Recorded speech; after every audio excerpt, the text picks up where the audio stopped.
Hey everyone, welcome to Firescale Audiobooks. If you enjoy the audiobooks, don't forget to subscribe to the channel. If you'd like to support us further, consider becoming a Patreon member. As a member, you'll gain the ability to request the next part of a novel audiobook I've uploaded, depending on your Patreon tier. The sounds of vomiting filled a closed-off room. In it, there were many smithing tools along with scribbles of runic patterns on the walls. This was Roland's workshop that he had hidden away in while going through his Tier 2 ascension ritual. After it was over, he found himself affected by the strain of going through those tests. In the regular world, the use of a class-changing crystal was almost instantaneous. It didn't seem like more than a few seconds had passed. Reality was different though. The moment he was out, his brain was jolted with new information. It was like every stressful emotion from all that fighting and then skill learning was condensed into one moment. This caused Roland not only to chuck up his dinner into the bucket that he had previously gotten, but also to pass out. He woke up to a characteristic stench that he recalled from some of the parties he was in his previous life. The bucket he used had spilled and the whole place was a mess. His workshop was lit up thanks to his mana generator, but he wasn't sure for how long he was out. The first thing that had to be done was to get a new change of clothes and then to clean this mess. Roland decided to move upstairs. For now, he grasped the door and was surprised by how much lighter it felt. It was a reinforced steel door that he made to resist heavy impacts. It was also very heavy so that normal people wouldn't be able to open it alone. This already signaled him that he had made it through into the second tier. Before checking his new status, a change of clothes was in order, but then he was quick to take a peek. To his surprise, there was quite the change in his stats. Name: Roland Arden L76. Classes: T2 Runesmith Lord L1, Primary. T1 Mage L25, Secondary. T1 Runic Mana Scribe L25, X. T1 Runic Blacksmith L25, Tertiary. HP: 2405-2405. MP: 7259-7259. SP: 3276-3276. Strength: 64. Agility: 45. Dexterity: 92. Vitality: 64. Endurance: 73. Intelligence: 123. Willpower: 112. Charisma: 17. Luck: 10. The Runesmith Lord class was now at the first level after he went through the trial. He remembered his old stat allocation and noticed that each of his stats went up by 5 points. This was with the exclusion of luck and charisma, as those two acted on different rules. Another interesting thing was that he was able to have 2 subclasses active instead of just one. His blacksmith and mage class passives were still working and boosting his mana and stamina reserves. Even with this, it didn't account for the massive increase in his MP, HP, and SP that he was seeing. After going through a few other status screens, he figured why this was the case. Runesmith Lord. Class: this class gives a 40% bonus to HP, MP, SP. Mana costs of using runes and rune-related skills is lowered by 30%. Tier 2, Lord. Trait: adds a multiplier of 2 to all of the basic stats with the exception of luck and charisma. First was his new class. It immensely increased all of his stat points like health, mana, and stamina. He was also getting something similar to his rune mastery skill that lowered the mana cost for runes and rune-related skills as well. So not only would he be able to cast more runic spells, but the cost for runesmithing would be lowered. The other thing was his Tier 2 multiplier trait. It was also not a regular trait multiplier, as normal classes had it all at a 1, 5 times. This meant that he would outperform regular Tier 2 class holders even with lower numbers on his side. The points he got after reaching the first level of his Runesmith Lord class were also quite high. In previous cases something like this wasn't the case. Did this mean that he would be getting that high of a number of stat points at each level? Roland wasn't sure about that. From what he knew, Tier 2 classes did gain more of those points, but not by this much. It could have just been some kind of bonus for reaching this tier. Only when he reached the second level he would know for sure. There was also a change to most of his regular skills. Identify L9 - Analyze L1. Basic Mana Shaping L9 - Mana Shaping L1. Basic Mana Regulation L9 - Mana Regulation L1. Basic Rune Mastery L9 - Rune Mastery L1. Basic Runecraft L9 - Runecraft L1. Basic Runic Blacksmith's Eyes L9, Runesmith Lord's Eyes L1. Most of them turned into more advanced skills. All of the skills that were at the 9th level had gone through a change. Each and every one of them was now at the first level of a more advanced version. Most of them just lost the basic prefix, but some turned into other skills. Like his Identify skill was now the Analyze skill, his Blacksmithing Eyes made a change too. After going through that library of books in the trial he knew why. Roland removed his dirty shirt and started to fill up his tub made from iron. He did finally manage to make himself that hot tub that he dreamed about. The mess downstairs would have to wait. Taking a bath was the first thing he needed to do. While at it he grasped one of his old runic wands to test one of his new and improved skills. His eyes started glowing in a deep purple color as he looked at the runic structures. With a bit of concentration, he was somehow able to zoom in on one of the components. Then he saw it, there was some strange code in there. It reminded him of the programming language from his old college days. Heh. A smirk appeared on his face as he tossed the piece of metal to the side. In that library, the focal point was this code. In reality, it was something akin to a magic language that could be changed and turned to fit the user's preference. During the trial he learned some basics of it. With it he would now be able to change the insides of the runic components. In the past, he had to be creative with the placement of the hardware, but now he would be able to change the software to produce more unique effects. He might even be able to create more smart kind of weapons or more universal ones while being able to reduce the size of the runic components. This might reduce the strain on the metallic components and give him some room to innovate. Besides the improvement to his runic blacksmith eyes, he had gained another useful skill. Basic Rune Mending. Skill. Allows instantaneous repair of damaged runes. This skill might have seemed like it was just regular runecrafting and not much different than regular repairs that he was already able to do. But in reality, it was different. It would allow him to mend used-up runes from his gear on the fly and without the use of a hammer.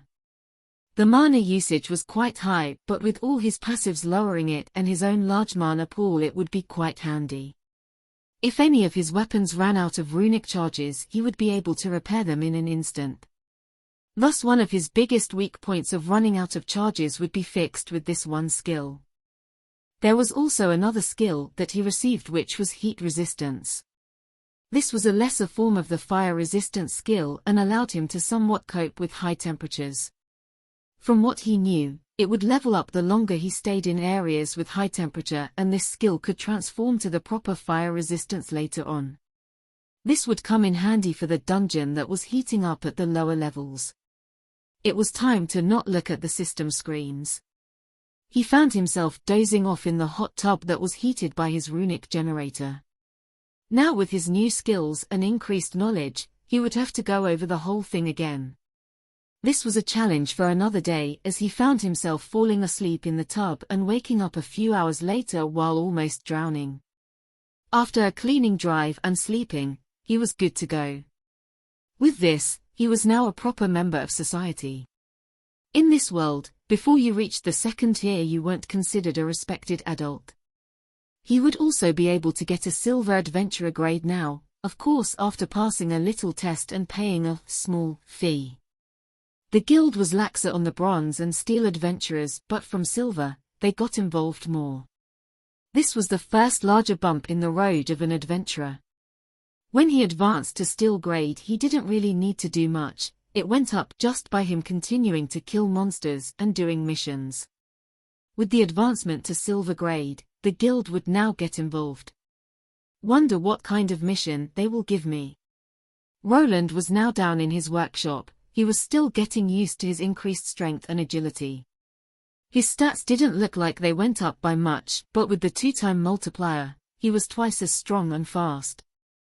He was thinking about going to the guild. Getting a better adventurer grade brought some advantages besides prestige. The biggest one being better prices when selling or buying items from the guild directly. There was also another thing that he would like to do now. After being done with his advancement, he needed fitting weapons and armor to go with it. His armor and weapons were made from good quality steel, but that was it. It was time to move on from this and try something from the top shelf. He was going to produce his own deep steel weapon and armor. He had procured some raw materials for this cause, but there wasn't quite enough. It was time to go back to town. The new adventurer rank could wait. It wouldn't really lower the prices on the market for crafting materials. It would mostly aid him in selling mana stones and monster parts, or when buying items like health potions for the dungeon expeditions. Roland grabbed his things and after locking up was on his way towards town while riding his runic bicycle. When he was close enough, he just hopped off and placed it back into his spatial backpack. He needed something with an increased width to get the whole thing in. At the gate he saw some familiar faces. The guards knew him as someone that lived here, so they didn't even look at his identification anymore. A lot of things had changed in this town. For one thing, it was now called a city and the number of people had more than doubled. The houses that were being built and renovated when he arrived the first time were now all finished. The construction stretched out further now as new people were coming and new buildings to house them were needed. Roland was rarely seen in this city, and now with a lot of people living here, he was just someone that blended into the crowd. There wasn't anyone that he had made a deeper connection with here. The ones that interacted with him were mostly merchants and vendors. The only thing resembling social interaction that he got here was bartering. Should I check out the usual store or go to the auction house? A big chunk of his money came from selling mana stones or rare monster parts, but the most he made was from reselling runic items. Those were either all handcrafted by him or just pre-made items from other craftsmen or ones he found in dungeons. Roland mostly attached a mana stone to go with it, as that was an easy way to boost the item's price immensely. What type of mana stone came with the weapon and piece of equipment was also important. Putting a stone that boosted a person's intelligence on a heavy hammer that was meant for a warrior wouldn't go over well. Roland mostly went with weapons. It was easy to attach one of the mana stones to the hilt. There were also no return policies here, so he wouldn't need to worry if he did a sloppy job. He was someone that understood how good branding brought the long-term profits later on. With that in mind, his wares had a new logo that wouldn't associate him with his old scroll-making days. This time around it was a blacksmith's hammer inserted into a sun, which gave a similar feeling to the old logo but was different enough for others to not connect the two. The fees and costs for the materials were higher than what they were at Edelgard. He could sell them at a higher price here though. With all the dungeon monsters parts selling well, the adventurers had a lot of buying power. This caused everything to somewhat equal itself out, and he was able to make a good living. The brand name he was hoping to embed into the minds of his sellers wasn't quite there yet. Due to doing a lot of adventurer work along with the creation of his mana generator, there wasn't enough time to build other things. Even the armor that he was using for his own protection was just a high-grade steel product that he bought instead of making it. "Good day, did you bring some new enchanted items today?" An older man called out to him. He was now at the auction house. He had been selling things on it since it opened on a semi-regular basis. Thanks to the items always having high or highest grade runes, they sold at a high price and the auction house could make quite the profit. Yes, today the master enchanted a couple of things. He took out a couple of daggers and steel swords from his spatial bag. He gave it to this man's assistant that started placing them in an orderly fashion on the table. This old man was this auction house's appraiser. They worked similar to the workers in Edelgard. He already made a name for himself, so he didn't have to wait in line. Even without him having to hide it, they took him for an apprentice blacksmith. No one would believe that a 16-year-old like him was a Tier 2 runesmith. This worked in his favor for multiple reasons, and it also let him explain all the runic traps placed around his house to the masses. Here you go, the earnings for this month. Roland nodded as he was handed a hefty sack of coins. He didn't need to look inside of it. With his mathematical skills, he was able to tell how much gold and silver there was in there. It was quite the hefty sum, but he was going to go buy some raw deep steel, so this would probably not be enough to cover it all. Thank you, I'll see you next time. Anything, in particular, I should tell my master. Sometimes the auction house people would give him tips on what was selling well. Daggers and swords were one of the weapons that sold the most around here. Everyone liked to be either a roguelike agility-based class or a sword-wielding warrior. Nothing in particular, but deep iron or mithril weapons are selling well since some gold adventurers came to town. We should be having some skill books related to runes, maybe the good master would be interested in that. He perked up at the mention of runic books. He still needed to gain some insider knowledge for smelting the magical metals that had mana stones as ingredients. It looked nice to have armor laced with shiny gems, but if someone bashed them in, then they would lose their effect. There was a certain time where he tried to smelt some mana stones with small amounts of deep iron, but the product didn't pan out. He would probably need a corresponding skill or some kind of golden ratio to get this working. After a little chat about the city market, he left. The auction employee always pestered him about making better items made from rarer quality materials. Now, after classing up to a Tier 2 runesmith lord, he might actually be able to create such things. The next stop would be another large store. This one was created for all the craftsmen in the city and held all of the resources that one might want.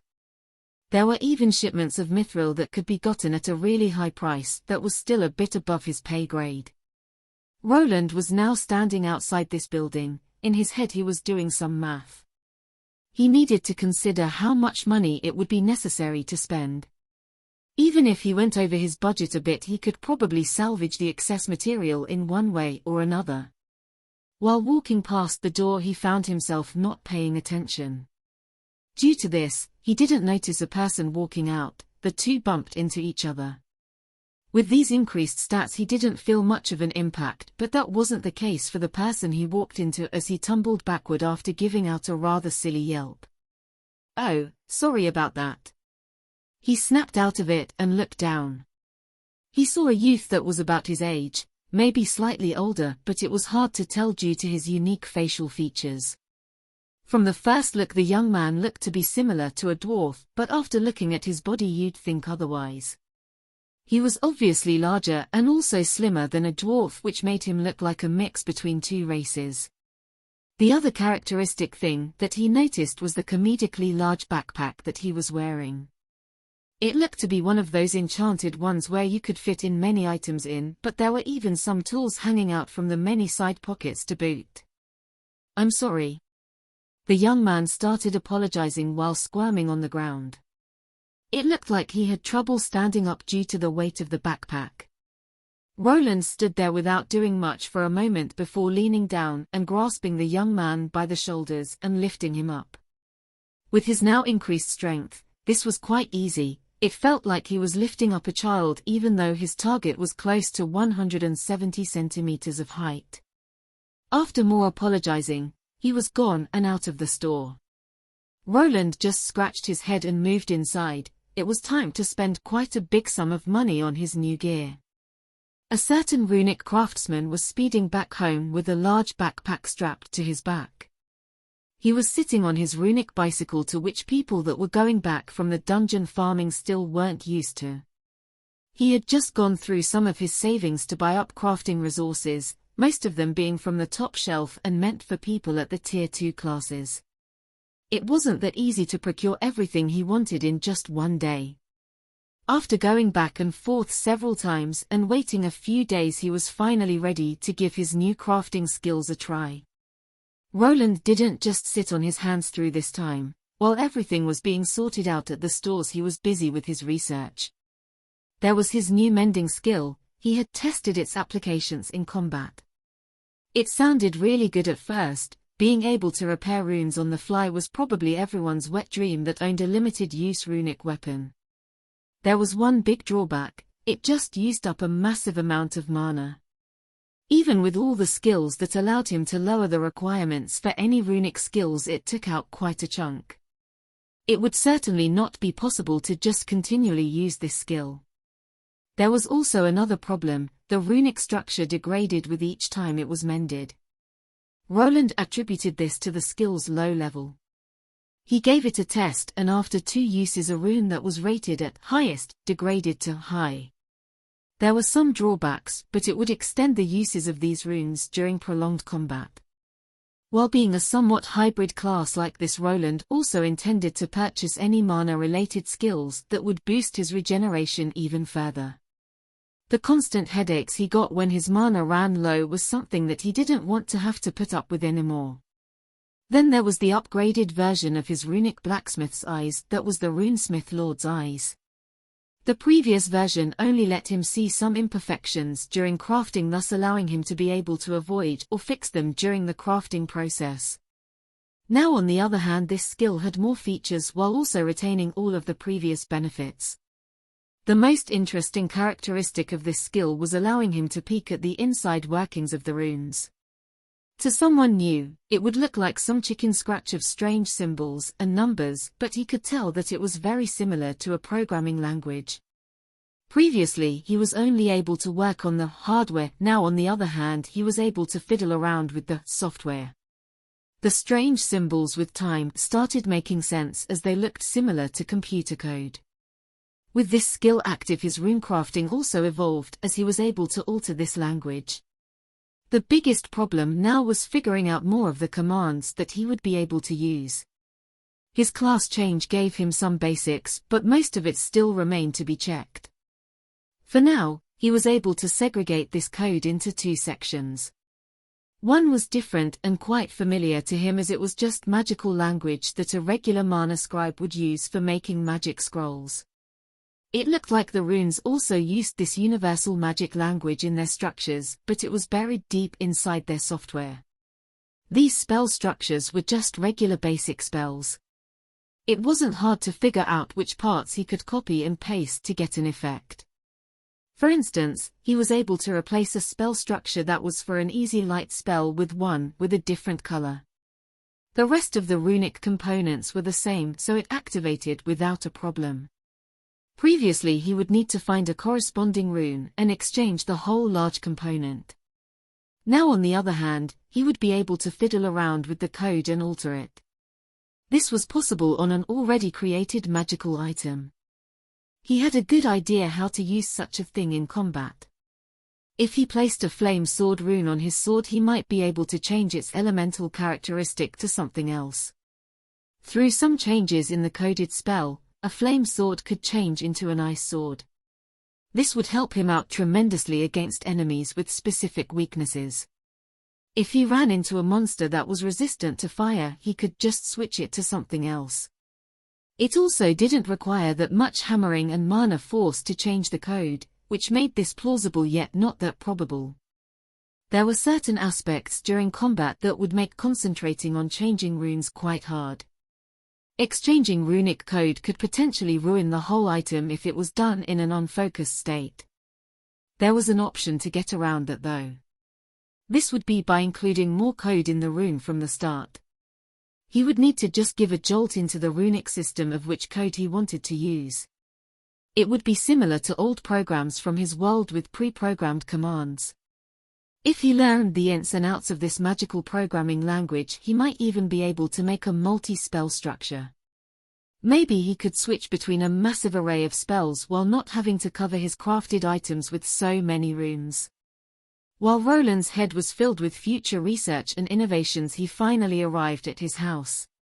The backpack he was wearing was a spatial item, and he needed it to be larger to insert more crafting materials into it.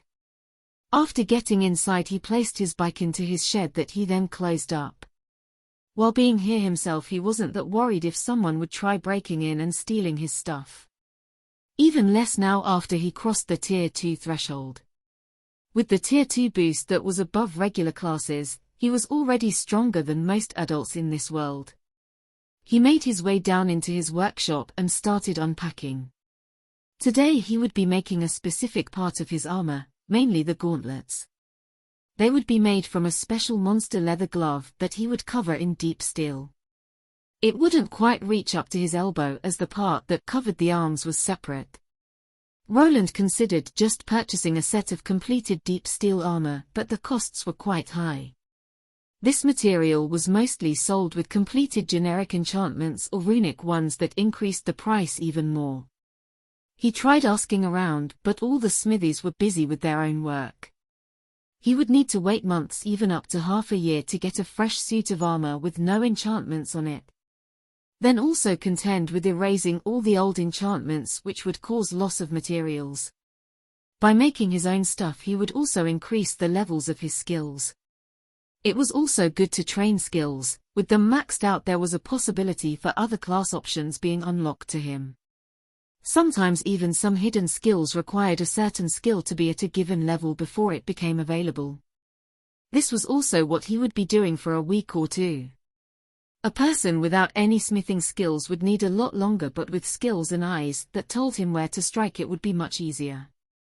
Though they were just fresh level 1 skills at the moment, Roland didn't set his expectations too high. This would be his very first combat armor that he would make, and it would also probably be the worst one that he produced. The only good part about this was that he could fiddle around with the runic programming later without much damage to the prepared armor. After pushing his reinforced door open with one hand, he was now in his workshop. To the side was a board with a diagram of his new armor. It wasn't anything special, just regular-looking plate mail armor that would need an arming jacket to go with it. This type of armor would require a lot of belts and straps to attach to his legs. It would also have some unarmored spots behind him, but he was mostly looking to protect his front side. He already dreaded the thought of putting it on and off by himself, but he didn't really have a working design for anything else. Maybe in the future, he could use some kind of magnet design where the armor parts would connect to each other by magical means. It was finally time to get to work. Roland started taking out all the parts that he would need for his gauntlet design. Most of it consisted of thinner blocks of metal akin to sheet metal, but slightly thicker. With the correct design in place, he would just need to cut it into the correct shapes and then attach it to the monster leather glove. Something like this could be bought for cheap. There were many armor designs in this world that already had gone through a lot of changes. Each blacksmith always gave their own a slightly different design, but in the end, it was mostly the same type of armor.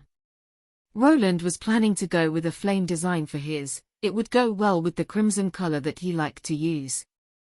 After placing all the raw resources on the table, he started grabbing the tools that he would be requiring. Some heating up in his runic forge would be required even with the thinner metal pieces. Deep steel was a lot harder to work with than regular steel and a lot more resistant. Without heating it up in magical flames to soften it up, it would be quite a difficult task. The mana added a few strange qualities to the metals in this world, thus some old crafting methods went out of the window. Luckily, he had a few modernized tools already prepared. Punching holes was now a thing of the past as he built himself a nice drill. Making the drill bits was a bit tedious, and he also had to make some from deep iron and steel. The old slave collars helped with that part as he had melted them down to recycle them as some of his current tools. His new crafting hammer was also made from them. Crafting the runes on this piece of armor would come last. It was slightly easier as the metal could be heated up without it being damaged even after it was hammered into shape. After having prepared everything, it was time to get to work. He put on his blacksmithing apron that he got cheaply off the market along with his protective goggles. Thanks to his smithing eyes, he wouldn't need to draw out the shapes on the metal during the cutting process. This skill somehow allowed him to see the diagram that he was currently working on and be able to follow it. This time around he wouldn't need any heavy-duty scissors or chisels to cut up the metal. He had a somewhat modern saw already prepared. It didn't look like much at first glance, as it was a thicker piece of metal with a side circular saw connected to it. It had a wire at the end that connected to his generator room. After giving it a little jolt with his own mana, the runic circular saw activated without a problem. This model looked similar to its modern counterpart, but it lacked any buttons. It also had a blade guard made from metal that protected his fingers from being sliced off. The piece of thinner metal that was heated up in the forge was placed in a vise. Following this, Roland started cutting into it to get the proper shape that was needed for the gauntlet finger parts. Soon many small pieces of cut deep steel were being placed on a side workbench. Before working on them more, they would need polishing. Even with the modern saw, there were sharp edges left here and there that needed to be smoothed out. For this, he could use his grindstone that had also been connected to his generator. He was already ahead with his work by not needing mana on these runic power tools. The next step was bending the pieces that would be later fitted onto the fingers of his gauntlet. For this he needed a metal bending jig. This consisted of a pipe that was cut in half and another one that would be pushed down into it. Roland needed to place the metal cutouts into this bending jig and press them down with the other pipe to bend. Before doing this, he also needed to heat them up, as deep steel wouldn't be that easy to get into shape. If something was out of shape, he would use his ball-peen hammer. The round side of the hammer could also make spherical shapes and could be used instead of the bending jig. This was quite a lengthy process, as there were 10 fingers that he needed to fill. With now being independent, there was no rush though. He could spend as much time as he needed. Without having to rush to level up now, he could take it slow. The next class change could be taken in another 24 levels when he hit level 100. There was also an option to max out this class to level 50 before that, which he would probably be doing as it was some kind of rarity. With more time passing, he was finally done with all the small pieces. Now came the drilling part. Previously he would have to punch holes through the pieces via his hammer, but now he had a working drill. With it, the holes were more even and they wouldn't bend the smaller metal pieces during a badly placed hit. Now came the riveting part of the construction. He took out one of the prepared leather strips from the side and placed one of the metal pieces on it. What he needed to do here is connect all the parts that would be the fingers together on this leather strip. This was done by punching holes through the leather strip and the previously cut out holes. When finished, the gauntlet would have a somewhat scale pattern. What he now had was something that looked like an armored finger. This he would then place on the leather glove and attach it by rivets as well. He just had to connect it by the holes that were on the fingertip and the end of it. After connecting all of those, he would have something that already started resembling a metal gauntlet. Once the finger and thumb pieces were done, it was time for the last phase, the hand. With his diagram, he still had to shape 7 plates of metal for the hand part and also for the vambrace. This would also require a lot of bending and riveting. On the end of the vambrace, he would rivet in a flame design. On it, there would be pre-made sockets for his mana stones to go in. They would be both wedged in by force and also glued in by the special alchemist glue that would keep them in place. This took quite a bit of time and was also a good learning experience for someone that mostly made weapons instead of armor. In the end, he had one of the gauntlets ready for some runecrafting. His whole armor set would have fire resistance put on it as a priority. He knew that below the 10th floor there was a somewhat volcanic section. This, with some chilling runes on some parts, would help him last through the heat. Even though he had heat resistance now, having more wouldn't hurt. Roland placed the half-finished gauntlet to the side. It had taken him a whole day to get here and there was still some work left. He was certain that the left gauntlet would take him a lot less time. The lack of skill progress during this proved that it was a lot harder to level up those Tier 2 skills. After pushing the door open, he headed over to the kitchen. There, a pot with water was waiting for heating up. His stove was also running on heating runes, so he was saving a lot of money on resources like coal and wood.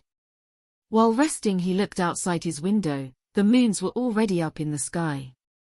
It was one of those times where old memories flooded back. He had been living in this world for over 10 years now. The cult that could potentially be after him still lingered in the back of his mind, this along with the strange events concerning the soldier that almost killed him when he was 10.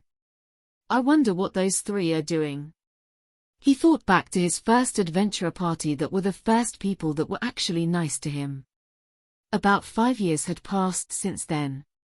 Their time together was quite short, all things considered, so he wasn't sure if they even remembered him. I wonder if they really think that I died. Now he thought back to the old Arden estate. He didn't really feel like a member of that family. The child's body that he was inhabiting had some sentiments towards it though. These had slowly been going away with time though now it felt like a dream that had long passed. Think I should take a bath and go to bed. I'll work on the armor tomorrow. He tossed all these old thoughts back where they were before. It wasn't the time to think about old things that had already passed. It was time to move forward. Getting this Tier 2 class was only the beginning. A somewhat nice-looking deep steel gauntlet was laying down on a table. Roland looked at his newest creation and couldn't help to slide his hand inside of it. The feeling was quite nice and he could move his fingers around well. This gauntlet that he made was in the glove style. There was the option to go with a mitten design that offered more protection for his fingers. That type of gauntlet offered more defense but at the expense of dexterity. He went with the more dexterous variant that fitted his high dexterity stat more. The right one was done, but he still needed to assemble the left. First, though, it was time to perform some tests. This gauntlet was fitted out with 4 common grade mana stones that were at the sides of the vambrace. Thanks to the ethereal pathways technology, he would be able to connect all of his armored parts together later. This didn't mean that it was wise to place the mana stones away from runic structures. He attempted to place the mana stones in a hidden structure away from the moving parts while not exposing them to harm's way. But a concentration of mana stones in one place would cause the runic circuits to overload. They just couldn't take the enriched mana output that was injected into the system. Thus they needed to be placed close to the runes they were supposed to affect. He looked to the side where a small plate made from deep steel was just sitting there. This was a part that he used for research purposes. It was in a square shape and in each corner there was 1 common grade mana stone. The whole surface was filled out with runic symbols. He moved his finger towards it to give it a poke. Through his finger, he injected a trace amount of mana to look at the previously pre-programmed effect. This metallic plate lit up in an orange light before spitting out some flames. In a moment an orb of orange light was produced, but this wasn't just a regular flame orb spell.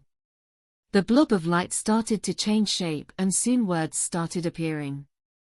He looked at the spelled out words that said, "Hello world," and thought back to his previous life. Something like this was very common among programming circles, as this was mostly the first thing such a person would create. Before moving on to his gauntlet, he took out a small piece of metal. It looked like a pen made from deep steel with a mana stone attached to the top. This was just a simple device that aided him in runecrafting. He poked the desired rune on this plate and injected his mana. Soon the magic code started shifting into a different structure. The magic writing that was shining orange changed into a blue hue and exuded a more chilly aura. Changing just the code is much faster. It also doesn't affect the other structures, so the runes don't deteriorate. The runic code inside the runes was something that he learned during his stay in that trial library. He had taken some basics from there with which he could now perform such tasks. His understanding was still basic and mostly at the lesser rune level. It would take some time to go through all these runes again. The old knowledge he gained by matching the hardware components started feeling trivial, but it wasn't useless. Those parts were still important to get the highest grade and lower mana consumption while maximizing the rune's power. Such a thing wouldn't be possible by just playing around with the runic code. Is it possible to create some kind of runic operating system? This was the most important question. The code could be copied over after it was inscribed into the runic component. These runes he was working with were like hard drives that kept everything stored. This also brought another problem: he would need to make a lot of backup storage. His intelligence stat made his memory quite good, but even if he knew the whole code, writing it over and over again into each rune would just waste too much time. Roland looked at his created glove and then at the schematic that was hung up to the side. He had already decided on the spells that he would inscribe along with the rudimentary operating system that he would use to switch between spells. In the past, he would have to separate the runic structures into separate armor pieces if he wanted to have multiple spells.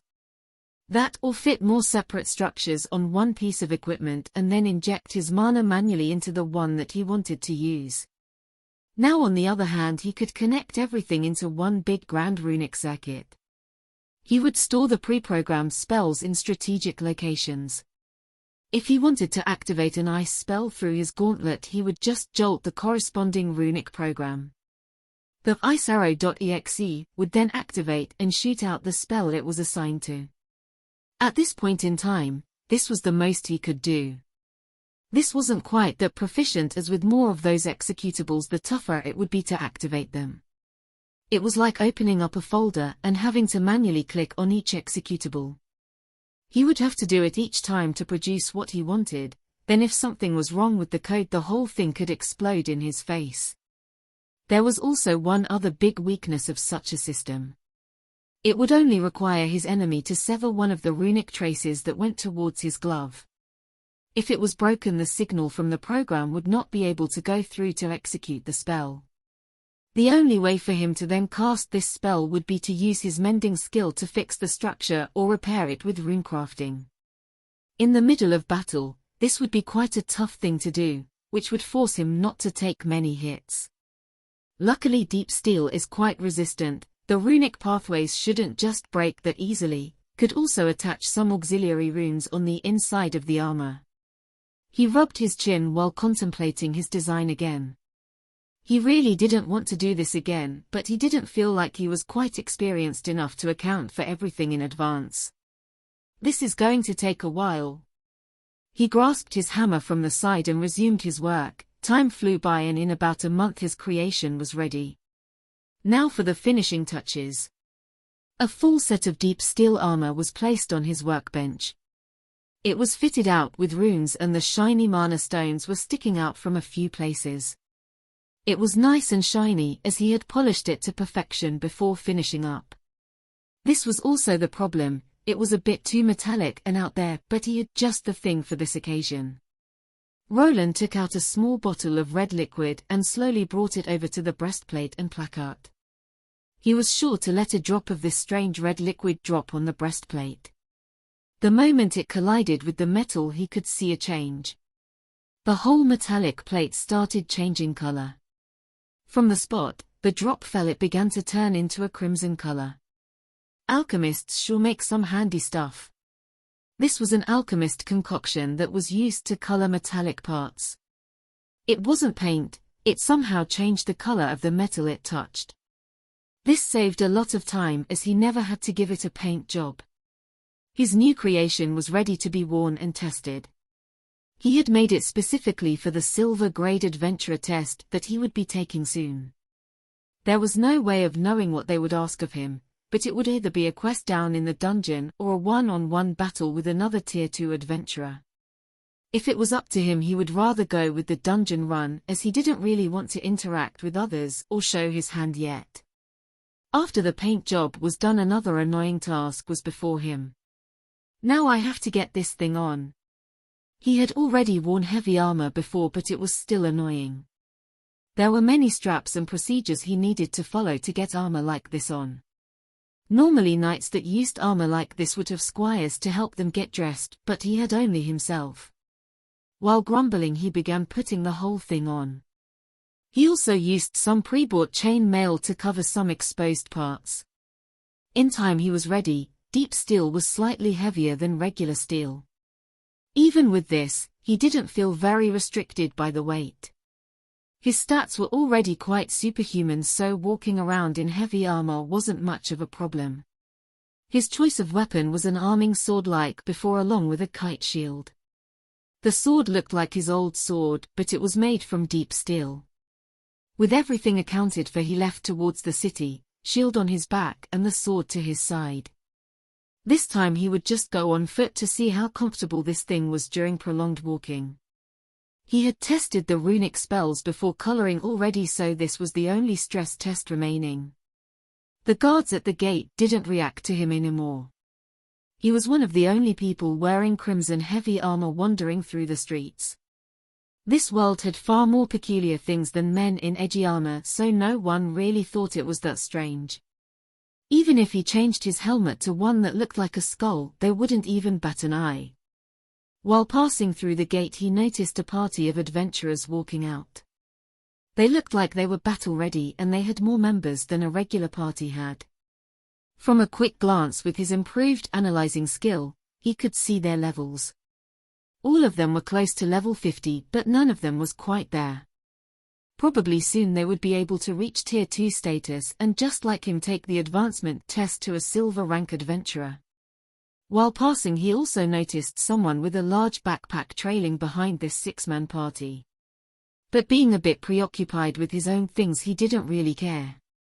With some time he was finally at the Adventurer Guild building. On the inside, it now looked like a proper guild with the usual layout and some drunken adventurers inside. The clatter of his armor brought attention to him, but only for a second before people turned to themselves. He wasn't the only armored person that kept his helmet on either. The lines to the receptionist ladies weren't as long anymore and quite free today. He moved over to the line with the elven woman that he got his adventurer card. Even though she didn't work as fast as the woman with the glasses, she sometimes gave him better deals. Maybe today she would let him have an easier test. We are having a 5% discount on all health potions if you buy them as a bundle of 5. He was greeted by a sales pitch right off the bat. The only response he could offer was a shake of his head. Oh, if you're not interested in health potions, then how about mana potions? We just received a new batch recently. The lady sure was diligent, but he just rolled his eyes as he knew that buying directly from the Adventurers Guild wasn't as good as going to a proper alchemist shop. It did save up on some time, and sometimes the deals were good. No, thank you. I would like to take the silver rank test. Silver rank test, oh my. Do you meet the qualifications? Before the woman could start listing down the terms that he already knew, he took out his adventurer card. Yes, I am above level 50 and passed my class change. Here is my card. I have also done enough missions to qualify for a test. The elven girl just smiled and took the card into her hands. After a small moment, she gave a big smile while looking up. Ah, if it isn't Mr. Wayland, almost didn't recognize you. Is that a new set of armor? You look great in it. You sure do love dark red, don't you? Roland just stood there, not sure why the elven lady was talking so much. She did seem more chatty with him than with the other adventurers.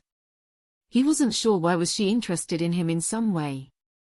Or did she just like talking to people that mostly respond in nods, grunts, or very short sentences? He wasn't someone that was that versed in women, so he didn't know, but for now he decided to try to hurry this whole thing up. This new armor of his needed to be tested out in the field, so he hoped he would get a task to descend into the dungeon. Facing off against a Tier 2 guild member wouldn't be bad either, but then it would be an open spectacle. Yes, it is new. Could I get my task sorted out? I don't have that much time. Mr. Wayland, you're no fun. The elven woman showed a rather cute pout, which took him by surprise, but soon enough she was back to smiling. Please place your hand on the orb. He followed the instructions, but just like last time his status was corrupted. It was somehow visible that he had a Tier 2 class, but the elven lady still raised her eyebrow. This status, can Mr. Wayland do something about it? Roland just shook his head from side to side as he didn't really want to reveal his true stats or classes to this guild. There wasn't any specific law that he needed to, so he would refuse. Quite stubborn. Please wait a moment, I'll have to consult one of our associates about your task. You will also have to pay a fee. The Sun Elf lady went away into the back room while Roland waited. He tried thinking about what kind of tests or tasks guilds usually gave the new adventurers. Normally they made a person do some kind of mission that was for silver rank adventurers. Here in this city with a dungeon that would entail going into the lower levels, probably hunting some monsters close to Tier 2 or ones that had already evolved. In about 10 minutes the woman returned, but she wasn't alone. Next to her was a somewhat tanned man. He had a robust build and looked to be in his mid-20s. He had short dark hair and a somewhat cocky expression on his face. Is this the new fledgling you want me to test? Roland got eyeballed hard by this man. By what he was saying, this could only mean one thing. Instead of getting a dungeon quest, he would need to face off against this guy. Yes, this is him.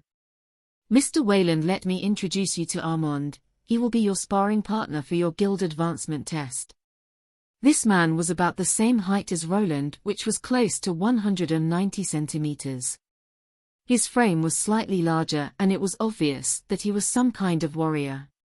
The other adventurers were quick to notice this as they moved closer. Hey, Armand is going to fight someone. Let us go watch. How long do you think that guy will last? 5 minutes tops. Tests like this were considered an event for these adventurers that didn't really have much to do. They would also bet on the winners or on how long the party that seemed to be weaker would last against a trained guild instructor. Such instructors were either retired adventurers or current ones that took it for a quick payout. I guess I'll have a big audience. He couldn't really refuse to take this test. It would seem strange, and the Adventurer Guild would probably not take him seriously afterward. It was up to them to decide on the test, and he would have to go through with it. From what he could tell, this test would take place in a sort of small arena behind the Adventurer Guild building. This place was something you could rent out to train with others, and sometimes even some sanctioned fights between fighters took place. I shouldn't need to beat the instructor. Exchanging some blows should be enough for him to measure my strength, but I'm not sure he will let me off with just that. He wasn't sure why, but the guy that he was facing off against looked quite into it. The guy looked like someone that liked to fight. Normally an instructor wouldn't go all out and just test a newly ascended Tier 2 class holder. Some of these instructors had their own way of doing things though. Please grab a weapon and get ready. We will begin the test shortly. Roland looked at the training swords on the side. He was deemed to be a warrior type, and using sharp weapons was forbidden. The armor he was wearing was the more important part. With it on, he hoped to get through this test undamaged. Did you hear? No, what is it? Armand is going to test some kind of a newbie. Armand? Didn't he break that last guy's legs? The same. We should go check it out. I heard his opponent is quite an eccentric. Two men were chatting outside the Adventurer Guild building. They soon moved around it towards the training field in the back. As they arrived, they could see a small crowd of people already there. What are the odds? 5-1 in Armand's favor. We are also betting on how long the new meat will last in the ring. People were placing bets on how long the man in red armor would last against the hired guild instructor. The man was an active adventurer who liked performing these sorts of tests for one reason or another. Other adventurers were just here to see a show, as everyone liked to see newbies getting brought down a peg by more experienced seniors. You weren't lying when you said he was an eccentric. What's with that color? And are those runic symbols? The two men that had come late looked at the man in the red suit of armor. To them, He looked like a son from some kind of rich merchant. Normally no one could afford a full suit of runic armor. They could even see mana stones peeking out, which showed them that it was a more expensive version. This new silver rank candidate was in the middle of picking out his training weapons. He wasn't allowed to use swords that had a blade for safety reasons. Though even without a sharp edge, someone at tier 2 could easily kill someone with a direct hit from a blunt weapon. The ones performing the test were aware of this. They would be compensated for the danger, and any healing potions were on the house. Armand, that was this instructor, was on the other side. The two were in a fenced round ring of sorts with a lot of space to maneuver. People could see him put on 2 metallic-looking gauntlets, and a cute-looking lady was helping him strap them in. It didn't seem like the man was perturbed by his opponent that was clad in full body armor. His face was relaxed and filled with smiles. Will it really be that easy? That guy shouldn't be that weak. Are you stupid? Did you see what they are wearing? Armand clearly has the advantage here. Those gauntlets will dent that armor in no time. One of the men was quite sure that the guild instructor had it in the bag. From this guy's perspective, the man in red armor was clearly some kind of shield warrior, a tank in gaming terms. His armor would be good against weapons with blades, but weak against blunt force. His opponent Armand was a pugilist, someone that specialized in close combat with his fists. When those gauntlets landed on the red armor, it wouldn't matter how hard it was, the blows would get through to the internal organs. There was also the agility aspect. The man in the bulky armor would have trouble contending with his opponent's speed. I bet this fight will be quite boring. Either he goes down with a few hits or keeps defending with that shield, but that training shield won't last that long. Tier 2 fighters reached past the human limits. With enough punches a shield made from iron or steel would give out. Yeah, quiet, I think it's starting. The man in the crimson armor went with a shield and a sword. The sword was blunt and would count more as a blunt weapon than a real blade. The only thing that made it better than a mace was its lower weight. It was more of a finesse weapon. The crowd cheered as the fun was finally beginning, even more after they saw the beautiful sun elf receptionist lady there. She would be the one that gave the signal to start the battle as well as be the witness. Everyone ready? The man in red armor nodded, and his opponent just shrugged while getting in a lazy fighting stance. He was clearly not taking this training match too seriously. The signal for them to begin was given, and people could hear Armand chuckling. He stood there and beckoned his opponent to attack. How about I give you 4 free hits? Think that would be fair, don't you all think? The people that were looking in started laughing as they knew that this man liked to play around with his foes. This was clearly a tactic used to agitate an opponent and make him do sloppy decisions. With what looked to be a heavy shield warrior against him, Armand would find it easy to evade any of his sluggish attacks. Well, what are you waiting for, newbie? Attack me, or are you scared? The man in red didn't seem to be taking the bait at first, but after some more taunts, it looked to have worked. He took a step forward with his shield in front and sword to the side.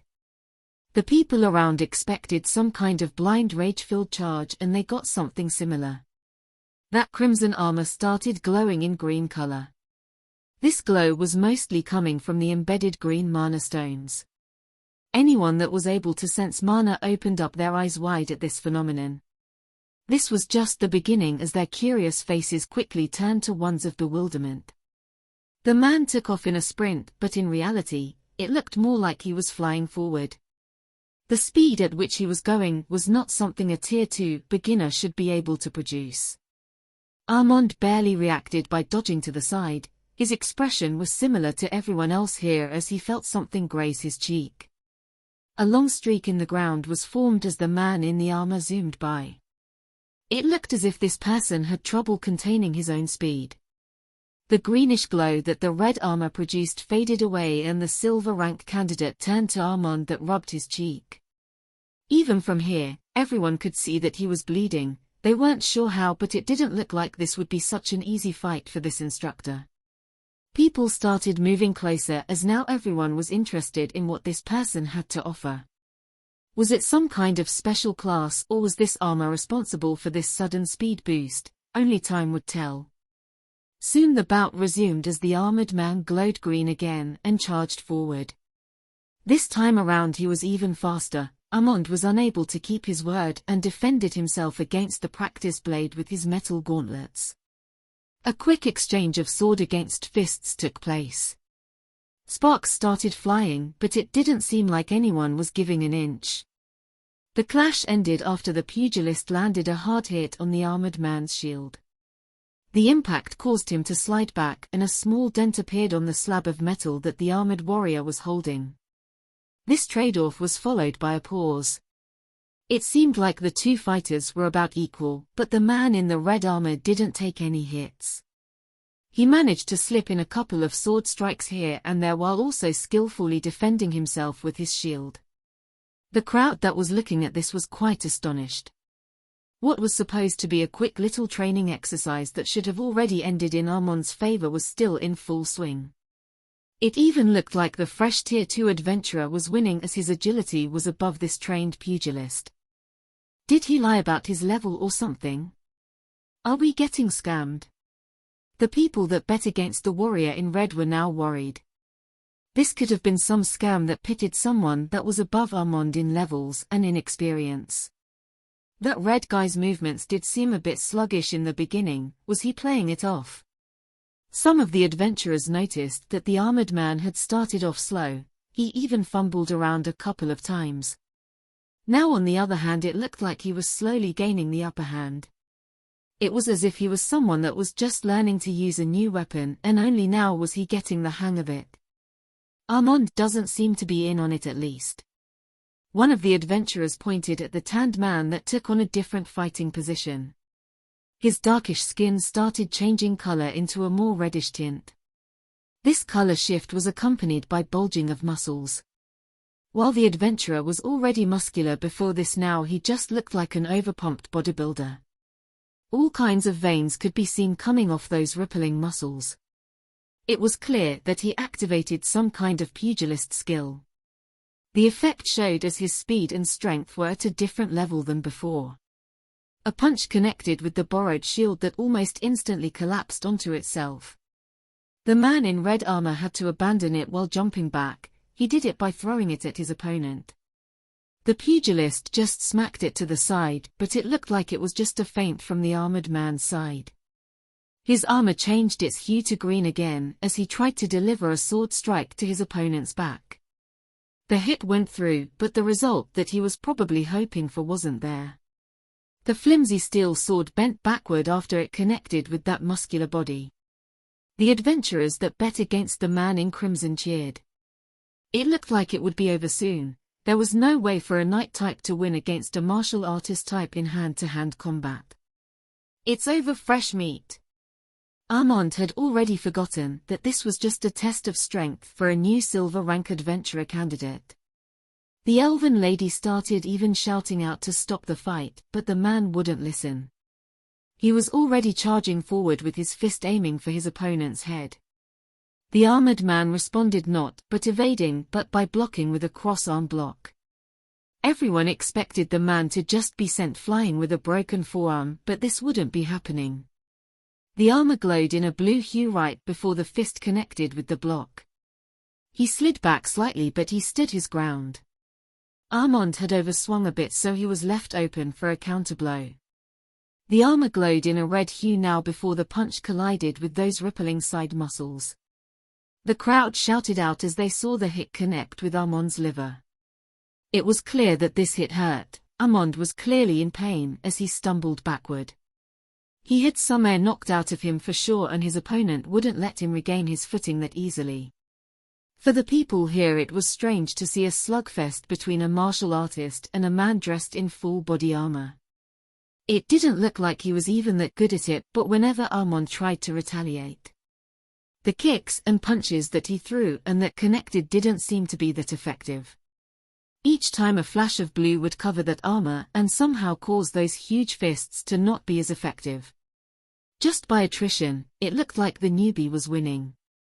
At one juncture, the two got in a bout of strength, their fingers interlocking. "I'll break your fingers." Armand's eyes were quite bloodshot from the prolonged fighting and his muscular body had taken some hits. Normally a pugilist would have the strength advantage, but it didn't look like the other party was budging.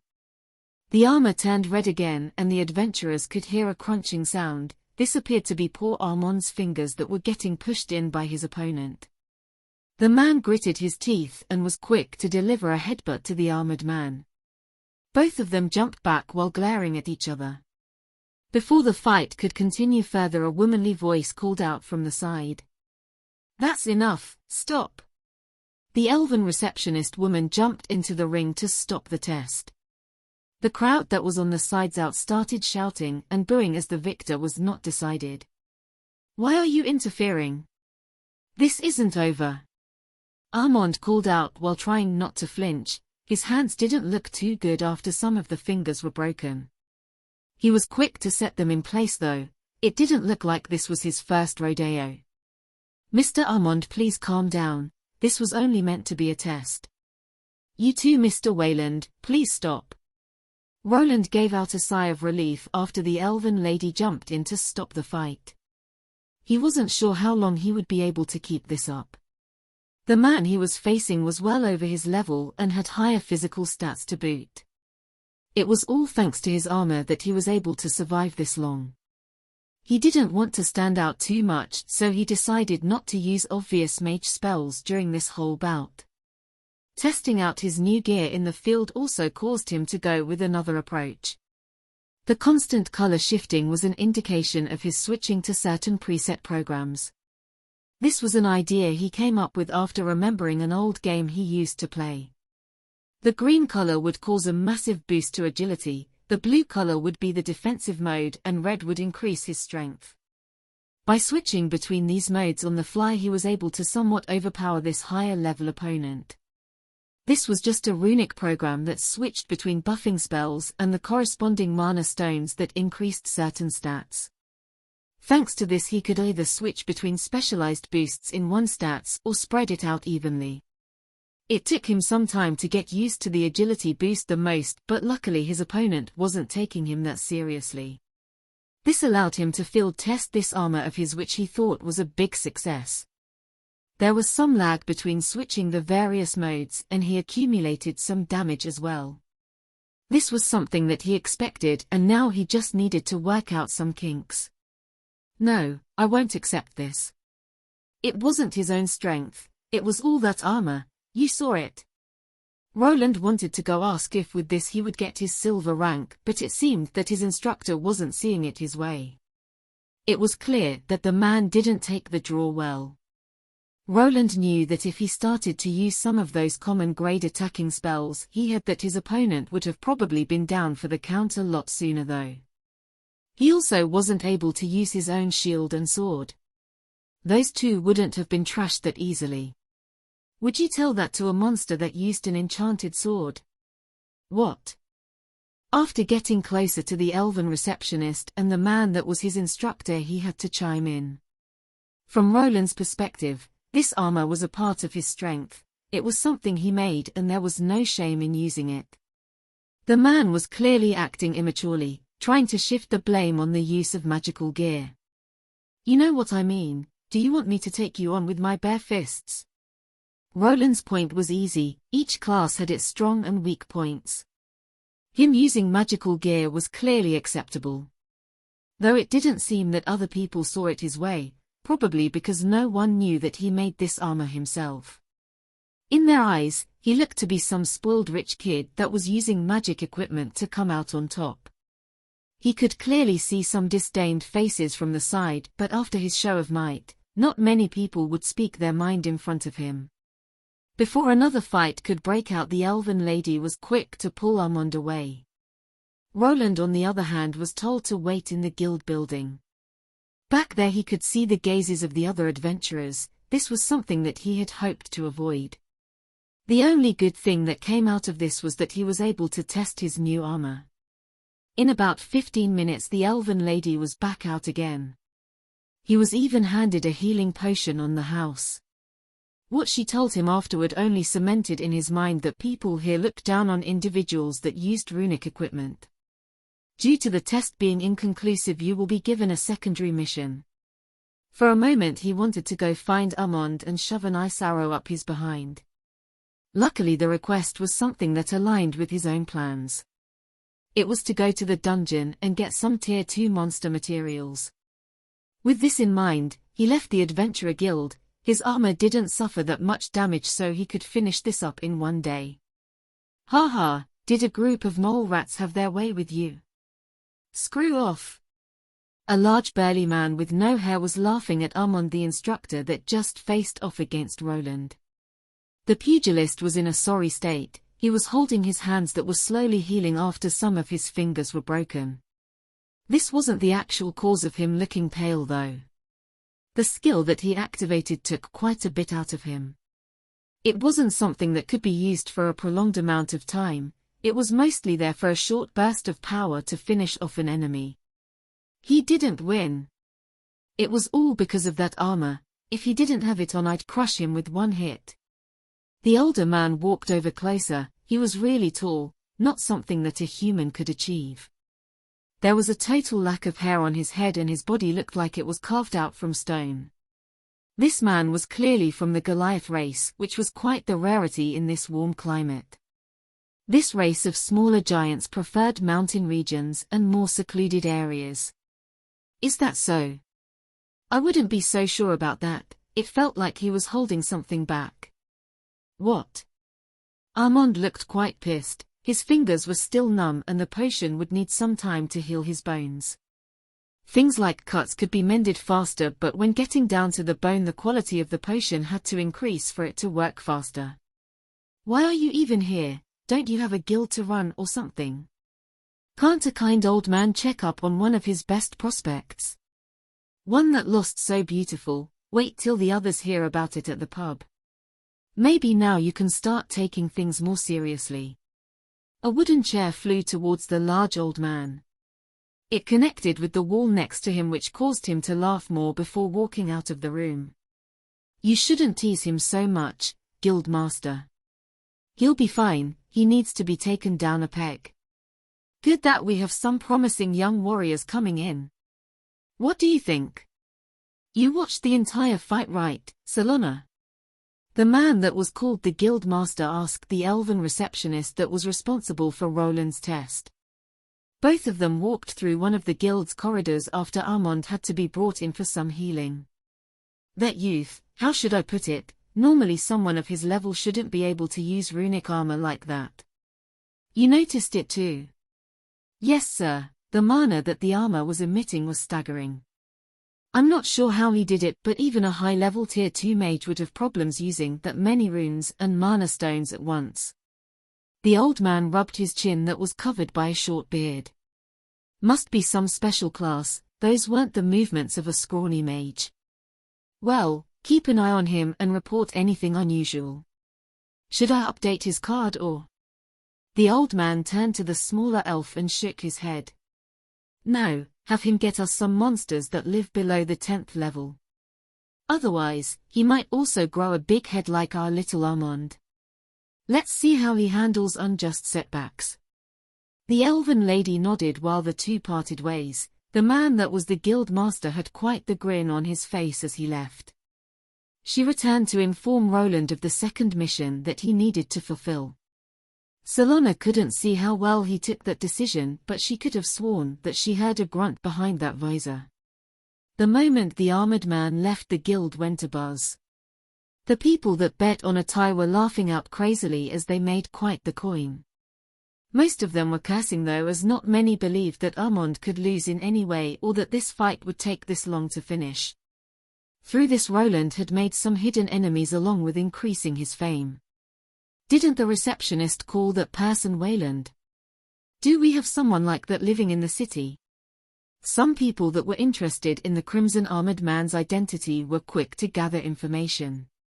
It was always good to know who you were dealing with, and this was clearly a strong individual. Please everyone quiet down. The second receptionist that looked like a businesswoman with glasses shouted out. The whole fight was causing too much of a commotion and no work was being done. Soon everyone straightened out and everything returned to normal. While this was happening, Roland was walking towards the dungeon. Killing Tier 2 monsters would be quite easy to him at this point. This was something he was able to do even before reaching this class. He couldn't really cheat this quest. Bringing over mana stones was one thing, but monster parts was another. They would know if he did it himself by the creature's freshness. It would probably be better to just bring over the whole body as proof instead of disassembling it. He didn't want them to look for some other loopholes. While walking towards the dungeon, Roland thought back to how the fight went. After working on himself for a year by battling monsters alone, he was slowly developing as a fighter.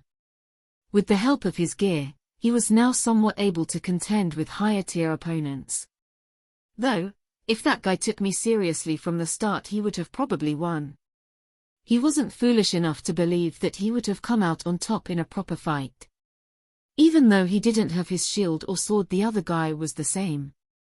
It was lucky that martial artist was easy to anger and was constantly on the attack. If he took some time to assess the situation, the outcome could have been different. But I also didn't use any attack spells. One good attack could have decided the battle. This was also why he wasn't willing to demonstrate his full capabilities during the test. Anyone that would try to battle him now would expect the sudden speed and strength boosts.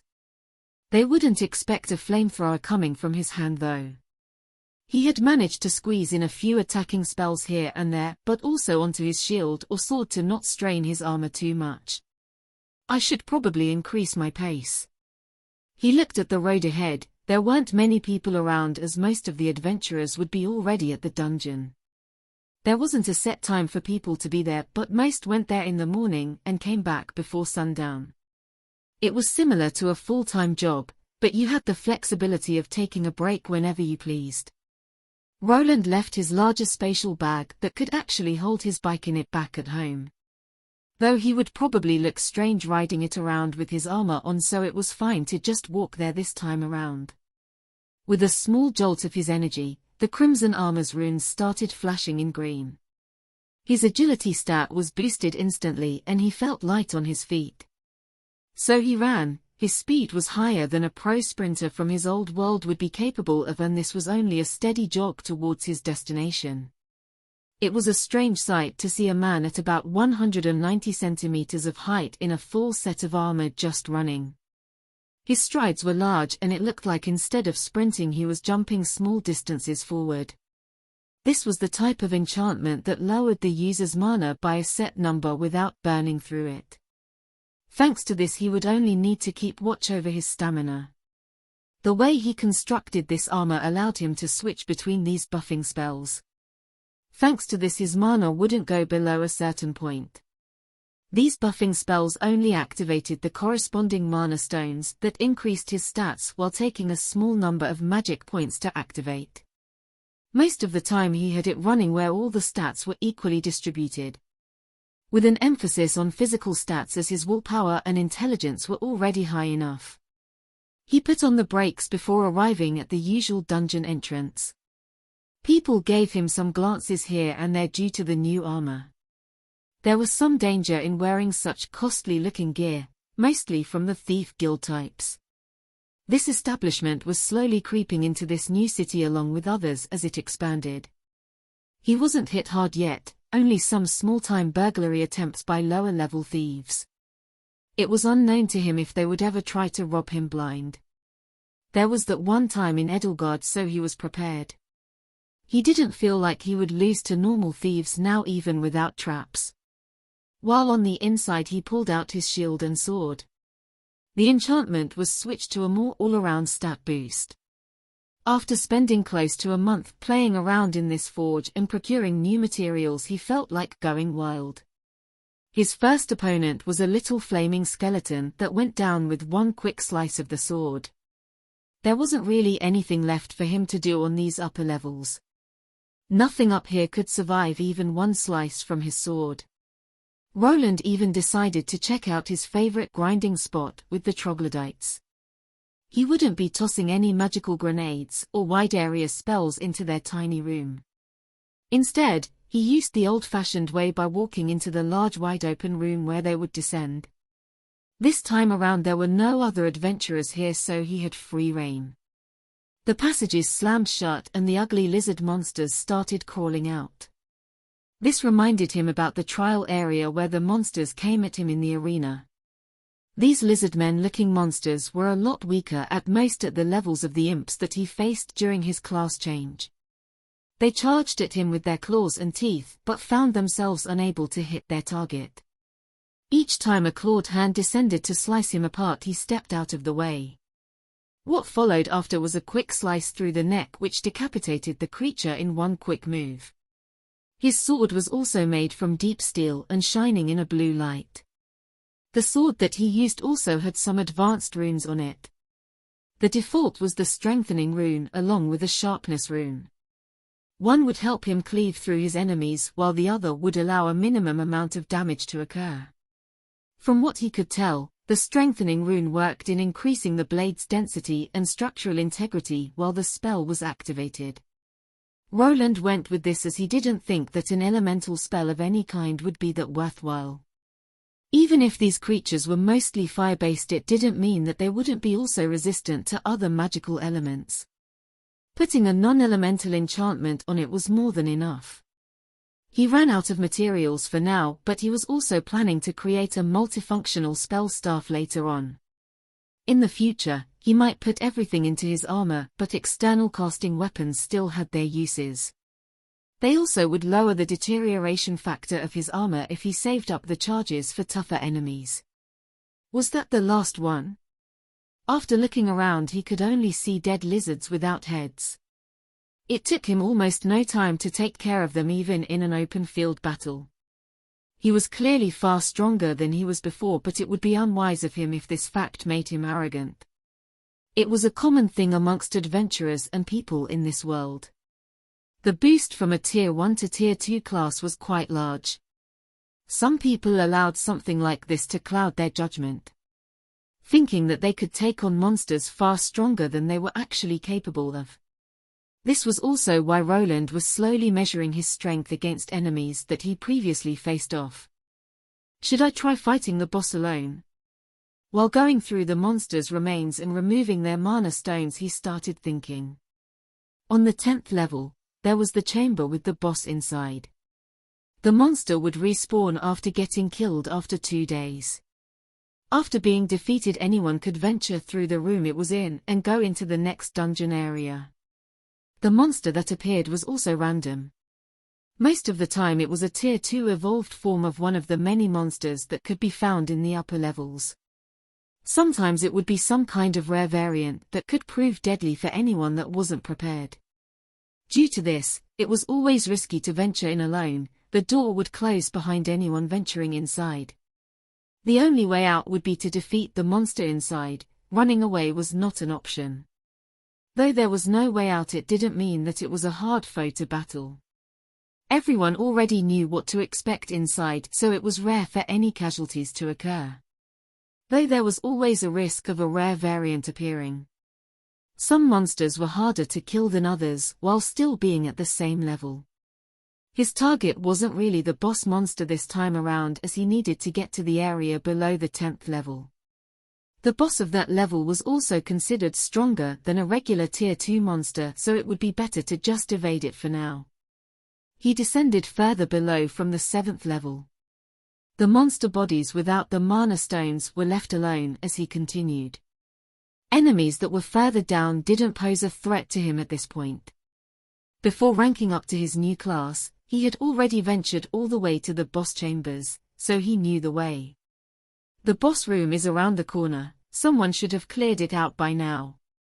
Roland was walking down the stairs from the 9th level now. The area below it was a lot smaller than the maze above. There weren't that many monsters on it, and the boss room was its focal point. When he arrived, he noticed the lack of these close to level 50 enemies. It was clear that some kind of party had just gone through here. There were even some monster remains and blood splatter on the walls. The monster that was guarding this level was something worthwhile to farm. It was actually quite hard to be able to take it on by yourself before other adventurer parties got to it. Sometimes people would camp out in front of the room in hopes of getting the kill. With this, fights between adventurers broke out, even resulting in deaths from time to time.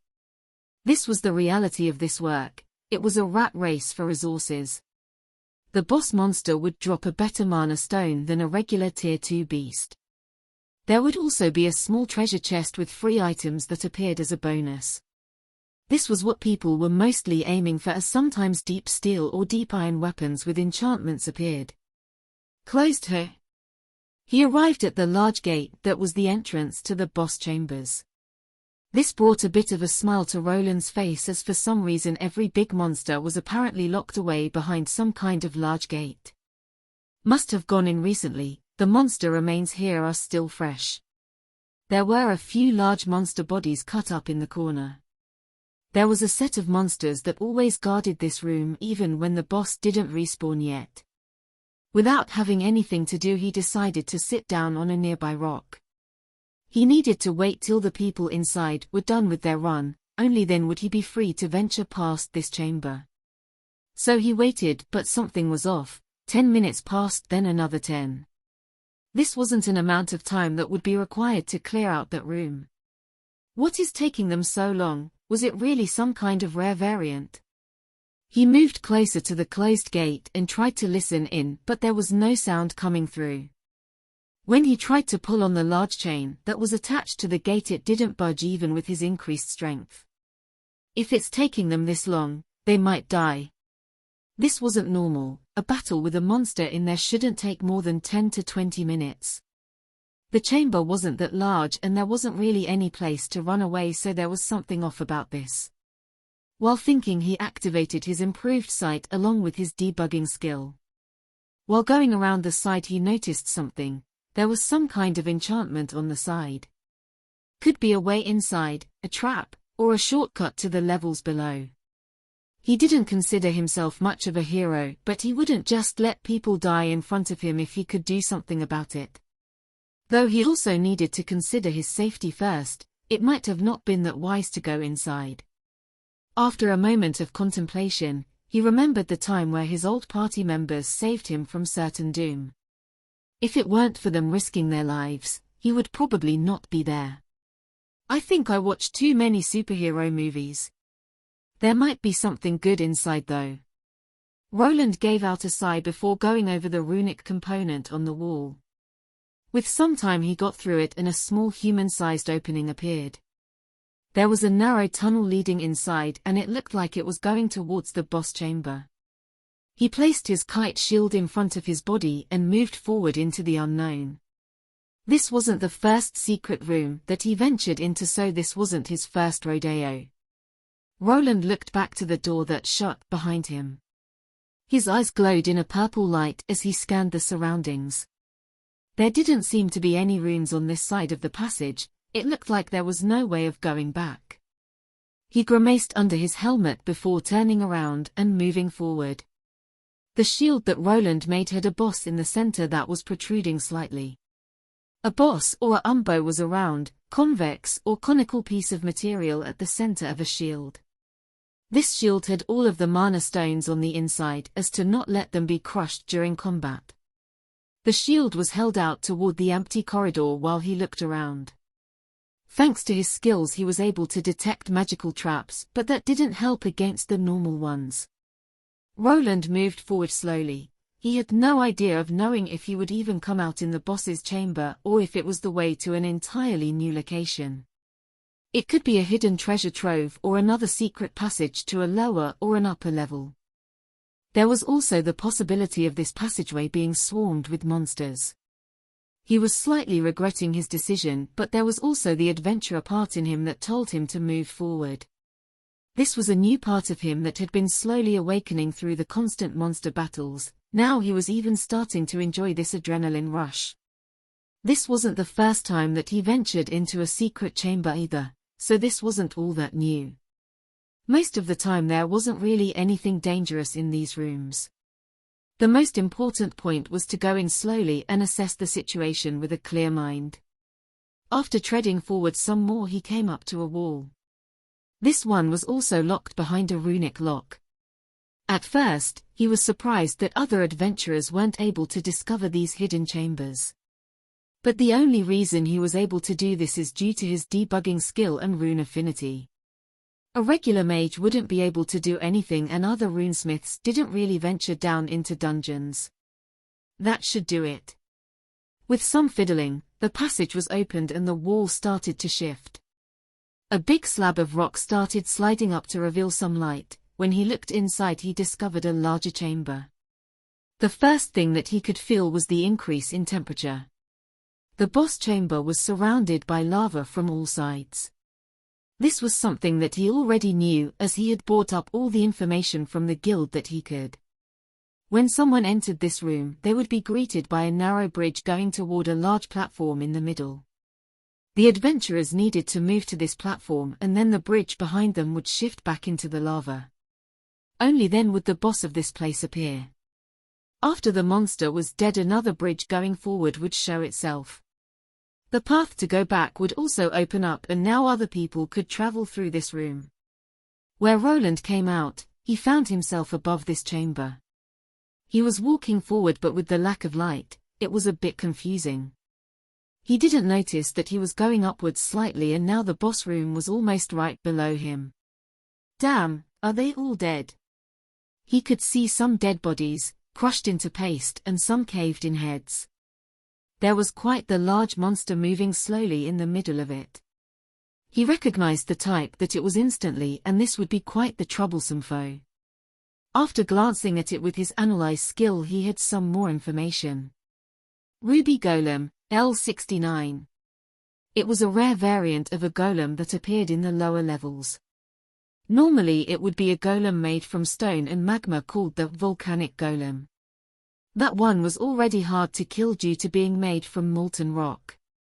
Sharp-bladed weapons were almost useless against heavy monsters like this.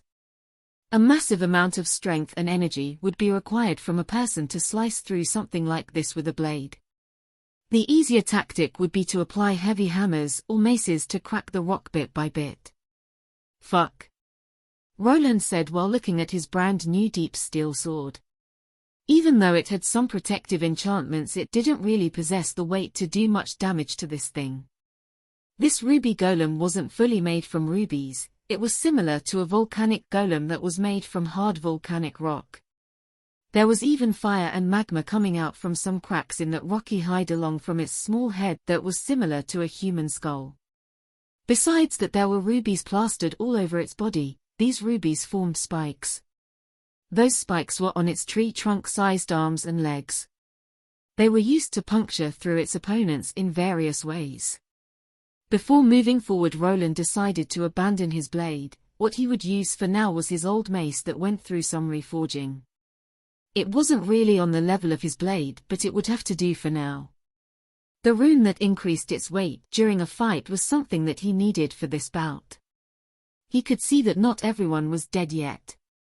The monster was also somewhat damaged, as it didn't just decimate the adventurer party.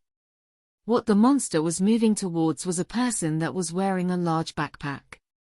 He looked familiar, but also didn't look like he was an actual adventurer.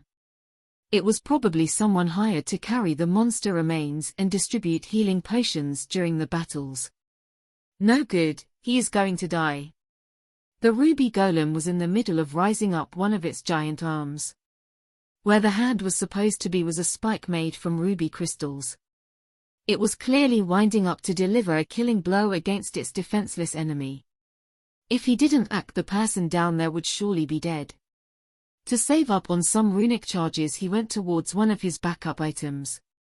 Thanks to maxing out his basic rune condensation skill and now it even leveling up further, he was finally able to scribe card-sized runes.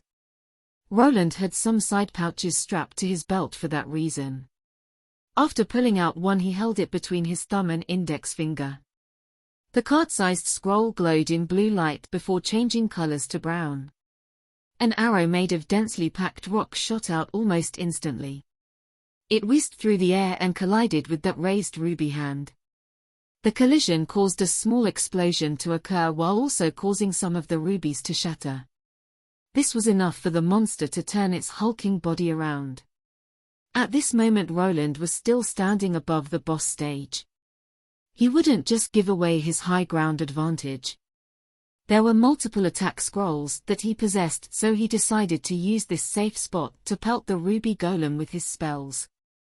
The ruby parts that the golem was composed of started cracking slightly, but they were quite hard to damage. Rubies were one of the hardest gemstones, not being much below diamonds on the hardness scale. There were harder minerals in this world, but that didn't make this any easier. For a moment Roland thought that he would be able to just take care of this boss from afar. He had the advantage of being above the monster's reach, but this didn't last for long. After a moment he heard a strange sound behind him. He quickly turned around to see a darkish red glow. Hot magma started flooding into this small corridor of his. The only way out was jumping down to the platform below. There was also quite a large chunk of spiked rubies flying his way from the other side. Somehow the golem had thrown its entire fist that was composed of rubies at him. The collision caused a resounding boom to flow through the room. The whole place shook around while Roland landed on his own 2 feet. He had made quite the landing as spider web-like cracks formed in the spot that he descended into. Now he was able to see the monster from closer up. It was quite big, at least 5 meters tall and wide as a small house. It was missing its right hand, but somehow the creature was regenerating itself. He could see the rubies manifesting themselves and slowly growing to form new sharp spikes. Before the monster could get near him, he activated more of his attacking scroll spells. Various colorful magical arrows and bolts collided with the giant monster that was pushed back slightly. After the smoke had cleared he could see some cracks and fissures here and there, but it didn't look like it would be going down this easily. The golems always have a core inside their body. I need to destroy it. Golems were one of the toughest monsters to go against. Their bodies were resistant to both physical and magical attacks. They had one weakness though. They were similar to slimes in that regard, as they also possessed a monster core. If destroyed or even shifted from its original spot, the monster would cease its functions. Most of these golems had partially exposed cores which allowed for a somewhat bearable fight. The fight mostly consisted of slowly aiming for the exposed core till it gave out. This golem was a bit different due to being a rare variant, and Roland had an idea why. The core must be behind that mass of rubies. He could see that this thing posed quite the amount of red crystals on its back. These were quite concentrated, which implied that the important part was back there. The biggest problem there would be smashing his way in. With his mace in his hand and shield in the other, he moved forward. His armor glowed in a green light as he activated his agility-focused mana stone structure. With the increased speed, he was able to easily evade the attack that this lumbering giant executed. While the golems were very resistant to most forms of attack, they had one critical weakness: their speed.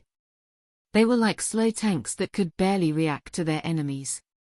This was also why the wide swings were quite easy to evade. The green glow shifted to red in a moment as the mace descended to one of the monster's knee joints. With the increased strength and the impact rune, a devastating blow was delivered. He was even surprised at the amount of damage he was able to deliver. He didn't come off scot-free, as just as the attack caused the knee to crumble, his hand was in a world of hurt. Clearly, the increase of strength, speed, and force wasn't something his body was used to. This combined with hitting a hard resistant target caused his hand to almost break. He had no quick heal spells of any kind, so there was no way of healing his arm if it broke. Potions wouldn't work fast enough to be used during battle, so this caused him to back away. He was left with a numb hand with which he had trouble clutching his mace, and his hand began to shake. The only good thing about this situation was that the golem's leg had given out and the monster dropped to the ground. It was still there though, and somehow the ruby crystals were pushing themselves into the shattered rock pieces. It looked that if he didn't use this moment to his advantage, the monster would heal itself. The biggest problem here was the weapon he was using. The amount of force was too much for a one-handed mace. The proper weapon that would give him an advantage would require two hands to disperse the shock. Hey, you can use this. Before he could think about another strategy, he heard a voice from the side. It was the person with the large backpack calling out to him. He wanted to ask what that person wanted, but he soon realized the reason. In this young man's hands, he could spot a large warhammer that looked more like a sledgehammer. It was just the weapon type that he needed to take care of a slow-moving monster like this. Roland wasn't sure how, but the young man had somehow managed to circle around him while carrying this hammer himself. It looked like he could barely lift it, but he was somehow managing. The golem was still on the ground and waiting for its leg to heal, so there wasn't much time to think. He looked at his mace that was also slightly damaged after he delivered a full swing. The man was now close, so he decided to take him up on the offer. The mana stones embedded in his armor started glowing in red, and he grasped the new weapon with one hand. Roland could see a look of surprise on the young man's face. He was able to lift this heavy weapon with just one hand thanks to his now increased stats. He quickly turned around and moved closer to the golem. The monster was in the process of standing up after patching up its knee joint. Before that could happen, though, a heavy object collided with it once more. The heavy hammer that he was using had a simple strengthening enchantment on it that wouldn't last long. It was heavy enough for the blow to cause a similar amount of damage that his previous mace strike did. Thanks to this now being a larger two-handed weapon, the force wasn't as concentrated on his one hand. He still felt some of the impact rattling his bones, but it was far more bearable than before. With the second hit, the rubies that were holding it together started to crack and shatter. Roland had to quickly jump back as the monster swung one of its huge arms at him. It was quite a slow reaction, so he had ample amounts of time to activate his speed boost and to circle to the creature's back. This time around, with another wind-up, he delivered a smack to its posterior. The large ruby crystals that were protruding out of there started to break. He kept circling around the monster's back while hitting it. With the broken leg, the monster could only somewhat crawl around. Soon something round that was of a different coloring became exposed. This was the creature's core. With one more smack, he could feel his hands going numb once more. The hammer that he was holding was also starting to get bent out of shape. He had to grit his teeth while delivering the blows. If he let this thing time to recover, it would be over. Then finally, with one last hard smack, the monster's golem core started cracking. Before he could cheer at his hard-fought victory, he heard the youth's voice from the back again. "Wait, if you damage the core like that, the golem is going to blow." Roland glanced at the damaged core and the golem. Thanks to his mana sense, he could see a small rise in the magical concentration in the air. He quickly threw the hammer to the side and sprinted back to the man that he rescued. His shield was placed on the ground during the time he was picking up the hammer. Now it was in these youth's hands, and he needed it back. "Give me that and take cover behind me." He grasped his shield with one hand and crouched down. While he activated the protective magic, he had the other person curl up behind him to save up on space. With no other structures around them, he would need to defend them both with his shield. Soon the monster started showing cracks that were pulsating with fiery energy. In no time the whole golem burst up in flames along with an explosion. Sharp rocks and gemstones started flying everywhere while causing widespread destruction. Roland's shield could produce various mana barriers. He had inscribed it similar to his armor, where he could select between the correct elemental shield for each occasion. This time he would go with a fire rock shield combo, just right to protect him from this hail of molten rock. Even with the magic at full swing, he could feel the explosion pushing him back slightly. This was followed by a large number of rocks of various sizes hitting his shield. This barrage continued for a moment until the whole boss chamber looked like a war zone. That should be it.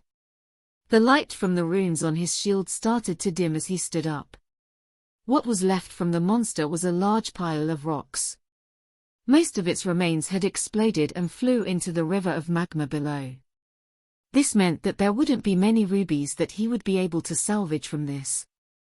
These monster gemstones weren't that costly as well compared to the natural gemstone.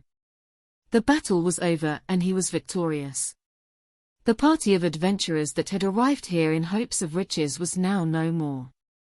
The only survivor was the youth that was used to carry around the adventurer's luggage. After glancing at him again, he recalled bumping into this person back in the store and then again while walking into the city today. The party had probably gone here while he was performing the guild advancement test. They were truly unlucky to run into a 1 in 1,000 rare variant of a golem. Should I go to the guild and report this? He thought to himself while looking at the blast zone that left everything destroyed. He glanced at the scared youth that was coughing from all the volcanic dust. The area started rumbling and the bridges connecting to the exits started to appear as they signaled the defeat of the boss monster. Benir dropped down onto his butt after seeing the monster finally go down. The bloody battle was finally over and the monster had self-detonated after getting its core cracked by the man wearing the crimson armor. He thought back to how this day started. Benir had just recently joined up with a fresh adventurer party. Not as a part of it, more as a freelancer that was doing odd jobs for them for money. There was a reason why he was here all alone and without his family. This young man was close to 170 centimeters in height with red hair. He had a scruffy beard that was in the same color along with large brown eyes. His stature was a bit wide and his hands had some meat on them. He was wearing a cheap set of leather armor, but most of it was just dark cloth. Being a half-dwarf, half-human made his upbringing quite hard. The particular village that he grew up in didn't take too kindly to his father marrying a human woman. Then calamity struck, the village was attacked by monsters, and he and many others were left with no parents. The people that were against him living as a half-breed there took this chance to slowly shun him. In time it was too much and he decided to try hitting it off on his own. The news of the new dungeon city getting built caused him to dream of a new beginning. There was no work in the village he was in, none of the dwarven blacksmiths or artisans were willing to hire him, so it was time to leave. It took some time to get here. The journey wasn't easy as he didn't have much money. He had to perform tasks for the caravan that he joined and sometimes sleep outside with nothing but the night sky above him. After about a month the new city was on the horizon and the dream of an easy life was close to being grasped. At least that was his initial thought, but reality tended to be different than a person imagined. He wasn't greeted with warmth, but with spite as well. The smithies that he applied for didn't take him very seriously. At most, they would let him carry the materials around but never let him continue his craft of blacksmithing. He was left with only a promise that if he did his time they might allow him to work on some horseshoes in the future. Thus his money problems started. He was forced to perform odd jobs again. He wasn't strong in any meaning of the term, so the only thing worth the time was helping the adventurers carry their items. This line of work wasn't what he had in mind when he came here and it barely paid the bills. He was left with a minuscule amount of what the adventurers sold at the guild. His tasks were to pick apart the monster corpses and carry all the equipment that the adventurers couldn't be bothered with. Benir had seen Roland wandering town from time to time. He always had peculiar unmatching armor on which made him stand out. This half-dwarf was someone that was aching to work with his hammer. The only thing he could do was watching other craftsmen create. Then came this fateful day. The armor that Roland was wearing today was different than usual. The craftsmanship had improved and the application of runes made Benir's mouth water as he bumped into him when they were leaving for the dungeon. The party he was a part of consisted mostly of steel-ranked adventurers with the leader being a fresh silver rank. There were 6 of them and he was the 7th member. Benir wasn't really considered as part of the group, he was always getting ordered around left and right. Left with only scraps at the end of the day after having his hands bloody. Besides the leader, all the others were in their high 40s in levels. After the leader finally advanced, it was decided to wander below the 10th level. Benir felt that it was too soon with only one silver rank adventurer around, but he didn't have a say in this. They told him to shut up and just hide in the back as always. From his perspective, things were actually looking good. The team was beating all the monsters quite easily. Even when they got to the 10th level, the guards in front of the boss monster's chamber weren't all that tough to beat. So finally the party ventured forth to battle the maze boss. They weren't even planning to do this, to begin with. The original plan was to go fight some tier 2 monsters at the starting point a bit past the boss monster chamber. Instead, they found the passage closed and with a fresh tier 2 monster waiting for them on the inside. They all knew that this was risky, but also that it could be very lucrative. Everyone knew that after defeating this monster there would be some kind of prize waiting at the end. This 10th level monster was hard to fight as a lot of adventurers were willing to set up camp before the entrance and farm for items. For some reason, it was open this day. Greed got the better of Benir's party and the rest was history. Roland arrived not long after to save his life. While his party members were trying to fight the golem, he was shivering in the back while trying to distribute potions. The monster was slow, but its stamina was unending. One hit was enough to devastate anyone from this party. The party of adventurers gave it all, but after their shield warrior was pounded to meat paste, it was over. The rest started falling like flies, going down mostly in one hit. This boss clearly out-leveled their leader, which was that shield warrior that fell first. Benir's chest was still pounding even though it was over. The rocky bridges that connected this room to the exit were now slowly rising back up. He had looked around if anyone survived even before the explosion, but everyone was dead. He was the only survivor and was lucky enough to have gotten away with it with only some minor bruising. At this moment he was looking at the man dressed in crimson armor that had saved him. This warrior was walking over to the spot that the ruby golem detonated. There wasn't really anything left besides some broken off gems. I might have to go back to the guild and report this. Benir heard the man mumble to himself while kicking around the golem parts. Soon he turned around to face him, which caused the half-dwarf to stand at attention. He didn't think that the man was hostile after he had already saved him, but there was always a small possibility that he could end up dead. It was possible for this armored man to see him as an eyesore. Some people would get rid of all witnesses and then rob the adventurer corpses of all their belongings. Though in this situation there wasn't much left of them. The large detonation pushed almost everything into the lava below the boss chamber's platform. The only thing that was worth something was Benir's backpack that he still had with him. It was a spatial item that was worth a lot, but it wasn't his. It was an item that was given to him by the adventurer party, but they were all gone now, so it would belong to him as the only one that survived. That is if this armored warrior didn't see a problem with that. Hey, you. Why yes. He snapped back to reality after the man in the red armor called out to him. After poking around through the monster's remains and gathering some of the materials, he finally focused his attention on Benir. Can you walk?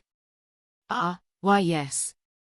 Benir quickly jumped up to his feet to show off that he was fine. Good, we'll have to make a report to the guild, so you'll have to come along with me. The golem's core wasn't totally destroyed, it should be enough as proof. The other person in the armor started talking. It looked like he didn't have any ulterior motives and wanted him to report to the guild about this situation. Benir let out a sigh of relief as it looked like he would be getting out of this in the end. Also sorry for your loss. The man was about to turn around but then slowly faced him again. Benir just nodded while scratching his head. Thank you, we weren't really that close though. He replied while the man turned around to look at the monster's remains. He picked up some of the crumbled rubies and started looking over them. Before he pocketed them, Benir opened up his mouth. You shouldn't take that, without the golem's core those gems will turn into regular rock soon. He was in this business for some time now and had done some research. He knew that golem remains were slightly different, They might have looked like resources ready for plucking, but that wasn't entirely true. It will? Why yes, golems with a large core like that need mana for some of their body parts to function.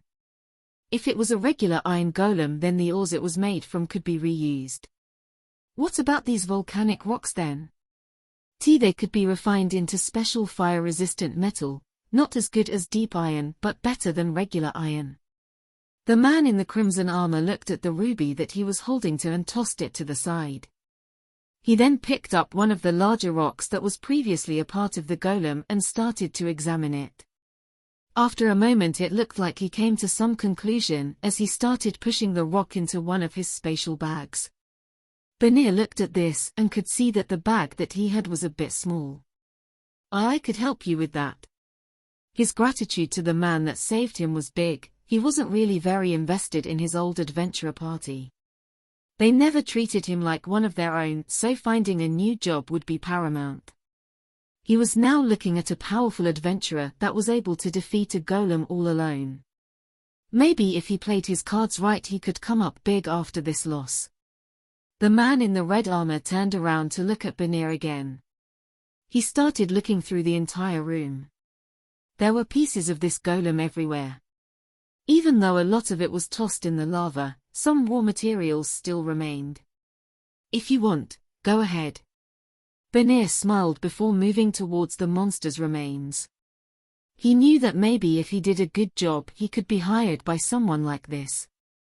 This man was clearly someone that didn't speak often, but he was already treating him better than his old co-workers.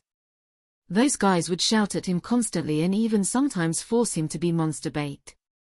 Though he wasn't so sure about this man, but it didn't seem that he had an ulterior motive. Thank you, sir. I'll be sure to do a good job. The half-dwarf replied while moving his boot in gear. In his mind, it could be possible to land himself in a better position than when he entered this dungeon. The man before him looked to be a silver rank adventurer, maybe even a gold one. If he could become his helper, then he might actually start earning some real money. Sir. You don't need to call me that. Then how should I refer to you, sir? Just call me Wayland. Benir tried to recall where he heard that name and connected it to some rumors in town. There was supposedly some eccentric living out of the city in a farmhouse. This someone apparently didn't really like to interact with other people. Will do, Mr. Wayland, you can call me Benir. There were even rumors that people went missing around his house from time to time. Though he didn't really believe those, as he was mostly interested in the fact that this Wayland person was supposed to be some kind of smith. This only caused him to go into high gear, as he was very much interested in getting to work at a proper forge. While Benir was thinking about what the future had in store for him, Roland was walking through the cleared-out boss chamber. The bridges that were slowly rising were almost up, so he would be able to leave in a moment. There was one last thing for him to do here. He knew that after this boss fight there should have been some kind of reward waiting for him. From what he had heard, there should be a chest with an item in it. How rare and valuable the treasure would be depended on how strong the boss was. The whole place rumbled as the bridges were finally connecting to the platform. He could even see magma dripping down from them. It would probably be better to wait a few minutes before going through them. Luckily, he was smart enough to get boots that were made from fire-resistant leather as well. Then it finally happened. A small compartment opened up right in the middle of this battle stage. It looked very game-like, as the item that was there was a bronze chest. There only needed to be some catchy tune and it would look like something straight out of a game. The golem was a rare monster variant. The rewards should reflect this. Roland walked over to the middle of this chamber and waited for the chest to show up. Before opening it up, he examined everything around it with the help of his skills. Analyzing and scanning it with his runic eyes didn't show him much. Bronze chest, intermediate. There were no enchantments that he could see, and he couldn't really feel any mana fluctuations either. Roland wasn't sure about just opening it, as there could be traps. There was also the possibility of this being a mimic, which was a monster that took on the form of chests. The probability was low, but being the cautious type, he gave it a few pokes with his sword. Want me to open it? Benir called out to him from the side. Roland could see the young man's surprised expression as if he was doing something silly. It looked like the half-dwarf didn't see any danger in opening this chest. There was also no lock on it, a person just needed to lift it up to see the prize inside. It's fine. I'll do it myself, he replied while still being a bit apprehensive. He used the tip of his sword to wedge it inside before flipping the chest open. Even though it looked like it would be fine, he still protected himself with his shield from any possible explosions or poisonous arrows shooting out of there.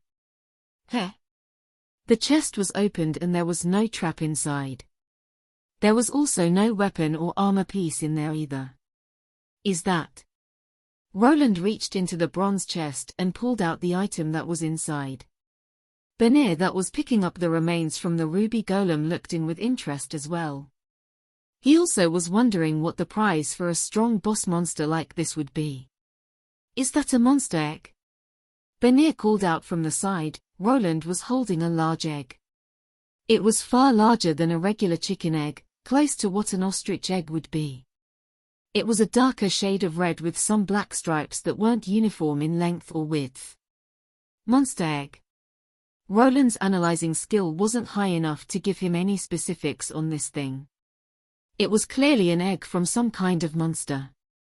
If it was rare and would fetch him a good price on the market was unknown.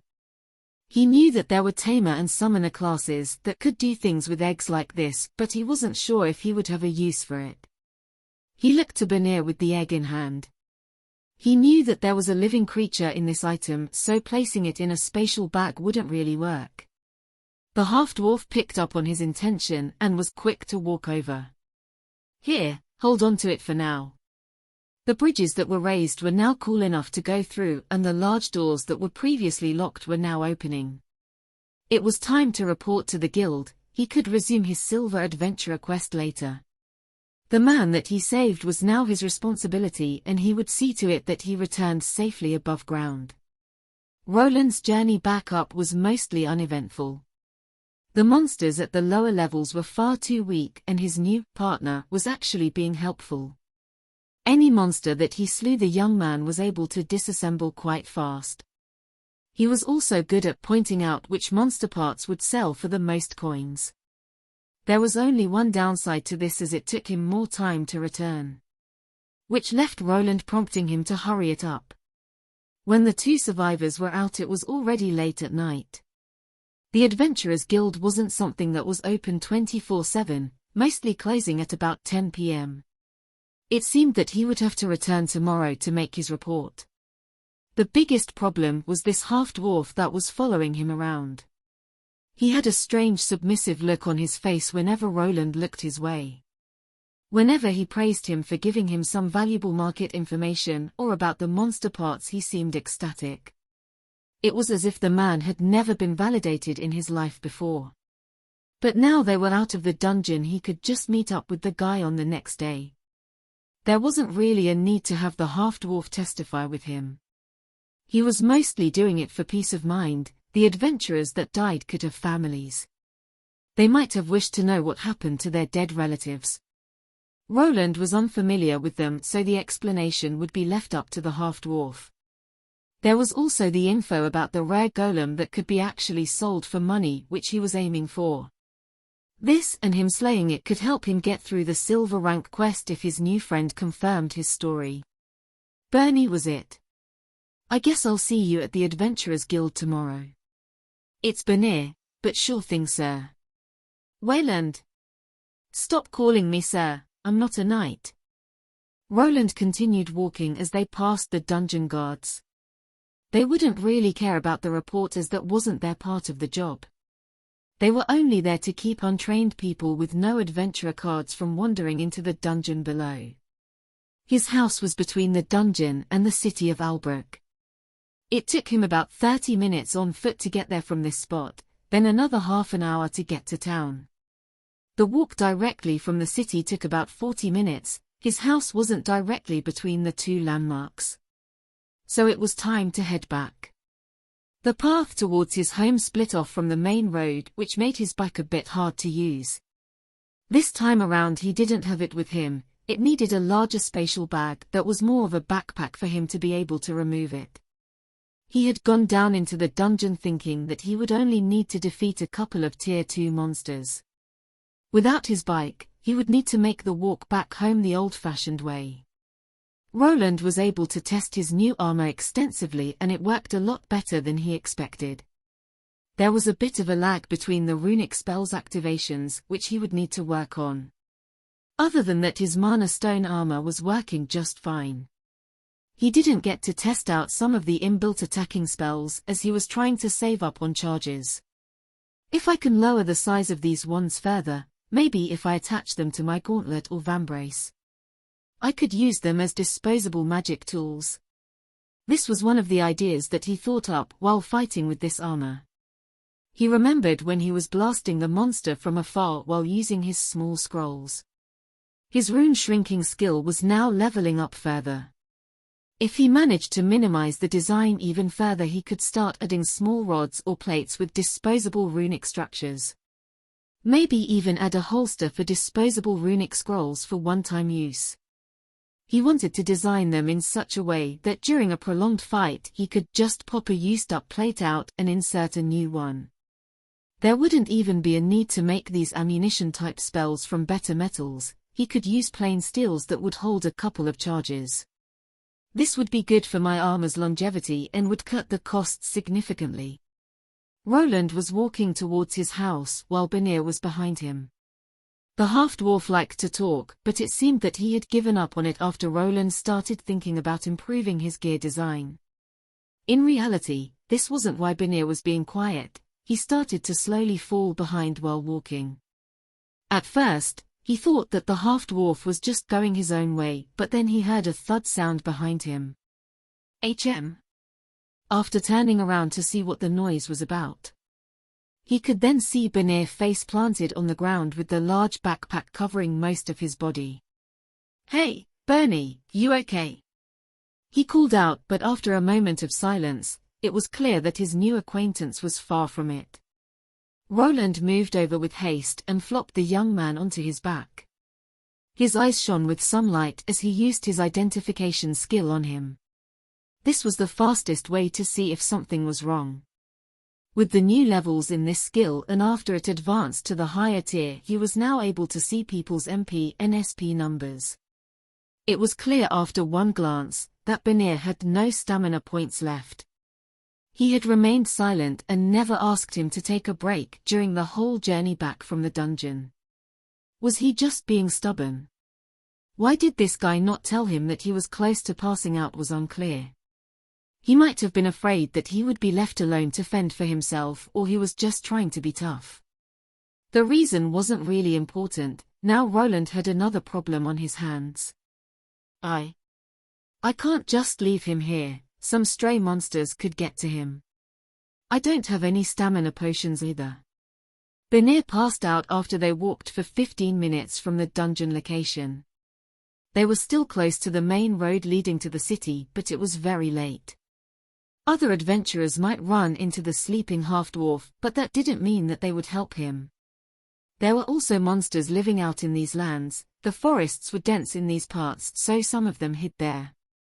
He even ran into some low-level creatures from time to time, but they mostly fled from people above their level like him. They would certainly not flee from a juicy pussed-out half-dwarf though. Do I need to carry him back to the city? Roland had the strength to carry this guy around in the backpack with no problem, but going to the city like that would take some time. His own house on the other hand was 15 minutes away from this spot. The more logical thing to do would be to take him along to his home and let him stay there for the night. But then Roland's trust issues sprung into action once more, which made him question that option. Well, I could dump him into my shed, don't think he will steal any of those old tools from it. After going through some options, he decided to take him along towards his own house. He didn't need to allow him to sleep in it directly as his shed was a good option. Thanks to this being a volcanic area, the weather was warm, He wouldn't freeze even when sleeping in a tool shed. The same shed that he used as a dummy workshop. With a small nod, he decided on taking the half-dwarf with him. Normally he would sling him over his shoulder, but there was still the backpack that would be in the way. He wound up putting it on his back while carrying Banir in his hands in the front. The monster egg was in one of the side pockets of this large backpack. Roland was sure to check if it didn't shatter during the fall, and it was just fine. I picked up quite the ugly princess. Roland groaned inwardly while walking forward. The young man that he was carrying wasn't the prettiest and also needed a bath after what happened in that dungeon. Though he wasn't sure if this was just Banir natural fragrance. He was in the minority of the common people that washed themselves every day. Not everyone could fashion themselves a runic bathtub with clear magical water. Finally, after about 15 minutes, he was back home. There were no street lights, but he had a night vision rune inscribed in his helmet to help him out with that. After entering through the main gate, he flopped Banir down on the ground. Roland moved into his house first to get some things. He had an old straw mattress that he didn't use at all, as later he fashioned a large bed for himself with a softer finish. He fetched a blanket that he carried with the straw bed to his log shed. I think I'll just burn it after this guy is gone. He placed the small half-dwarf onto the makeshift bedding and placed the blanket over him. He didn't have any spare pillows to give and didn't want to have that unkempt red mop on any of his good pillows either. The shed that he was using as a backup plan for thieves looked a bit dusty and unkempt. He didn't really like to clean it and only worked there to make some basic things like nails or hinges for doors. It had been visited by some intruders before, but they didn't really take much as all these tools were of low quality. That should be it. Normally someone that runs out of stamina will be out for a good 6 to 8 hours. I'll check upon him in the morning. He closed the shed but didn't lock it from the outside. There wasn't anything useful in it, and if Banir woke up and found it locked, he could have a panic attack. Maybe even use it as a toilet if he woke up in the middle of the night. There was nothing in it that he considered valuable, so even if he ran off back to the city it would be fine. His own hose was tightly protected, so there was no fear of someone like this even getting in there. What was a guy like this doing down in the dungeon anyway? His jobs are blacksmith and carpenter. He is level 45, shouldn't he be in some smithy working? Roland had peeked at Banir's status. He couldn't see his pure stats, so he couldn't compare his old runic blacksmith class to the regular one, but he could see that this man was a pure crafter. From his perspective, there was no reason to endanger himself to go down into the dungeons.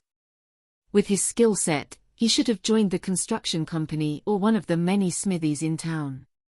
Roland shrugged as he hoped to be rid of this half-dwarf in the morning. After dumping him off at the Adventurers Guild, he would have a clear conscience.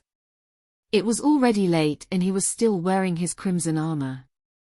Even though he was complaining about Banir's smell, he wasn't much better off. Spending a whole day in this type of armor had made him sweat. How he was able to last this long was thanks to his heat-resistant skill along with a little rune that lowered the temperature on the inside.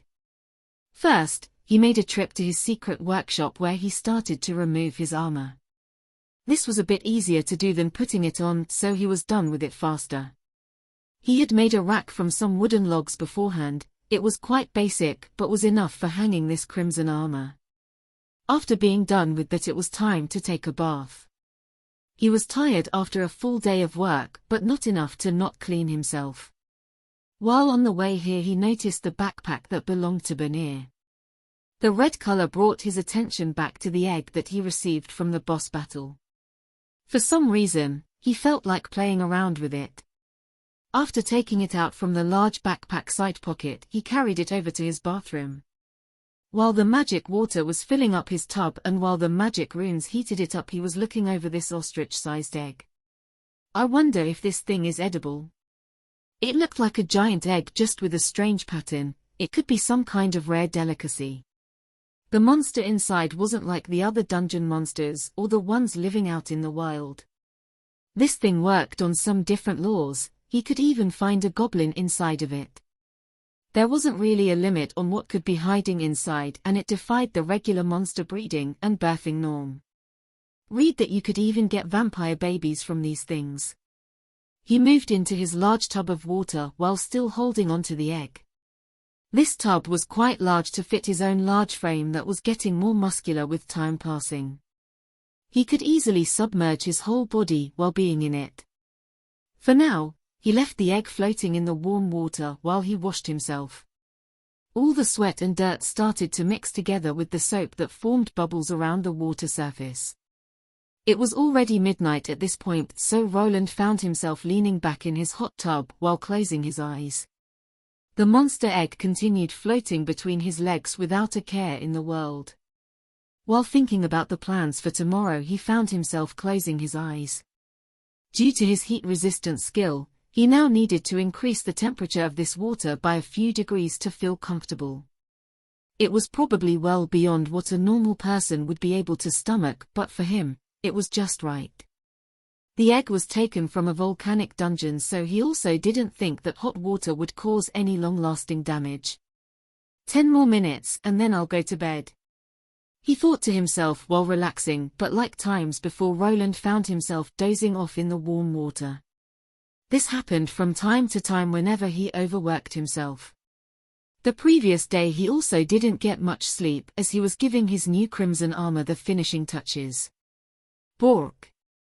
Bork bork, boof. Gah. What the? Roland shot up awake only to realize that the sun had already set.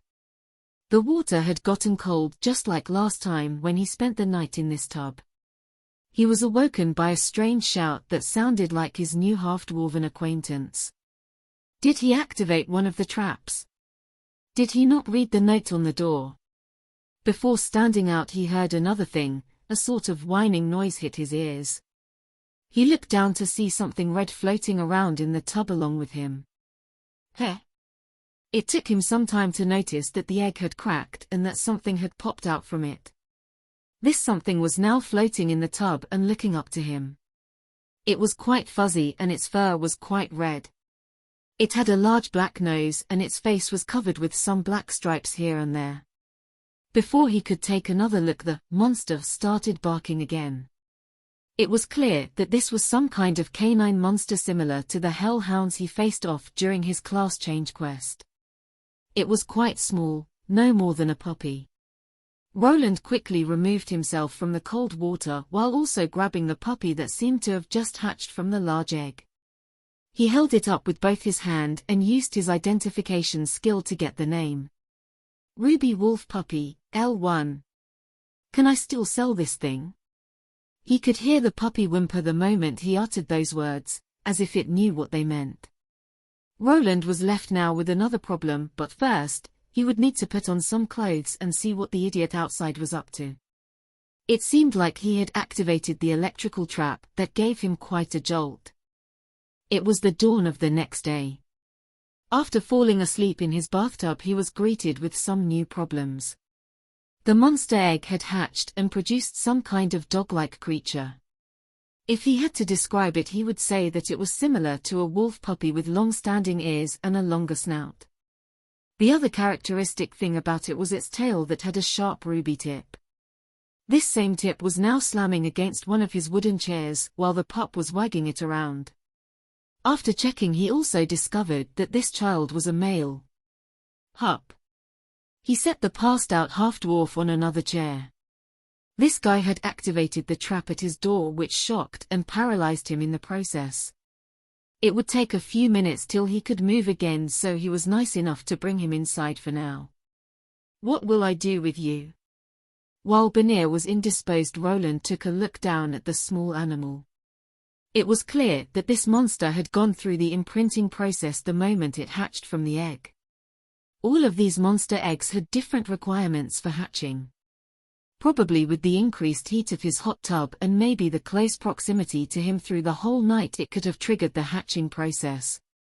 Some of the monsters that hatched from the eggs would see the first living being they come in contact with as their parent. This was the case for canine-type monsters that went off of the smell the most. I don't think I can sell you to anyone like this. Roland gave out a sigh while the ruby wolf puppy gave out a high-pitched bark. The more he looked at the small animal, the more it wiggled its behind. Soon the ruby tip of that tail caused the wooden chair to give out and splinter. It was clear that this was a monster, as a regular dog would not be able to exert this amount of strength. "Hey, stop destroying my house, bad dog!" he shouted at the puppy, that caused one of the chair legs to fly off into the distance. The abrupt shout caused the puppy to whimper while dropping its ears down. "Don't you look at me like that!" The dog looked at him with his big eyes while whimpering some more. This caused Roland to back away. He was someone that actually liked dogs, but animals weren't allowed in his old apartment. Neither could he get one in this world while being on the run or working to further his craft and earn money. This was quite troublesome, even more as the dog started shaking around. Roland was wondering what this was about, but the puddle that was forming under it made things clear. He quickly grasped the small puppy and started carrying it out of the house with a stream of urine following both of them, as the small dog had quite the full bladder. "Did you drink the bathwater or something?" When he got outside with the little red puppy, the little guy started barking frantically some more. Its ears stood at attention along with its tail as it saw the large space outside. Soon it was barking and running around with no worry in the world. It was a newborn pup, so it was clearly eager to see the new world outside.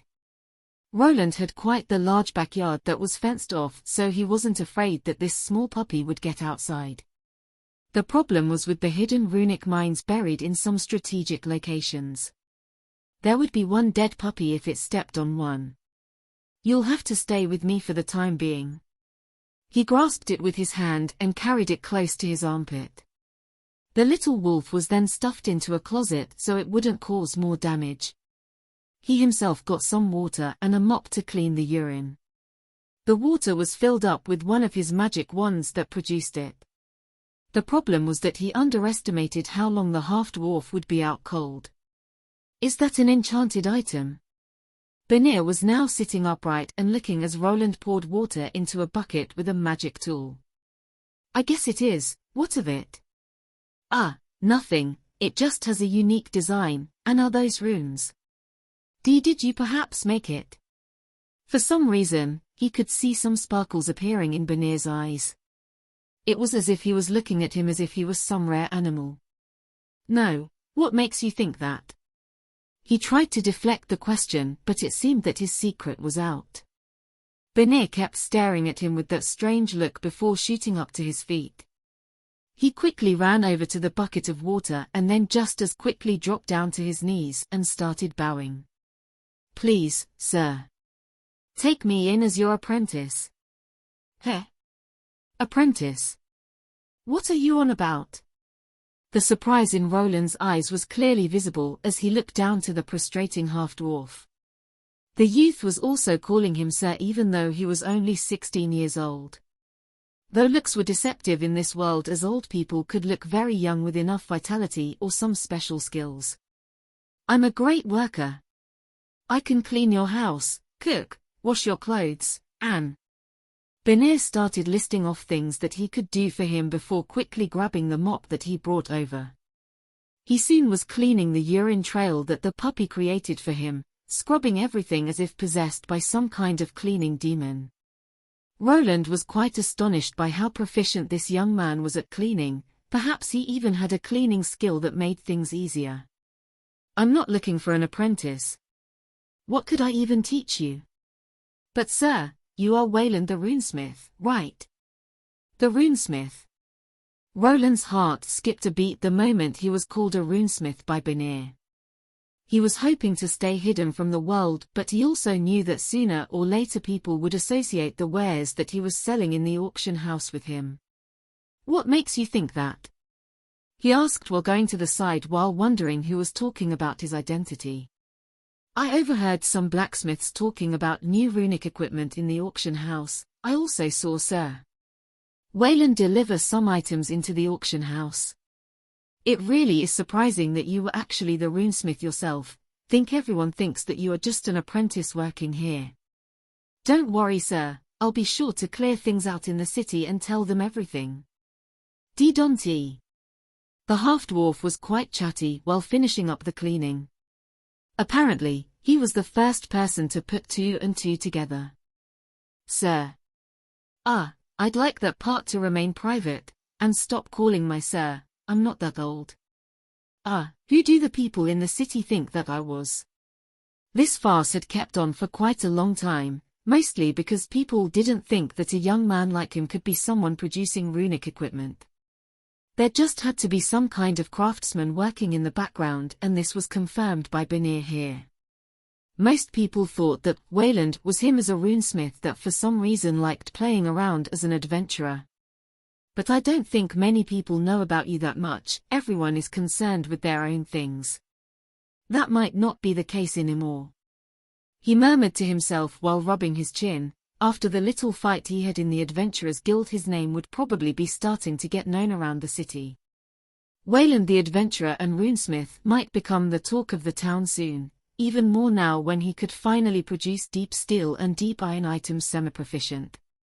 This would probably be a good time for expanding his wares and earning more money, but it also brought dangers with it. He was just one man. Even though he was stronger now, it would be hard to go against any organization alone. That depended on the people ruining things though. A thieves' guild could be paid off and used for protection if a person knew the right people. Roland wasn't really part of Albric's inner workings. He had no idea who was running things in the background. The noble and city mayor were the obvious leaders, but there was always someone moving in the background. Lucky for him, the city was still developing and the auction house was safe for making business. The only downside was the steep margins that they charged for his wares. If it was possible to hide his face for a bit more time, he would use it to his advantage. There was no reason to give away all of his secrets. The problem was that Benir here now also knew that he was Wayland and a runesmith. The people from the Adventurers Guild probably knew this as well. He did show his face to the elven lady while getting his new card. With how things were currently, hiding might not have been an option. If he even needed to do that was still up to debate. It had been some time since he escaped from Edelgard and even longer since he left his old home. It might have been time to let all of this paranoia rest and move on with his life. Don't worry, Mr. Wayland, your secret is safe with me, so please hire me as your assistant. Benir started bowing his head once more. It was clear to Roland that this youth had lost a lot the day before. The party of adventurers he was working for was wiped away, and this along with most of their belongings. The half-dwarf had craftsman classes that he could see through with the help of his identification skill. He wasn't sure why he would choose him as his master though. The half-dwarf clearly didn't have a mage class, which was needed if he wanted to become a runesmith. There apparently were some ways of gaining mana sense later in your life, but they all required costly items or strange rituals. My assistant. I can't teach you runesmithing, you don't have the talent for it. I'm aware, Mr. Wayland, but I only want to be a regular blacksmith like my father was before me. I can work on my own, I'll even give you back the coins for the materials, so please let me practice blacksmithing. It was unclear to Roland why this youth was so adamant in his resolve. It didn't make much sense to him that he wanted to work for him. There were many other traditional blacksmiths in the city that were also dwarfs. He was mostly self-taught and could barely make intermediate-grade armor and weapons. There wasn't much he could teach this guy. He also had just leveled up from his smithing class, so he wouldn't really know much more than this kid. Shouldn't you try the other blacksmiths first? How about Gray? He wanted to mention some of the weapon shops and armor shops that would be better for the youth in the city, but he was quickly cut off. I tried, no one would want to hire me. They wouldn't. Why?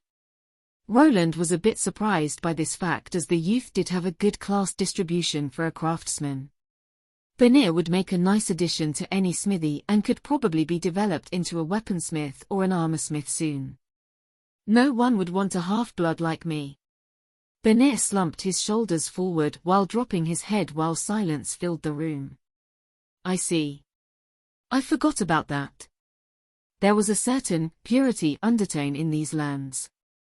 Humans, elves, dwarfs, and all the other races somewhat looked down on anyone that was considered mixed. He wasn't sure why this was the case with so many races around this world. It seemed that intermingling would be something obvious and natural, but reality here was different. The races would somewhat accept the mixed races, but they wouldn't allow them to prosper alongside them. At least not unless they showed their worth in one way or the other. Roland had kind of tossed things like this into the back of his head. He didn't really adhere to the social norms in this world as he liked living alone. His introverted tendencies only got worse with time, but now it looked like he might have gained a potential helper. There was also the ball of energy that was barking furiously in his closet.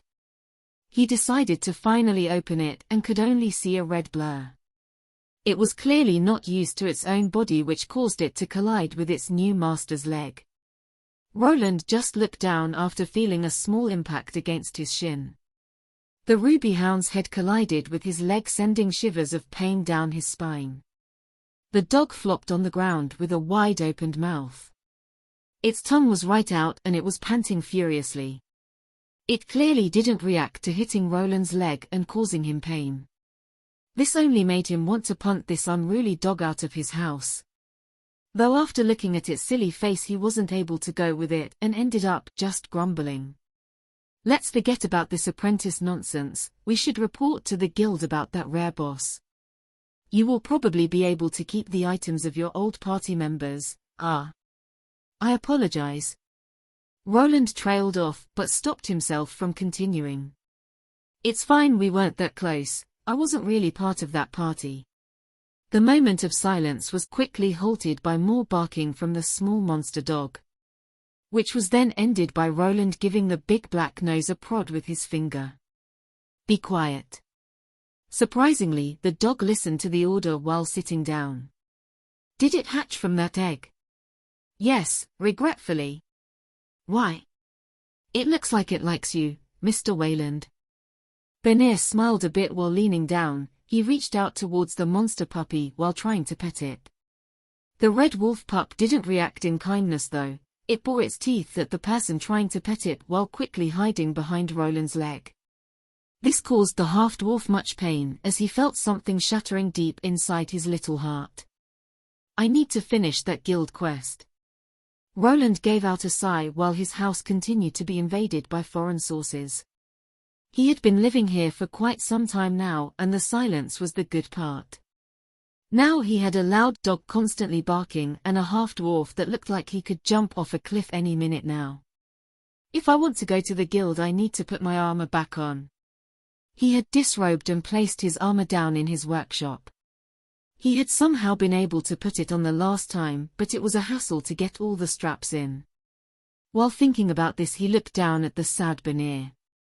Bernie, was it? So you want to be my apprentice? Don't move from this spot. I'll be right back, and keep that red dog in check. It's Benir. The young man perked up at the mention of the apprentice role. He remained in the room he was in while Roland went away to fetch something, unlocking the door behind him as he exited. The little red pup was quick to follow his new mommy, but the way outside was blocked by the half-dwarf. The little animal started barking and biting while Benir continuously tried to keep it from venturing further into this house. While this was happening, Roland was down in his true base of operations. He quickly packed up the armor pieces along with the arming jacket. If he was going to have a potential apprentice, he would use his presence to the fullest. His secret was partially out in the open, and the youth already saw his armor in action as well. This didn't mean that he would show him how to enter his secret workshop. After returning upstairs, he found his living room destroyed. The chairs were all turned around and so was the table. He found Benir wrestling with the small red dog on the floor, which was surprising. "What are you doing? Here, help me get this armor on and let us go back to the Adventurers Guild." He squinted at the two people while contemplating if it was such a good idea to keep both of them around here. For guards were standing by the entrance gate to Albrook City. This gate had two large towers to its sides with even a few archers keeping watch. The whole city was still in the development phase, but most of the walls that surrounded the insides were already built. It was early in the day, so there wasn't much to do for these guardsmen. They were here to keep immigrants outside if they weren't able to pay. Even now people kept pouring into this city in hopes of earning money and starting a new life. Most of the heavy hitters had been entrenching themselves in the city, like the Adventurer Guild and some wealthy merchants. It was now very difficult to start your own business without stepping on the toes of some powerful people, which caused most of the new arrivals to search for work in some of those companies. The day had started off slow with not many new merchants coming in, but soon something interesting would come walking by. One of the guards nudged another one that was slowly dozing off on the side. "Hey, get a load of that." This guard gave out a grunt as he was still a bit hungover from the day before. His vision was a bit blurry, but soon it focused on the dark red blob in the distance. What the sleepy guard saw was a man in a full suit of armor. "Wait, what is that on top of his head?" the guard asked while squinting. The armor in itself wasn't really that interesting. Many adventurers wore similar ones and even more extravagant looking than this one. What was out of place was a little red wolf pup sitting on this large armored man's head. It had its head raised up high as if it was some kind of proud noble creature. Behind this armored man, there was another person that was smaller in stature and wearing a large backpack. The guards didn't really know who these two were. Roland's fame was on the rise, but that didn't mean that everyone in the large growing city was aware of him. He sparsely visited the city and he also went through other armors. This new look was not something that the other residents associated him with. Soon the strange duo with the monster puppy arrived by the gate. Normally the guards would just let Roland through without really asking any questions, but this time it would be different. He was bringing in a strange creature into the city. There were certain procedures that needed to be done to allow something like this. "Halt!" the guard shouted, which caused Roland and Benir, who was trailing a bit behind, to stop. "Is there a problem?" Roland asked while the problem started barking at the guards that he was talking to. Obviously, the guard that was talking to him pointed to the creature on top of his head. This made Roland think back to about half an hour ago. He and Benir finally decided to set off into the city, but then a problem arose. The red dog wasn't having any of it as Roland tried to lock it in his shed. It started barking around furiously the moment he closed the door. This was followed by the sounds of clawing, chewing, and metal tools falling over as the creature started running around the closed shed. It was clear that the wolf pup didn't want to be left in there. The other option was to leave him in the yard that was fenced off or in his house. Both options weren't possible. The area around his house was filled with runic mines against unwanted guests. The inside of the house, on the other hand, would have probably been chewed to bits. The best option would be to stick it in a small cage through which it couldn't burst through. He didn't have one though, and smithing one into existence would take quite some time. Then finally Benir chimed in, advising Roland to bring the dog along to the Adventurers Guild. Monsters like this needed to be registered and examined by specialized personnel in the guild. There were classes like tamers and summoners that used monsters for battling purposes. Each new monster would need a permit to be allowed into the city. Some that were deemed too dangerous would be banned from entering. Roland was kind of familiar with this process due to him spending some time adventuring now. He didn't look into it too much as he didn't think that he would be an owner of such a monster. At most he might get his hands on a summoning spell rune that he could use for some assistance. Such runes were quite rare and could cost a small house for even a lesser version of it. Depending on the rune type, the prices changed even if they were of the lesser variation. "Do you have a license for that beast?" The dog growled menacingly at the guard that was looking at it, but to the man, these sounds sounded rather cute. "No, it just hatched yesterday. I want to register it at the guild." The guard nodded while calling out to another person. There were special people with higher level identification skills at this checkpoint. Such a person was called over to take a look at this puppy. After checking the monster's level and stats, Roland was given some paperwork to fill out. He was a bit surprised that these people were taking things so seriously, but even the smallest monster could turn out to be a calamity if it was untended. They needed to note him down as the owner. If this creature caused havoc in the city, he would be held responsible and would have to pay for any damages. Then if any deaths occurred, he would also be put on trial as if he was the killer. Move along.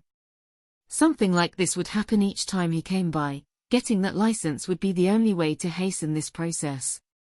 He also needed to pay a small fine for bringing in an unregistered monster into the city without a proper permit.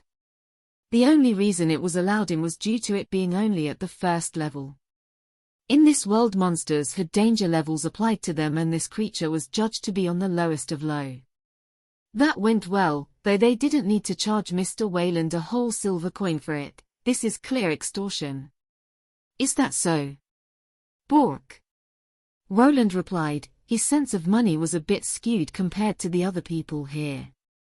He was someone that could earn something like a silver coin back with one scroll.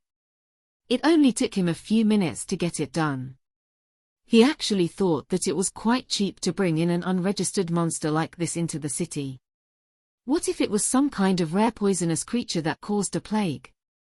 Quiet down, you. The puppy raised its head high up once more. The only reason Roland allowed this dog to ride on top of his head was because otherwise, he wouldn't shut up. He even tried placing it on his shoulder, but the red ball of fuzz just wanted to be on top for some reason. Was he the wolf pup's master, or was it the other way around? The two young men continued to attract gazes from the people around them all until they arrived at the guild. Roland, thanks to Benir's help, was able to put on his suit of armor much faster, so he was now thinking that it might not be such a bad idea to get himself an assistant. Roland pushed the door open to get inside and was greeted by the usual looks. Soon those looks turned similar to the ones that the guards showed him. The dog on top of the fully armored man's head was clearly something unusual. There was some luck on Roland's side though, as the usual spot at his receptionist elf lady was free. They arrived early enough for the place to be partially empty, so they were first in line. He was quick to go over to the elf that gave him the silver rank test. Mr. Wayland, back so soon. Did you take care of the quest already? Want me to call over the butcher to go over the corpses? Oh my, what is that cute creature you have there? Why is it on top of Mr. Wayland's head? The lady smiled and started going through her receptionist pitch fast before spotting the pup on top of his head. The little guy gave out a loud high-pitched bark which brought even more attention to his master. Ah yes, there is a reason for this. Roland grasped the little pup with both his hands and removed it from his head. The ball of fluff was placed on the receptionist's desk, but he didn't let it go in fear that it would just run off and cause some unnecessary damage. I would like to register this monster, and I would also like to make a report about the deaths of some adventurers. Bernie here was part of that party. He will tell you more about that. It's Benir. The half-dwarf with the large backpack stepped forward and looked at the elf lady. She nodded with her head while telling the two to wait for a moment. Soon another staff member came out and took Roland to the side. Benir, on the other hand, remained with the receptionist elf to give a recount of what transpired the previous day. Mr. Wayland, right, please follow me.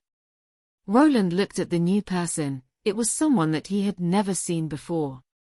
The man was an old gnome similar in size to the old manager from Edelgard. He had the usual gnome beard and a monocle garnished his face. After following the smaller gnome, he found himself in a separate office. Please place your tamed monster on the table. He followed the instructions and placed the puppy on the table. The inside of this office looked a bit like a smaller veterinary clinic room. On the sides, he could see some large hand-drawn anatomy drawings of strange monsters. There were also some medical instruments here and there. A ruby wolf, quite a rare find. Roland could see that the monocle that the man was wearing was a standard identification tool. With items like that, you didn't really need people with high identification skills. His new dog clearly didn't like to be touched by the other man as he started to bark. The old gnome didn't seem to care much as he continued to look over the small creature while also touching it. Yes, it looks fine. It has clearly imprinted itself upon you, Mr. Wayland, and should stay loyal for now. Is this your first tamed monster? Roland nodded at the answer. It happened by chance. Is there a possibility of it accepting a different owner? He grumbled slightly as he wanted to sell this wolf. Keeping pets was never really his thing. This only brought more troubles to him as he would need to get this puppy up in levels before it became useful. You don't wish to keep it? A high-ranked tamer could probably override the imprinting, but it would be hard to find such a person. The longer you wait, the harder it will be. I'd advise you to keep this monster. It's a rare breed of a canine type. These types always stay loyal to their owners. Its evolutionary options should also be quite powerful if you raise it well. Evolutionary options. Excuse me, I forgot that this is your first tamed monster. Let me explain. Roland raised a brow at the old man that brought his attention to a diagram on the wall. On it there were various monster drawings with arrows. The first one was an egg similar to the one that this monster hound hatched from. These monsters begin with an egg. There are various requirements needed to be taken into consideration to have one hatched, but you seem to have triggered it by luck already. The old man chuckled while pointing to the next drawing that was of a lizard-looking monster. After hatching, the monster will try to form a bond with the first being it comes in contact with. When this occurs, the person that the monster imprints on will be deemed as the creature's master. This allows the master to see their tamed monster's stats, thus helping them track their progress. With this, you'll be able to plan out its evolutionary path. If for some reason a creature hatches without any person to tame it, it will become feral and just act as a regular monster. Roland looked at the small pup. He had previously used his identification skill to figure out its type, but he wasn't able to see detailed stats. I should be able to see its stats. Yes, the first time might take time getting used to. You need to access it through your own status screen. Try focusing on it. Roland raised an eyebrow while then bringing up his own status screen. It was easy to bring it up as it came quite naturally. He had learned this skill just by getting transported into this world and getting some of the real Roland's memories. Now he needed to try something else, but when he tried thinking about the tamed monster, another window was brought up. Name. Ruby Wolf Puppy, L1, X 0%. Type. Fire Earth Beast. HP. 77/77. MP. 110/110. SP. 136/136. Strength. 5. Agility. 10. Dexterity. 6. Vitality. 5. Endurance. 9. Intelligence. 7.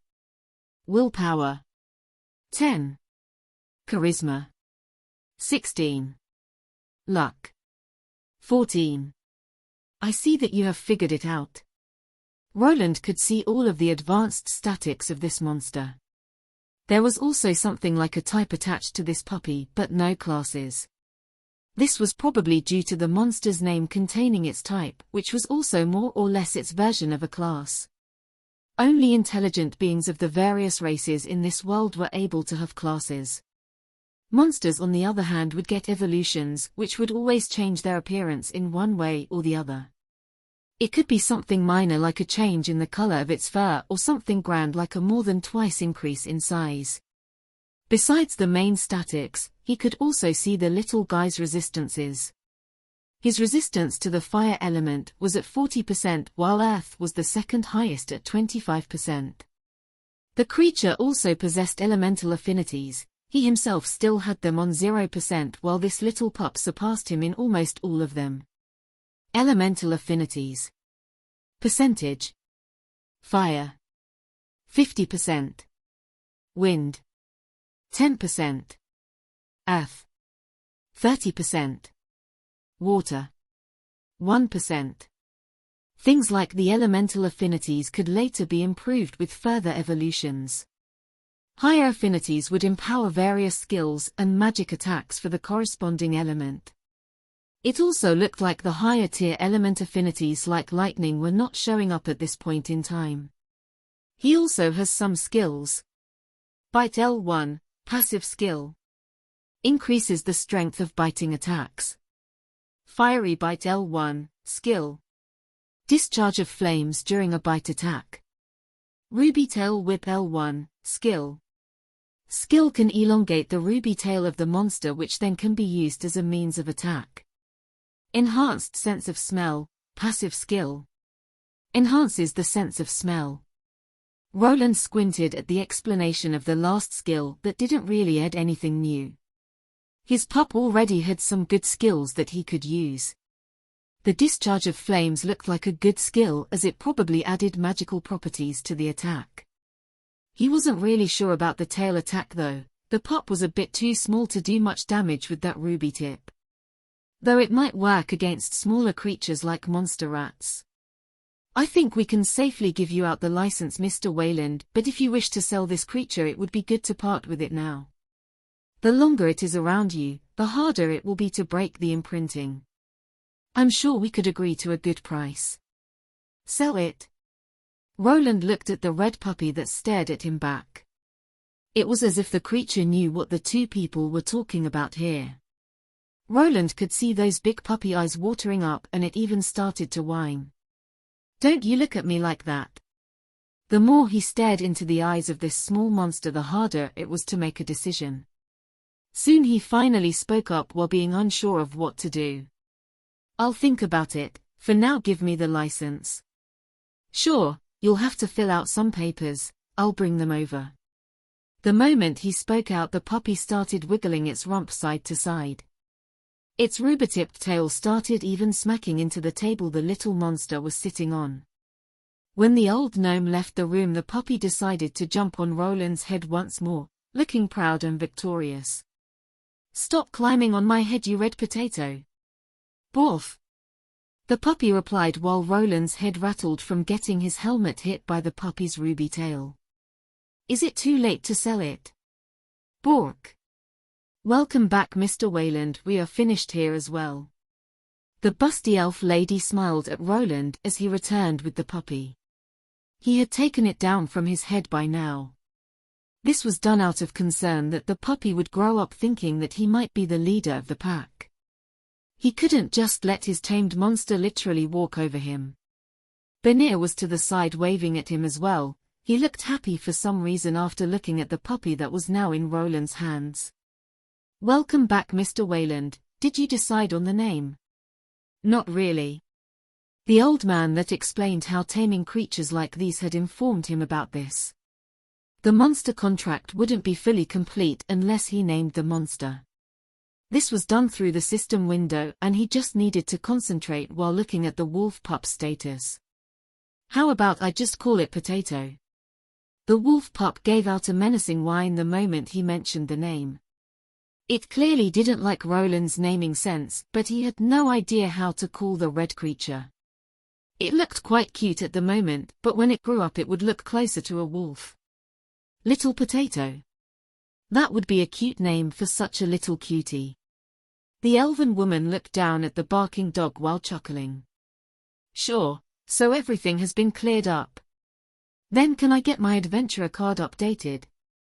He asked as he had signed all the papers relating to the new party member. The ruby wolf puppy would become his tamed monster. His adventurer card was taken to perform some updates. It was interesting how these cards worked. They would add certain symbols onto it which would then inform people about certain things. A little picture of a beast would be added in the corner which would indicate that he was an owner of a beast. This card could then be given to any guild and they could scan it for the detailed information about the monster in question. This all was not done with any runic components, though as he couldn't identify any of them it worked on some other magical system. It was probably done through regular enchanting which used a slightly different language or maybe something else entirely that he wasn't aware of. Runes were not the end all be all in this world, Many other magic languages existed that could produce similar or even better effects. The old gnome also told him to get a collar for the wolf pup. It would then signal other people that this monster was owned by someone and keep them from attacking it. The papers that explained things about his creature were also given to him by the old man. He could present them to the guards the next time he saw them, which would be proof enough to not pay any more tolls. This could also be done by showing his adventurer card, but it wouldn't always be accepted outside the guild. If the monster went through an evolution, he would need to return to the Adventurers Guild to have everything updated. The creature would be judged again. Sometimes monsters got extremely violent, which in some situations caused them to be banned from entering cities. Other times they would change into a poisonous or corrosive variant that by just being in contact with others could cause them harm. Yes, Mr. Bonnier had explained everything. Are you willing to sell the damaged golem core? Even if it's damaged, the materials can still be used by some craftsmen. Roland had dumped a lot of money into buying resources for his deep steel armor, but he wasn't that strapped for cash. He could always enchant some disposable weapons on the side to earn more. The golem's core, on the other hand, was a rare commodity that could be melted down and turned into an alloy. If done correctly, this alloy could boost the regular metal's capabilities. I'll keep it for now. When can I get my card back? It shouldn't take more than 30 minutes, Mr. Wayland. Why don't you sit down and have a drink while you wait? The elven woman pointed to the side where a small section of tables was at. The guild did have a dining section. They mostly served beer and some easily made dishes for the adventurers that were stuck waiting like him. He just nodded and turned around. His little dog continued to bark in his hands as he carried it around. Calm down, or I'll really give you the name potato, or how about beetroot? You're quite red like one. The pooch instantly went quiet after Roland continued to mention vegetable names. It was clear that this wolf-to-be didn't want to be named like this. It felt like a drag to come up with a fitting one. While going towards one of the tables to sit at, he tried remembering some popular dog names that were used in his old world. Max. Charlie. Boomer. Woofer. Crimson Fang. There were just too many to choose from for him to decide on such a short notice. He could go with a regular name similar to a person or try something more interesting or cool. This puppy would evolve into a more ferocious-looking ruby wolf, or maybe even something else entirely. The interesting part about tamed monster evolution was that their master could affect the evolution in one way or another. He had this explained by the old man during the paper signing. Depending on what he fed the wolf, it could even change its elemental affinity in the next evolution. A tamed monster like this didn't go through any class changes and trials like people did. It was more or less automatic for any regular wild beast. It was slightly different for the monsters that were taken out from dungeons, as he did. Apparently, after reaching the first threshold of the 25th level, he would be actually able to decide between some evolution options. It was even possible for him to keep the monster unevolved and wait for it to gain more skills and achievements in hopes of earning a rare class. It was very much a game-like system, which made it more interesting. While thinking about the future, he finally sat down at the table. He didn't eat breakfast due to the unforeseen monster birth, so he was a bit hungry. This place's food wasn't the best though, but it would get a person through the day. There were also more people that looked quite hungry with him. Bonnier followed him here, and he could even hear the man's stomach giving out strange noises. You hungry? Heh. Oh no, I'm fine. It was clear that the half-dwarf had gone through a traumatic experience and probably famished. Roland was somewhat aware of his situation, which probably caused him to not have much money. While Bonnier was out cold, he had gone through his backpack and there was actually almost no gold in it. The prices in the guild were higher when food was concerned, so he assumed that saving money was probably Bonnier's agenda. Is that so? Soon a young cat lady showed up to take their order. What will it be? She called out in a quite energetic voice while mostly focusing on the red puppy that was squirming around. Roland had forced it into his armpit so that it wouldn't cause trouble. Bring us some kielbasa with bread and butter. Make it enough for 3 people.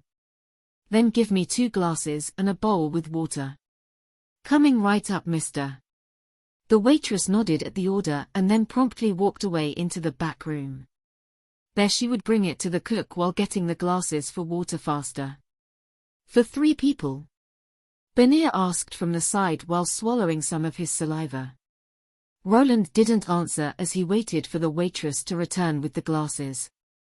The bowl was placed on the table by him along with the small pup that started to quickly drink from it. His long tongue worked fast, causing some of it to drench the table. This was something that he had to contend with as he was afraid that if he placed the dog on the ground it would run off somewhere. Then he would be stuck chasing after it. If it did any damage to the city or anyone in it, he would be responsible for it. I need to train this dog to behave. While thinking about his future, taming headache, he offered 1 glass of water to Benir. He himself slowly looked at his own glass before giving out a sigh to move his visor up. Mr. Wayland. It's fine. Benir was a bit surprised by Roland exposing his face to the Adventurers Guild. From the previous talk that they had, he made it seem that he didn't want to reveal that he was a runesmith to others. Roland, on the other hand, was tired of constantly running back and forth from the city to his house with and without the armor. It had been over a year since the encounter with the cultists, and his family hadn't found him in 6 years.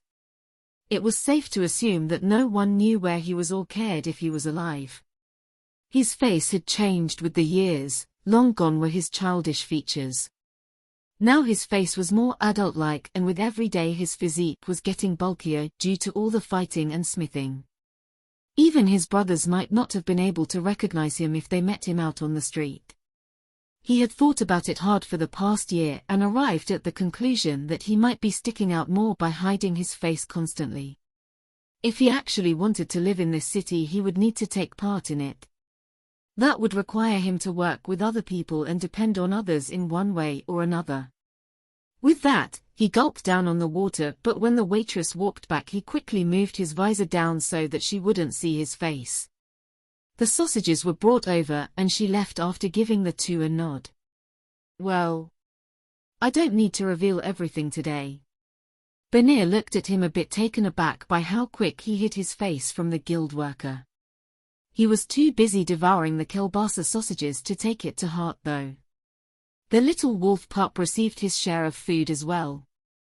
The little guy's ruby-tipped tail started smacking into the wooden table as he ate up. Roland himself only ate half of his portion while mostly inserting it into his mouth with a half-closed helmet.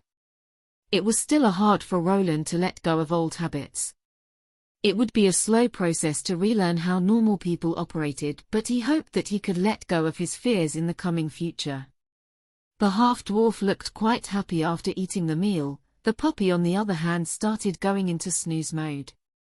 It just plopped down between Roland's legs and started sleeping after devouring quite a sizable sausage. After some uncomfortable silence washed over the 2 young men, Benir was the one to speak up first.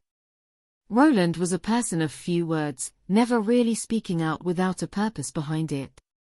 His new friend on the other hand wasn't that reserved. How long have you been here for, Mr. Wayland?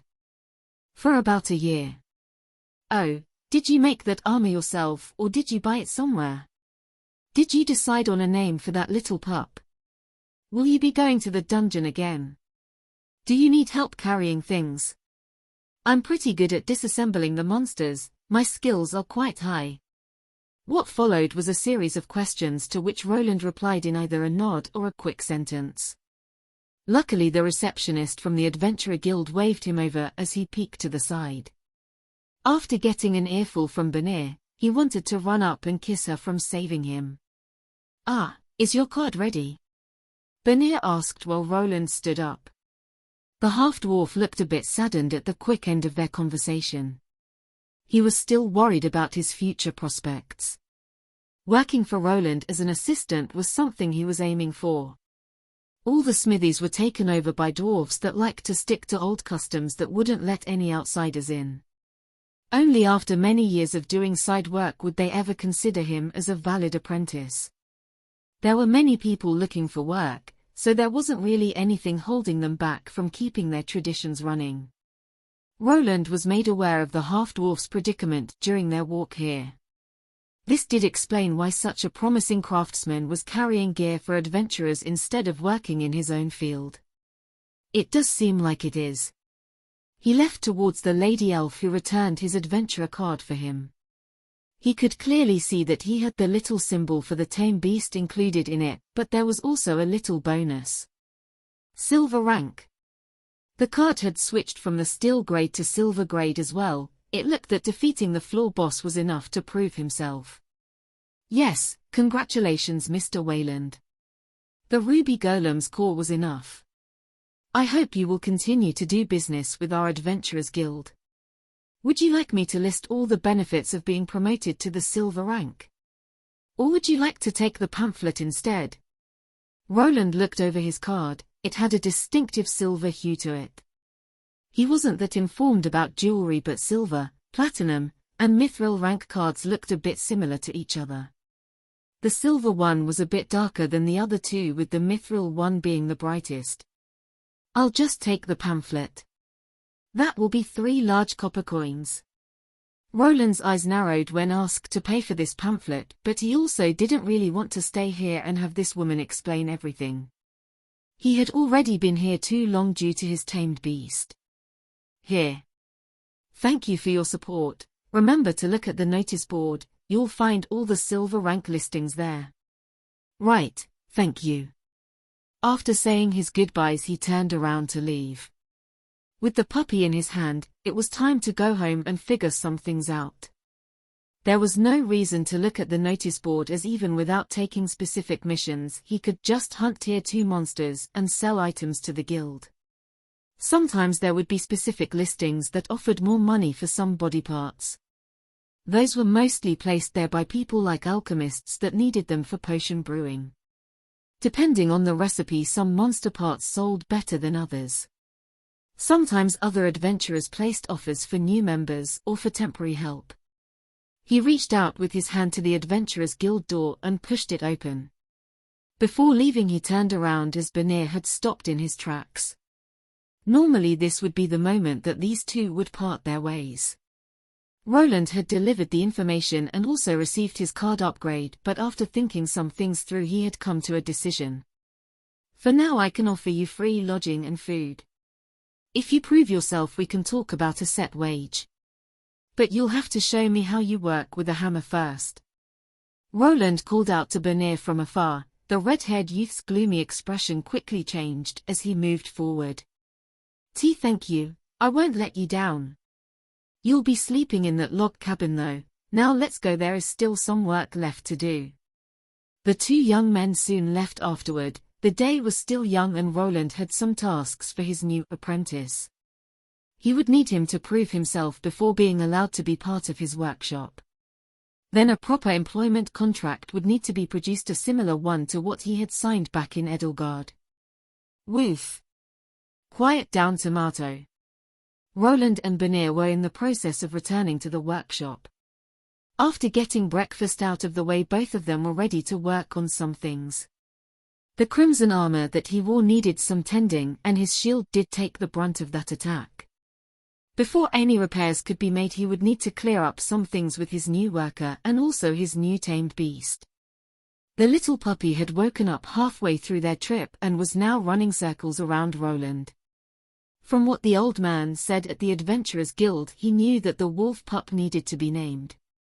Unless this final bit wasn't complete, the little dog wouldn't fully listen to him. How about you name him Red, Mr. Wayland? Or maybe Ruby? Banir had been giving him some naming advice along the way, but Roland wasn't feeling any of them. He looked at the fuzzy ball of energy that was jumping around. It even chased after some adventurers that they ran in during their return, which left him to apologize. He was found in a fire dungeon. After mumbling to himself, he moved over to where the dog was. The little guy looked up to him and gave out a loud bark. Roland leaned down to pick him up. The little guy's tongue was out and he was panting out loud. How about Agni?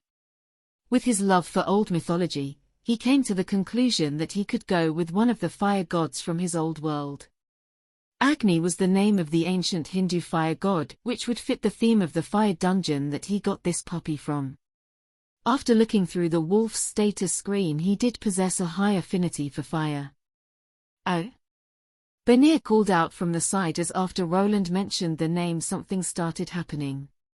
A strange magic symbol appeared in front of the puppy that was somewhat similar to a rune, but not quite it. This magic symbol slowly floated towards the small wolf's forehead and entered it. Following this, the small monster's body started glowing for a second before returning to normal. Was that a tamer contract? Didn't think I'll ever see one so close up. Benir chimed in while watching the strange phenomenon. Roland also noticed that he gained a title the moment the process was finalized. Tamed Beastie. You have made a lifelong contract with at least one beast-type monster. It looked more like an achievement than a contract, but he knew that even this could unlock special classes. He wouldn't be surprised if he would be able to pick one of the tamer-related classes in the future. There was also a change to his new friend's status that appeared after this strange phenomenon. Name: Ruby Hound Puppy, L1, X 0%, bonded. Bonded. I guess we have a connection now. I wonder. He placed the wolf down on the ground, but this time around he started out with his name. Agni, sit. The little puppy perked up at the command and after barking sat down on his behind. His tail continued to swing around while kicking up some dirt in the process. Both he and Benir were quite surprised at how the puppy was behaving now. It seemed that by having the contract the monster would start to follow its master's instructions. Roland also remembered what the man at the guild told him. If the master outlevels a young monster like this, there are never any issues with the commands. Even less if the master is a tier above, only when the monster starts to outlevel its owner would it show defiance. He was reminded by the old man to be careful. Allowing the monster to fight for a person without the master doing anything would cause it to advance quickly. Many tamers sometimes got lazy and stagnated with their monsters overtaking them. The experience between a tamed monster and its master would be divided between the two. This wasn't at 50% as some might think. It was closer to 70% for the monster and 30% for its owner. In some cases, if the monster was a violent variant, it could go berserk and even kill its own master. Such stray monsters would then roam the land unhinged from their contract. Having a monster go berserk could be counteracted by a couple of things. Besides the owner having a higher level, some tamer and summoner-like classes could have special traits or skills that kept their beasts at bay. Another way would be through magical items similar to slave collars that would force a monster to obey. Well, I can always keep it from advancing if it ever reaches my level. This was the most common way of guarding oneself against an unruly tamed beast. In Roland's case, he was an active fighter and he also gained experience from crafting items. It was highly unlikely to him that his tamed monster would ever reach a higher level than he did. It's finally listening to you, Mr. Wayland. Good, let's go. It was time to return to his home. With his new wolf partner now somewhat behaving, he could give Benir some work. After arriving, they headed over to his side workshop where he kept the regular iron and steel tools. You can stay in this shed for now. You can also use the spare wood if you want to customize it. I can make changes. Sure. You do have that carpenter class, it would be a waste to not use it. Just tell me before you make any changes. The two started talking and Roland began listing some rules for his new worker. For one thing, he wasn't allowed to wander around the premises. There were many buried traps here and there that could be set off by the clumsy half-dwarf. He had already been shocked by his door, so he didn't want him to get his foot blown off on a mine. Mine runes. Benir took a bit to look around. The backyard was a bit unkempt and weeds along with grass were making it hard to spot where these mines could be buried. Yes. I'll probably have to remove those. For now, just don't go behind the house. Roland glanced at the puppy that he was holding. The little guy was wiggling around and trying to escape, but he knew that it could cause an explosion to occur. Maybe later he could teach this wolf to evade the traps by smell, but for now, they were a big hazard for both Agni and Banir. Okay, Mr. Wayland. Roland wanted to remind Banir about dropping the honorifics, but then he remembered. He was actually about double the age of this young man, so acting as his master wouldn't be that out of the ordinary. Well, I'll be in my house if you need something. Banir nodded as Roland left him to his own devices. The straw mattress and the blanket were in the log shed already, so he only needed to get the half-dwarf a pillow. The log shed was quite large, there was also room behind it to expand it in scope. He was hoping that Banir, that had the carpenter class, would be able to expand it himself without his help. I wonder if he could help me build that wind turbine later. After his makeshift steam engine had been set up, he started thinking on ways of improving it. There were other ways of generating power that didn't even require mana in the first place. One of these were wind turbines. There was enough space to make one of them in the back. There was no reason to make a full-sized one. He wasn't interested in grinding down grains to make flour. He was mostly interested in generating electricity which he could connect to his generator. With some wind runes as backup to make it spin when there was no wind, it could work better than his previous setup. Roland closed the door after himself and placed Agni on the floor. The little animal instantly took off towards one of the rooms. He gave out a sigh but let the wolf look around the house while he decided to go to his workshop. After going downstairs and removing his armor, he gave out another sigh. A lot had happened in just one day and he suddenly found himself, 2 roommates. He wasn't sure what to do with the two, but he had some plans. First, he remembered his times in Edelgard. This had taught him the power of magical contracts. These contracts could actually be made by him thanks to his scribing profession. Depending on the tier of the person signing it, a higher level scribe would be required. His new runesmith lord class allowed him to use tier 2 scribing skills as well, thus there wouldn't be a problem with that. He still had his old contract stashed away so he could copy most of it over while making some changes.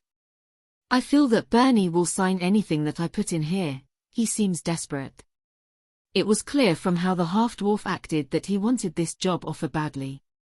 His eyes shined brightly whenever he looked at his blacksmithing tools. Even though they were unkept and rusty, it didn't matter to that guy. Banir was also close to reaching the 50th level, which would bring him into the tier 2 rank soon. He would then be gaining a tier 2 smith as help around the house. Previously Roland never considered getting more help, thinking that he could somehow manage everything solo. Now on the other hand, he started seeing some potential in sharing the workload. It was unknown to him what path Banir would follow, but he hoped he would pick the armorsmith class first. With the added help he would be able to focus on things that he was good at, which was runecrafting. He would be able to leave all the time-consuming armor repairs to his new worker while he focused on discovering new runic patterns and code combinations. This would further his progress exponentially. First, I need to get that contract done. Can't have him talking about my runic forge nor my steam engine. It would be good to have him work with the runic tools, but will the contract be enough to keep his mouth shut? The trust issues that he had run deep, but with the contract signed he would more or less feel secured. He didn't think that Banir would speak out on his secrets unless threatened with his life. Expecting someone to take his secrets with him to the grave was asking a bit much. These contracts activated after they were broken, so even if he put some kind of silencing curse on it, it would only activate after the information was given. The purpose was to not have the person signing the contract perform certain acts, but couldn't stop the process from happening. There of course were some contracts that were more strenuous, but they required the involvement of the darker kind of magic. Slave collars and magic items could also perform this task, but something like that felt somewhat wrong to him. Bork. A bark of a wolf moved his attention to his other problem. The dog here was still newborn and at this current level, he wasn't really useful. Agni, do you want to go kill some monsters? The dog started wiggling his rump behind frantically and jumping around the house as if he couldn't contain his happiness. First I need to get that contract done, your training will have to wait. Roland went to grab some scrolls. It was time to scribble down the first draft of Benir's contract. He needed to make it sure that his new worker would not babble out some of his secrets. The contract would be ready for when his new friend actually proved his worth. If his skills were not up to par or if he showed no willingness to improve, then Roland would need to take back his offer. From how eager his new friend acted, it didn't seem that he suffered from a lack of motivation. I'll get him to smith something later, like a ladle. He smirked to himself a bit after remembering his blacksmith class change. Soon he walked away to get some work done, his little red puppy following him around while being a constant bundle of energy. A few days later. Are you sure we have everything? Yes, Mr. Wayland, I double-checked everything. Good, just remain in the back to be safe, but we won't be going to the lower levels, so it should be fine. Benir nodded at Roland's words while both of them headed towards the dungeon. It was early morning as the two young men set off. In front of the two-man team was a rather energetic little wolf pup that took the chance to bark at any adventurers that he met. Agni, come back, you might get attacked like last time. Roland called out to the pup that quickly sprinted back to him. He picked him up from the ground and placed him on his shoulder. Previously, some newbie adventurers tried attacking his little tamed monster. It caused a little scuffle to unfold, but due to his fame rising, they backed away after seeing his shiny crimson armor. Soon the small party arrived at the entrance of the dungeon. Some people had seen Roland's performance against Armand, so they backed away as he was going through. Benir had a strange smirk on his face while seeing this. Mr. Wayland, you sure are popular with the other adventurers. Is that so? Roland tried to ignore that fact as well as Benir's ass-kissing attempt. You still need to make that shield when we get back. TCH. He could hear his new associate giving out a strange sound. After signing a contract, he was given tasks around the smithy that took out a good chunk of his time. He was a good worker but also had some bad habits that other dwarfs had. For one thing, he liked to drink a lot. With the lodging fees taken care of, he used some of the coins he had over to get some cheap alcohol. This he also drank during work. When asked for an explanation, he only replied that he worked faster when under the influence. This was a fact that he discovered after the contract was signed. If he knew, he would have included a non-drinking during work clause. The two descended into the first floor and went through one of the corridors. Most adventurers had progressed enough, so this level wasn't being used. Today was the day to help his puppy to level up, for that he needed to have him kill other monsters. Normally, when a person at the second tier was in a party with tier 1 people, they wouldn't get much or any experience. Luckily for him, the tamed monster contract was a bit different and a small part of experience would fall to his monster. The fastest way was still to have him fight himself, as no skills would be leveled up. With low skill numbers, the evolution options would be very limited. There we go. Agni, get ready. The puppy gave out a loud bark while looking forward. There stood his enemy, and it was a menacing one indeed. Red Rat L2. Roland pointed at the small creature. It was larger than a regular rat, and the red coloring showed that it was somewhat resistant to fire. This monster was slightly smaller than the ruby wolf, but they were close. Bite it to death, Agni. The command was given and the ferocious wolf puppy charged forward. The red rat could see the other monster coming at it and reacted by charging straight at his enemy. The two clashed with each other and started rolling around on the ground. Roland looked on with surprise as the battle continued for quite a while. Both monsters started biting each other, scratching and gnashing their teeth in rage. In time the victor was decided. The red rat was victorious and a defeated Agni escaped behind Roland's leg. The rat continued its chase but was grabbed by Roland with one hand. Bernie. Yes, Mr. Wayland. Are there any weaker monsters in here than rats? I don't think so, Mr. Wayland. I thought so. Some might think that a slime would have been the easiest foe to defeat. But for a monster without weapons, biting something like a heated slime would be quite painful. If Agni's fire resistance was high enough to counter the boiling hot slime liquid still remained to be seen. A crunching sound could be heard as Roland squeezed the rat to death with one hand and just tossed the dead body to the ground. Agni peeked out from between his legs and quickly charged forward at the dead monster that he lost to. He sniffed it a few times before howling out loud. His face was then raised high as if he himself defeated this troubling foe. This is going to take a while. Roland gave out a sigh and continued towards the dungeon. Maybe with some luck, he would find a level 1.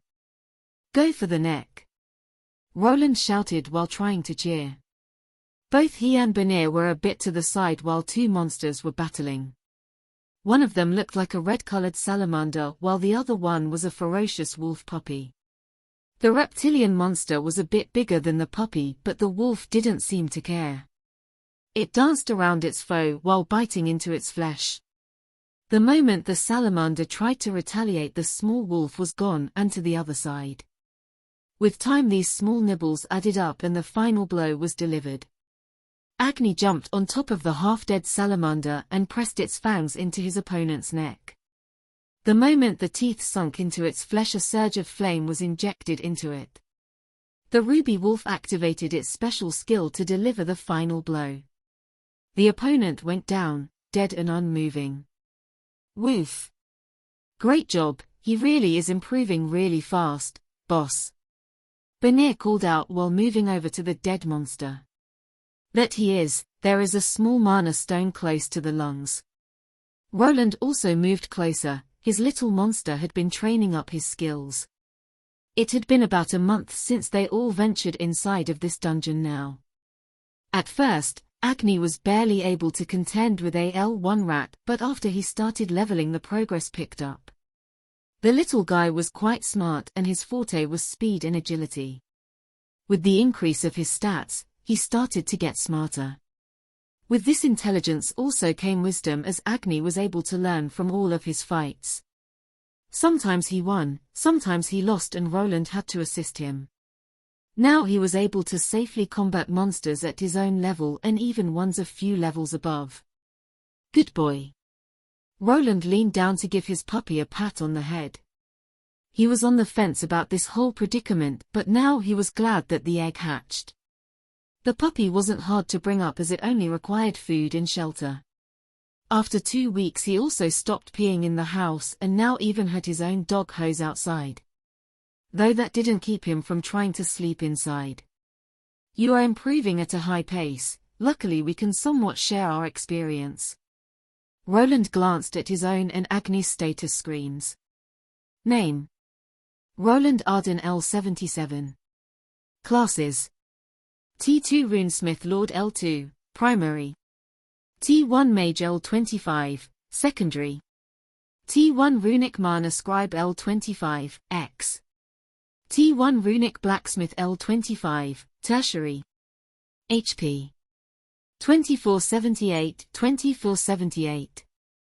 MP: 7354, 7354. SP: 3366, 3366. Strength: 66. Agility: 46. Dexterity: 94. Vitality: 66. Endurance: 75. Intelligence: 125. Willpower: 114. Charisma: 17. Luck: 10. Name: Ruby Wolf Puppy, L10, X 67%. Type: Fire Earth Beast. HP: 129, 129. MP: 148, 148. SP 220, 220. Strength 10. Agility 20. Dexterity 10. Vitality 9. Endurance 13. Intelligence 10. Willpower 12. Charisma 16. Luck 14. Both the little beast and master had leveled up during this month. Roland only gained 1 level, but he noticed that he was gaining about twice the amount of stat points that he previously did. This with his Lord class perk made his 1 level at tier 2 count for 4 levels at tier 1. With this, he felt like he could finally become stronger. The wolf pup was leveling up faster than his owner. This was because there was some experience shared between monster and master. When Roland defeated high-level foes, a small part of the experience was given to his wolf. Agni did have to be close to him for that to go through. If the distance was more than 20 meters, nothing would happen. He would also gain a bit more the closer he was during combat. This was something that he had tested out at his old training spot with the troglodytes. He used his bombing method this time around and found his little puppy gaining a big chunk of experience. Those monsters were quite a low level for someone like him, so he wasn't receiving much, but with the help of his new assistant, he would at least be gaining the money back for his runic bombs. This day they have come here to descend into the lower levels. Roland had given Agni some time to level up, but he himself had remained stagnant. After defeating the ruby golem, he had almost gained a level already. Now after a month his experience points haven't increased by much and his skills were also not growing. For this day he had prepared to go down below the 10th level to the fabled lava area of this dungeon. That area was still getting mapped out as it was swarming with tier 2 creatures. No tier 3 monsters had been spotted yet, but the adventurers were apparently having a hard time traversing through the hotter areas. This dungeon wasn't suited for beings that didn't have fire resistance. He as a runesmith lord had heat resistance and his armor. His wolf puppy was naturally resistant to a degree to flames that left his assistant. Benir had his own set of armor prepared with some chilling runes. The half-dwarf didn't have much mana to speak of, so the armor he was wearing could only defend him against the flames. At first, Roland wanted to just buy some cheap iron or steel armor for his new assistant. But he on the other hand begged him for something else. He wanted to make his own armor and then have runes inscribed later. This was a good opportunity to see if he made the good choice in hiring him. Benir did have the class and levels, but this didn't mean that he would be great at crafting. This depended on his aptitude and willingness to work long hours. Luckily the young half-dwarf didn't disappoint him. He worked tirelessly for days at the basic workshop without any runic power tools involved. Even without the fancy equipment, his new worker had managed to push through. What Benir required wasn't a full-plate mail armor like Roland did. He needed some defense to be there, but the more important thing was speed and agility. Benir wasn't there to fight, he was only there to carry Roland's weapons and then take care of the monster corpses. Thus he was fitted out in a lighter set of leather armor. His legs and arms would have metal plates in the form of greaves and vambraces. Roland had also instructed him to place openings for the mana stones that he would insert later. With Benir's lack of mana and any runic skills, he would need all the help he could get for the magic to work. There was a limit of how many mana stones a steel armor could take. The runic structures would break quite fast, but it would be enough for them to do a couple of dungeon runs before it needed repairing. Runic structures that only utilized buffing-type spells and small effect spells like the Lesser Chilling Rune were able to last longer than active spells. Something like a fire arrow spell would eat away at the armor after each activation due to the high amount of mana being burned. On the other hand, when there was a very small yet constant charge, they lasted for a lot longer.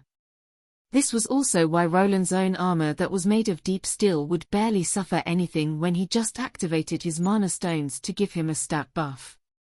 Only when he actually activated a more drastic spell would the armor start to deteriorate. After everything was finished, the gear came out to be on the intermediate level, quite satisfactory. Roland himself could only achieve this level, and this half-dwarf was already on his level. He wasn't sure if it was talent or just the dwarf racial trait that let them become better blacksmiths than other races. With that out of the way, he was ready to imbue everything with mana stones and runes. Benir was a bit afraid that he would be charged for something like this. The man was someone that grew up with other dwarfs, so he knew that runesmithing was a costly profession. The two had a conversation and Roland told him to count it as an investment that he could just work down in the future. Using mana stones from the dungeon on an armor like this didn't really hurt his bottom line. The dwarfs cherished their runesmiths though, so from that day on, Benir started calling him boss, and he finally learned to remember his assistant's name. Now they were down at the 10th level where it all started. This time around the boss chamber was wide open and they could move through it. It also seemed that someone had already cleared out this area some time ago. The monsters haven't respawned yet, but there are no bodies either. Anyone that was here previously is probably gone, Roland said while moving inside of the boss chamber. It looks that way. Benir stopped before the large door and gave out a sigh. He stood there for a moment till Agni barked at him while sitting on Roland's shoulder. Wait for me, I'm coming. After the harrowing experience that Benir went through in this room, it was natural for him to take a moment. Roland didn't say anything as he understood his pain. It was already quite a show of character that his new assistant was willing to go down here so soon. Looks the same as last time. Why, yeah. Both of them continued through the area. Agni was held in place as his new owner was afraid that the happy puppy could fall into the lava lake below. He was somewhat resistant to flames and heat, but he would still die if he fell into lava. Roland was taking a risk by bringing this puppy here. After watching over him for a month, the ruby wolf started growing on him. Agni would even try to climb into his bed and sleep with him. This caused Roland to finally create a fitting doghouse for him that Benir with his better building skills was happy to create. His new canine companion had started to listen to his commands. He decided that he could at least try descending to the lower levels to fight some monsters. His own tamed monster would get a lot more experience from tier 2 enemies than what they were fighting on the upper levels. Benir, here. Agni was passed over to Benir for safekeeping. Being a similar monster to a dog, Agni would be accepting to more people than just his master.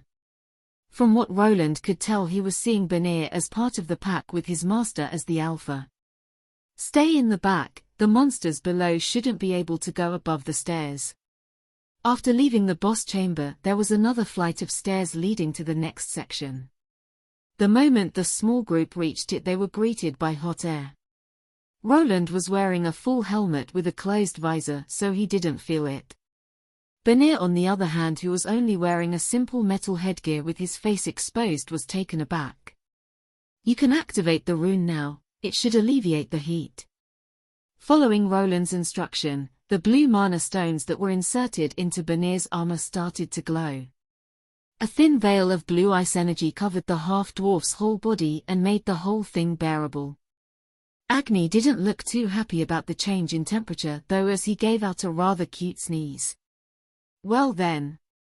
With sword and shield in hand, Roland moved down from the stairs and set foot in the new area. What he saw was a wide-open cavern with stalactites and stalagmites everywhere. There were flowing rivers and small lakes of fire present as well.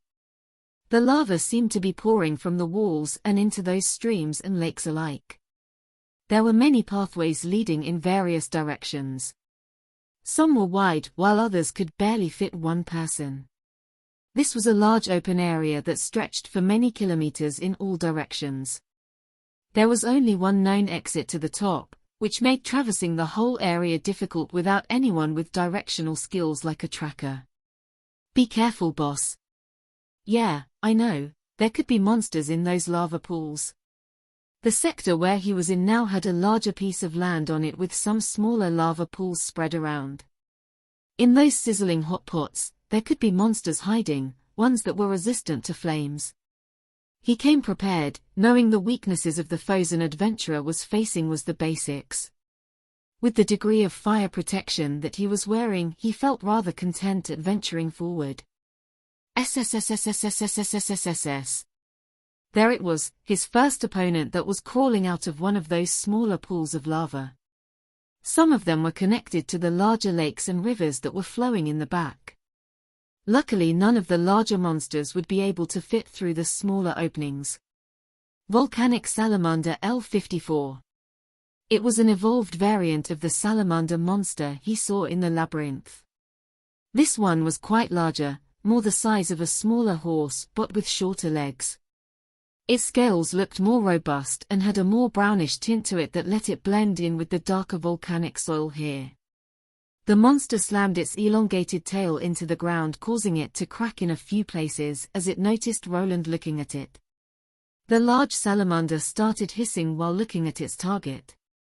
Roland at this moment was hiding behind his shield while getting closer. He was sure to keep watch if there weren't any other enemies nearby. Without a season tracker to detect enemies, he needed to be extra careful. Soon the battle started with a bark coming from the back. Benir was sure to hold Agni in his hands while peeking from around the corner. What he saw was the monster moving its head upwards. The lower part of its neck started bulging out and glowing in a red color as it prepared an attack. Roland didn't need much time to figure out what it was doing. There were a few possibilities of defending against this type of attack.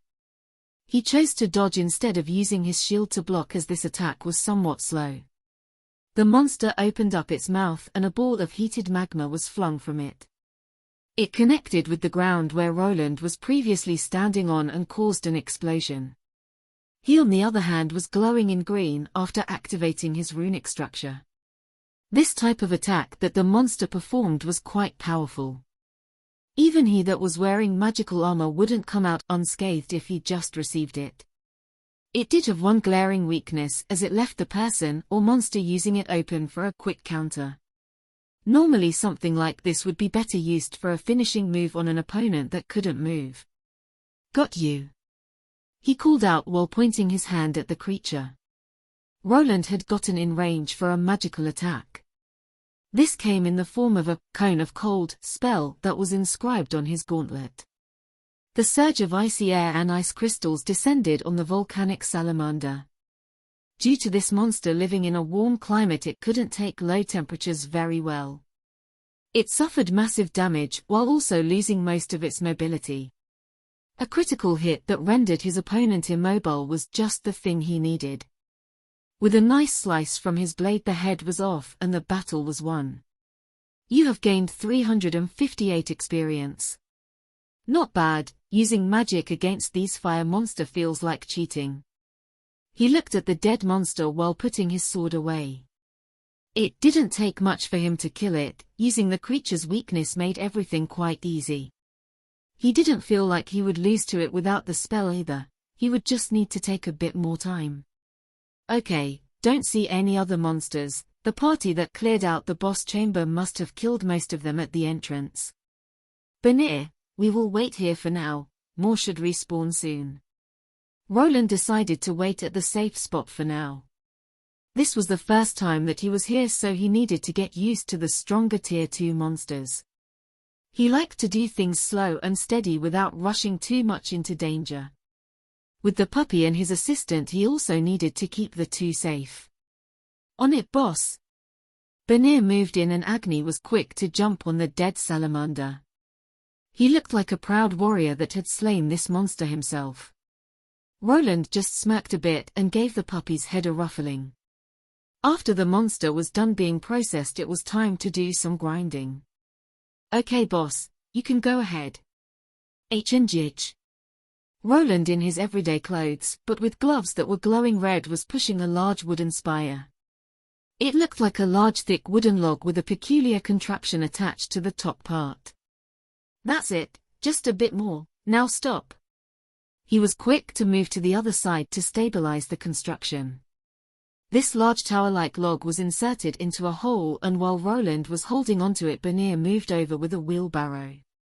In it there was something that looked similar to plaster or cement with a similar dark grey coloring. This substance was something very similar but made with the help of alchemy instead of chemicals. With the help of monster remains, this world had made its own strides in the way of construction. After dumping the contents, Bernier grabbed a smaller plank from the side and started smoothing this fantasy cement out. It will take half a day for this to dry, boss. Roland nodded while continuing to support the larger structure with his enhanced strength. In his previous world, people would have to use cranes for something like this. With his current Tier 2 stats and some help from strength-enhancing runes, he was able to heft this burden. But boss, will this windmill work? Isn't it too thin? Bernier scratched his nose while attaching some support beams to this windmill. In reality, this wasn't anything like that. It was a small wind turbine that Roland finally got around to building. With the help of his assistant, he could speed up the process, making cables and the small parts for the propellers and generator that was inside.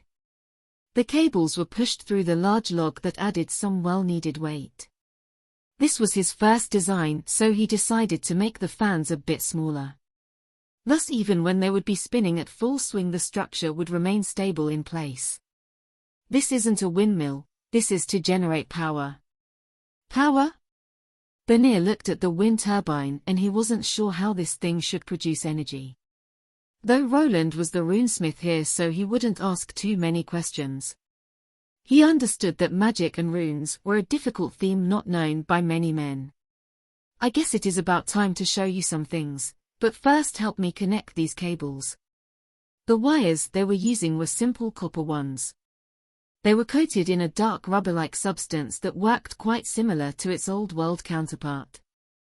Luckily, these wires didn't require runesmithing, as they were just there to carry the current towards the generator in his runic workshop. Roland had decided to move to wind energy, as keeping a boiler down in his workshop was causing some difficulties. The engine that he made was also not very efficient at all. He had a couple of options here. One would be water energy like people used in dams. The problem was that there was no river nearby. Another option would be geothermal. With a lava dungeon nearby, this could be a possibility, but he needed something closer to his house. Thus wind turbines were the next good option. He could easily place multiple ones in his yard behind his house. Even if he placed some outside his fence, no one would probably complain, and he might be able to buy more land if he wished for. The biggest downside to this setup was that it was clearly visible to anyone. If a person decided to walk through here, they would see some strange-looking windmills spinning around. It was clear that he wasn't using them for grain and making bread.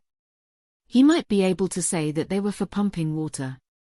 They were also used for cutting wood at sawmills, though they saw less use in this kind of world where a woodcutter had enhanced strength and specialized skills to make everything go fast. He noticed this trend that filled this world around him. The people here tended not to look for shortcuts to their work.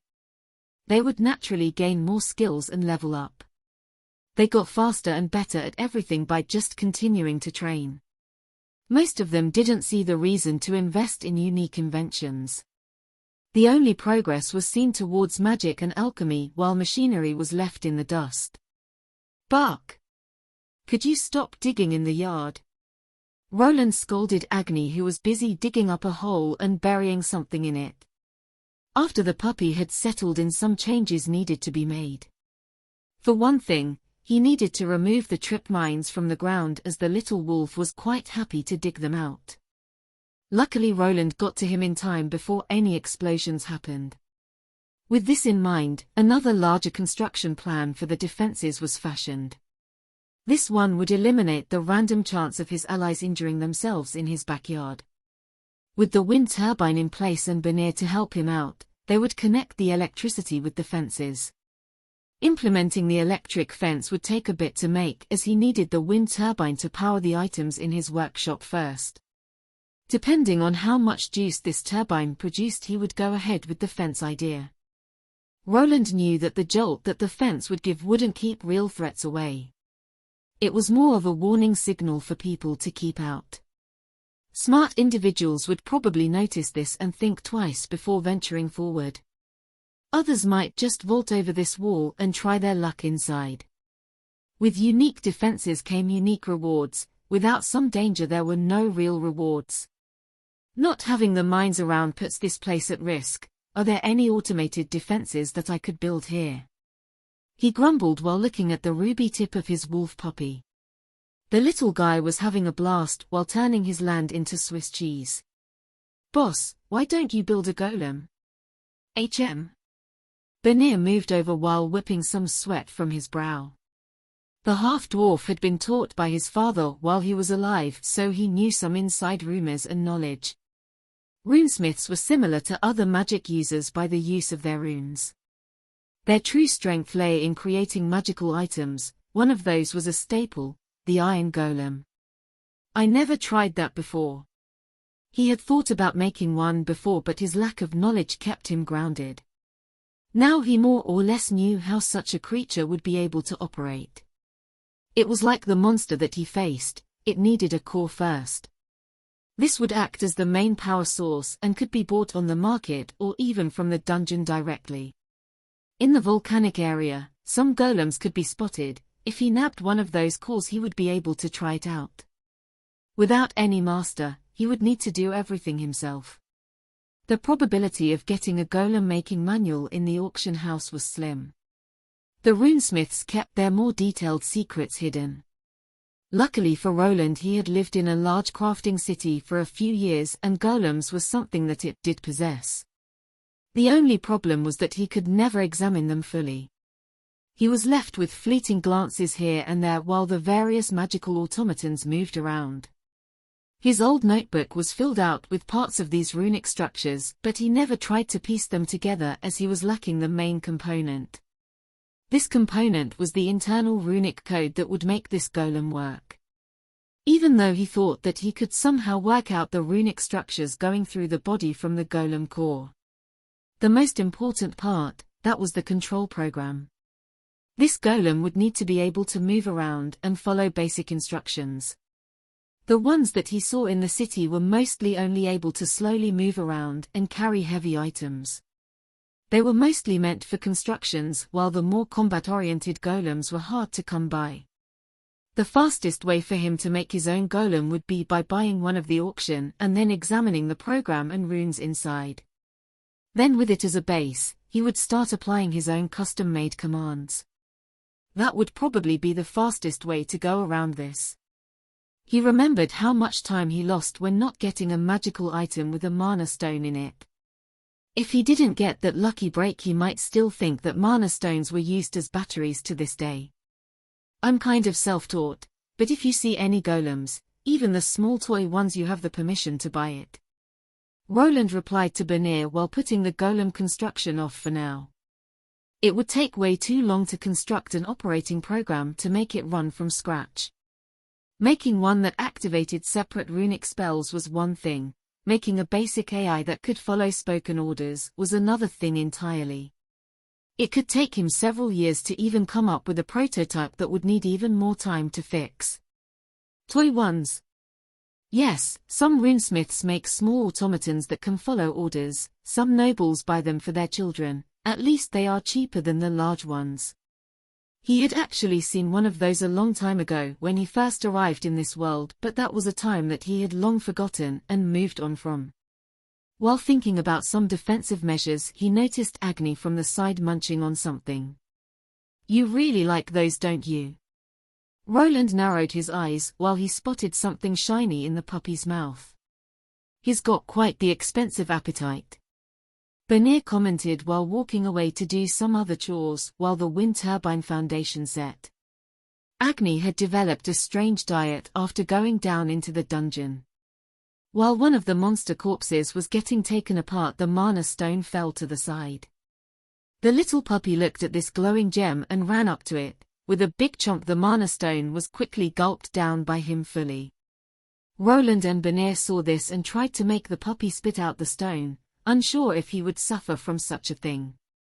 After looking through the wolf's stats, no drop of HP or strange status effects were noticed by Roland. There was one addition to this status in the form of a skill. Mana Stone Eater, passive. Allows for a small chance of strengthening through mana stone consumption. This skill looked quite powerful. Gaining strength just by eating mana stones seemed very powerful.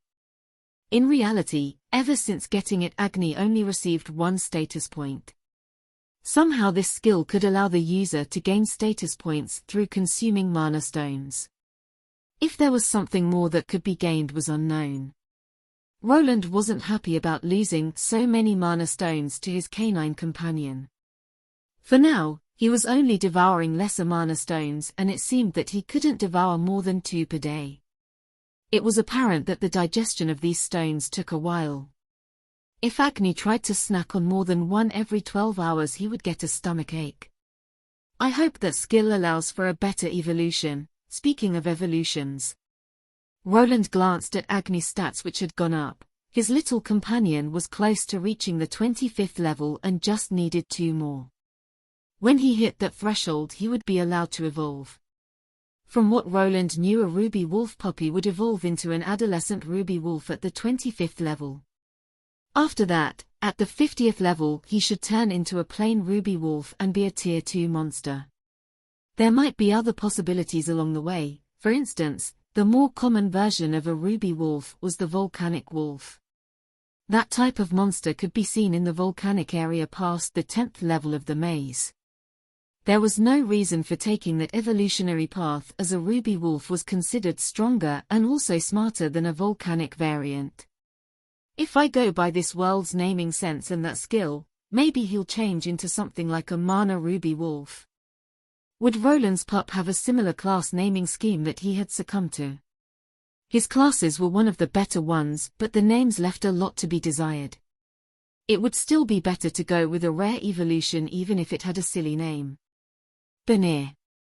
Roland called out to his worker and gave him a plan of the house that had the cable placements. Follow the schematic. I'll go to the dungeon with Agni. He is close to leveling up. Before leaving Benir with a shovel to bury the cables, he had him help him get his armor on. The tamed monster along with the wind turbine and his new assistant kept him from improving on his old design.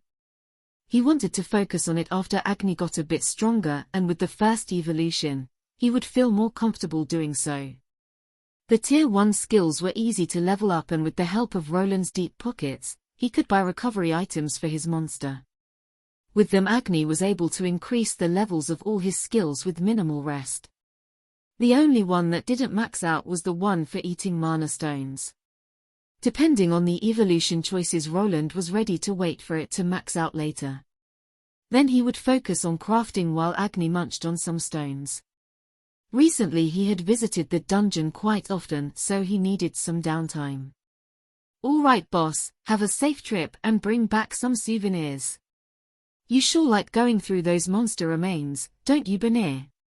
I just need some salamander leather for my coat. That stuff is easy to work with. The two parted ways and Roland departed towards the dungeon. He didn't keep Agni on his shoulder anymore, but let him walk side by side. The puppy also had a nice black leather collar with his name on it. There was one green mana stone that would increase the pup's speed if he used it. Surprisingly, his monster companion was smart enough to learn how to use simple runic equipment. He only started having problems when there were more than 2 enchantments on it. Due to that, he only put in the speed increase along with a mana shield for protection. Thanks to this, his little canine companion also earned the title of Magic Item User. This was probably because not many monsters could use magic items or knew how. A regular human would not get a title like this due to this being something their race was able to do by default. The two were back in the dungeon now. This started feeling like his everyday grind now. He killed monsters in the morning to gather materials and mana stones. Then in the evening, he enchanted some weapons and armor parts to sell at the auction house. The money was then spent on more materials to expand his workshop, and the cycle continued. A snapping of bones brought him back to reality as a flaming skeleton dropped to the ground. Agni did a little wiggle dance around the monster while sniffing, but then quickly turned around. His hind legs performed the motion of burying something as if he wasn't interested in the bony creature. No mana stones, huh? You got a good nose for those ever since you have gotten that skill. They continued into the deeper levels of the dungeon, but not below the 5th, past that the monsters were above the 25th level and could prove dangerous for his little puppy. He wanted him to gain the rest of the experience by himself without getting power leveled by him. After spending half the day down here, it was finally time for the little guy to level up. With a glance at the status screen, it was apparent that an evolution was possible. Name: Ruby Wolf Puppy, L25, X, Max. Type: Fire Earth Beast. HP: 264. MP: 210. SP: 445. Strength: 20. Agility: 35. Dexterity: 15. Vitality: 18. Endurance: 28. Intelligence: 15. Willpower: 15. Charisma: 16. Luck: 14.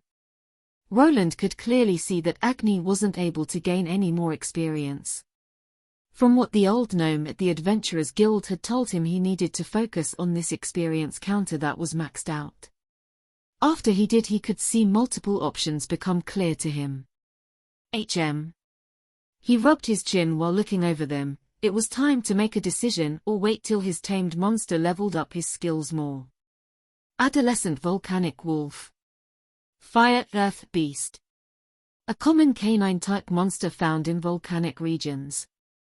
Their noticeable feature is their growing mana covered in volcanic rocks. Adolescent Ruby Wolf. Fire Earth Beast. An uncommon canine-type monster found in volcanic regions. Their noticeable feature is their growing mana covered in rubies. Adolescent Gemstone Wolf. Fire Earth Beast. A rare canine-type monster found in deep dungeons. Their noticeable feature is their growing mana adorned with various gemstones.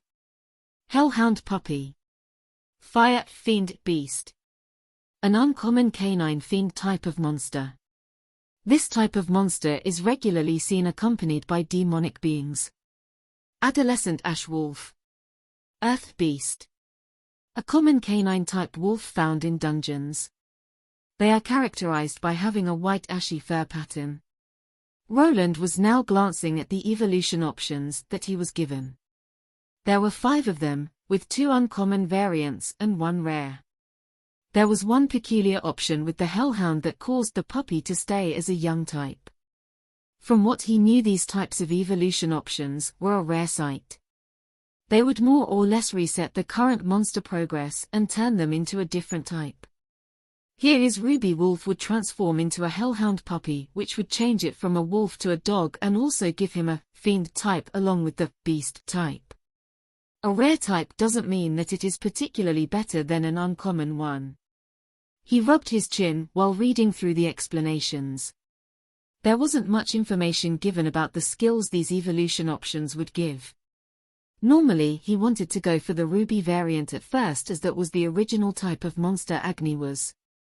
Now there was another option with the Gemstone Wolf, which was probably there due to the new mana stone-eating skill his puppy gained.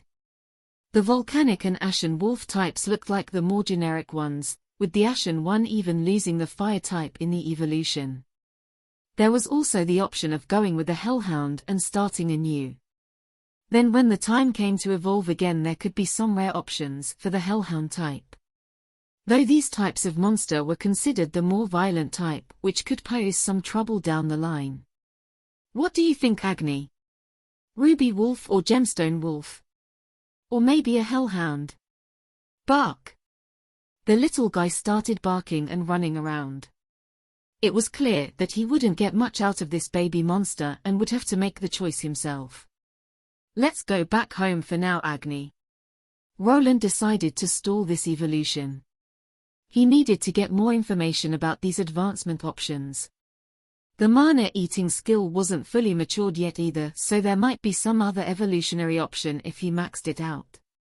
There was no rush for something as important as an evolution. There were sometimes options to reset like the Hellhound one, but those were super rare. The Ruby Wolf options would not be there again. It was impossible to go around in circles until someone made up their mind. The only thing he could go off of is books or by experience from tamers. The two returned home to discover a quite drunk Banir hammering away while shaping some nails. There was also a use for those and a lot of scrap metal to go around. His assistant was also very close to reaching level 50 now, which would also let him advance further. EY boss, welcome back.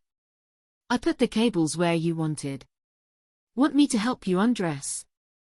Banir noticed Roland walking back into the house as his runic armor was quite characteristic. The half-dwarf's face was quite red, but he was actually able to work in such a state. If he would be able to do the same thing when power tools were introduced was something Roland was afraid of. It was one thing to swing a hammer and another to handle a runic saw that could take out a limb. No, it's fine, we'll connect everything tomorrow.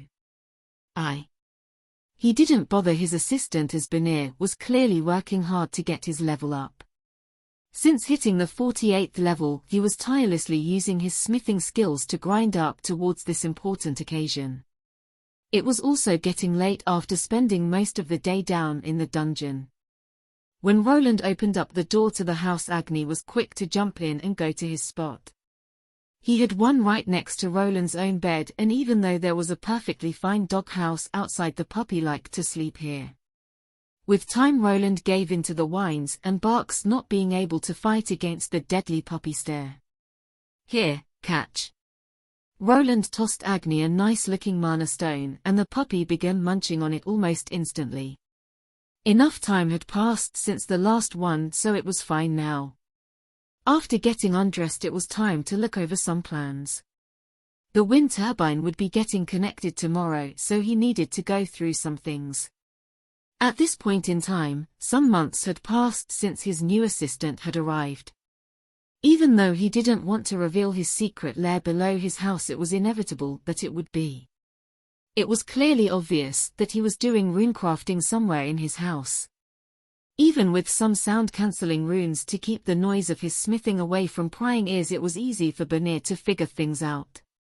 The decision was made to show his assistant his secret workshop that he had now locked behind a special magic magnetic lock. By being able to focus on studying the runes, he started to crack the code slowly. With time, he hoped to not need to look at other people's work or use his debugging skill to just steal the working designs. With the knowledge of the magic programming language, he wanted to construct his own magic, maybe even make something new that never existed in this world before. If I can't install any mine runes for now, I could go with a normal alarm system. Roland was still on the fence on what to do instead of the mine approach. It was too deadly with his puppy and new assistant around. He needed something different, maybe something that could tell the two apart from unwanted guests. I could make something akin to a photocell alarm system.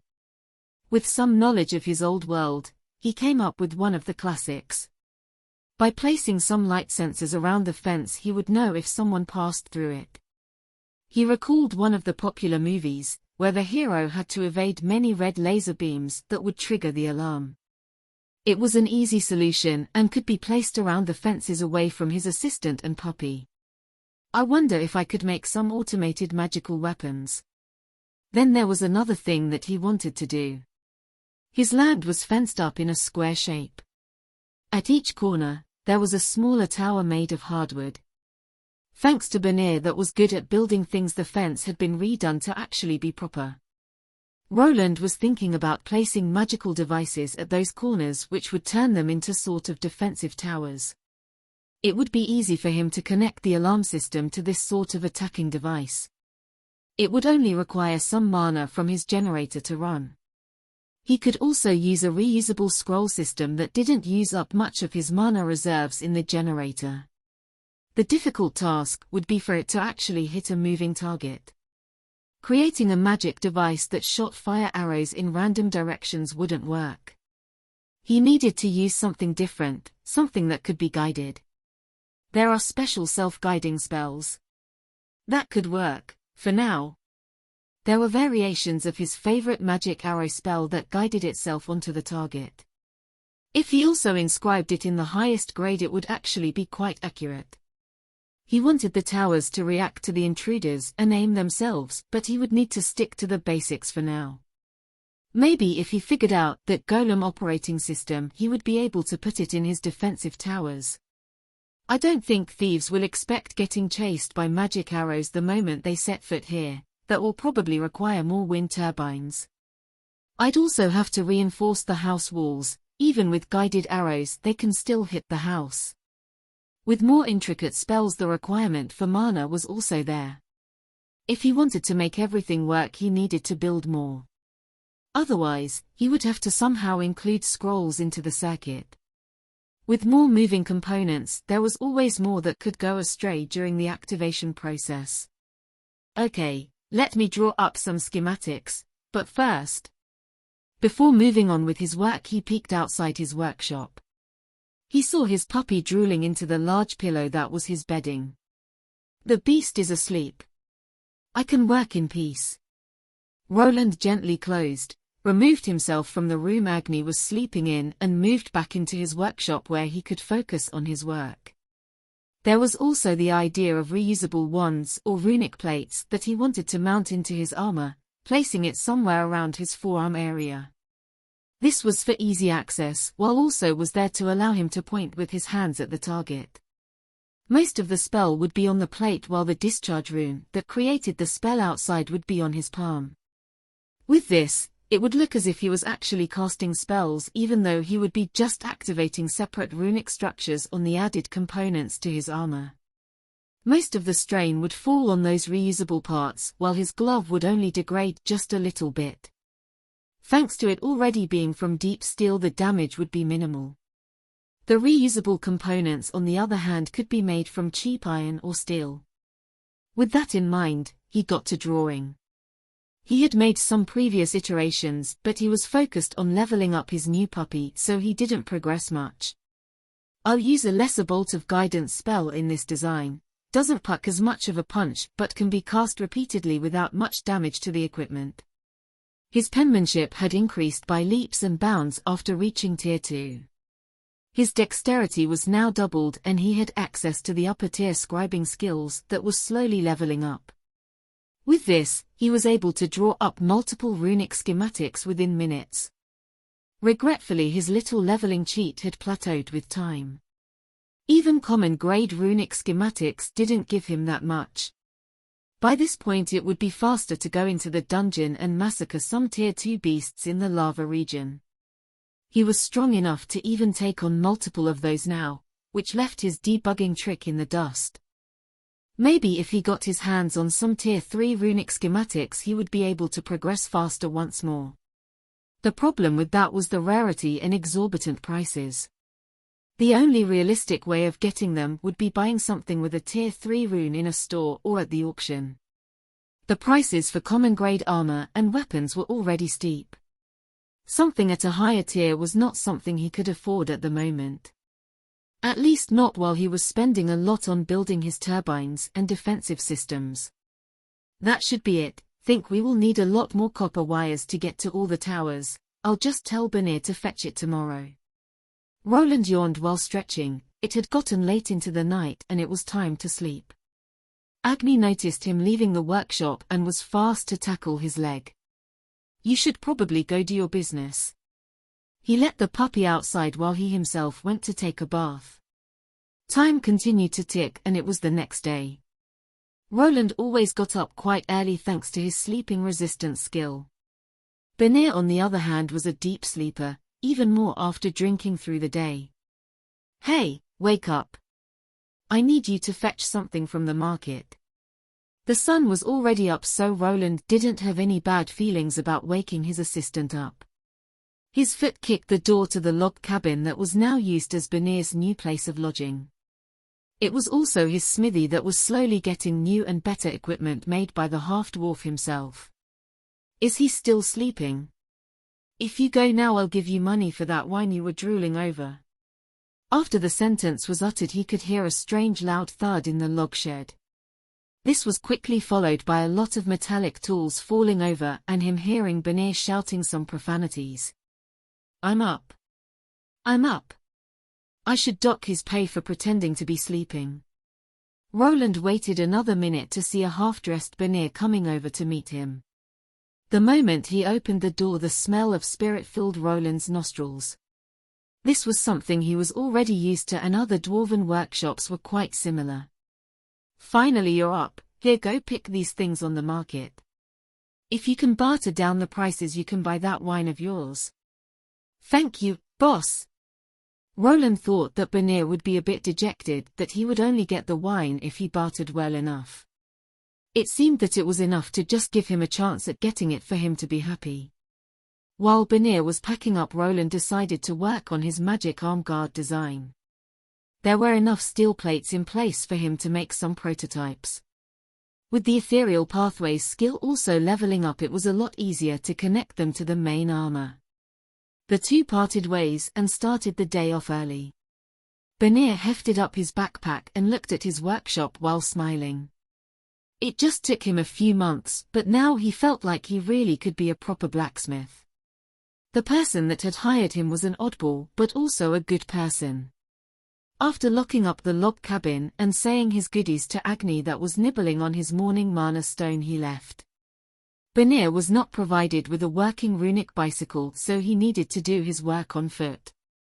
Roland didn't deny him one outright. The problem was in Benir not having enough mana to last him towards the city.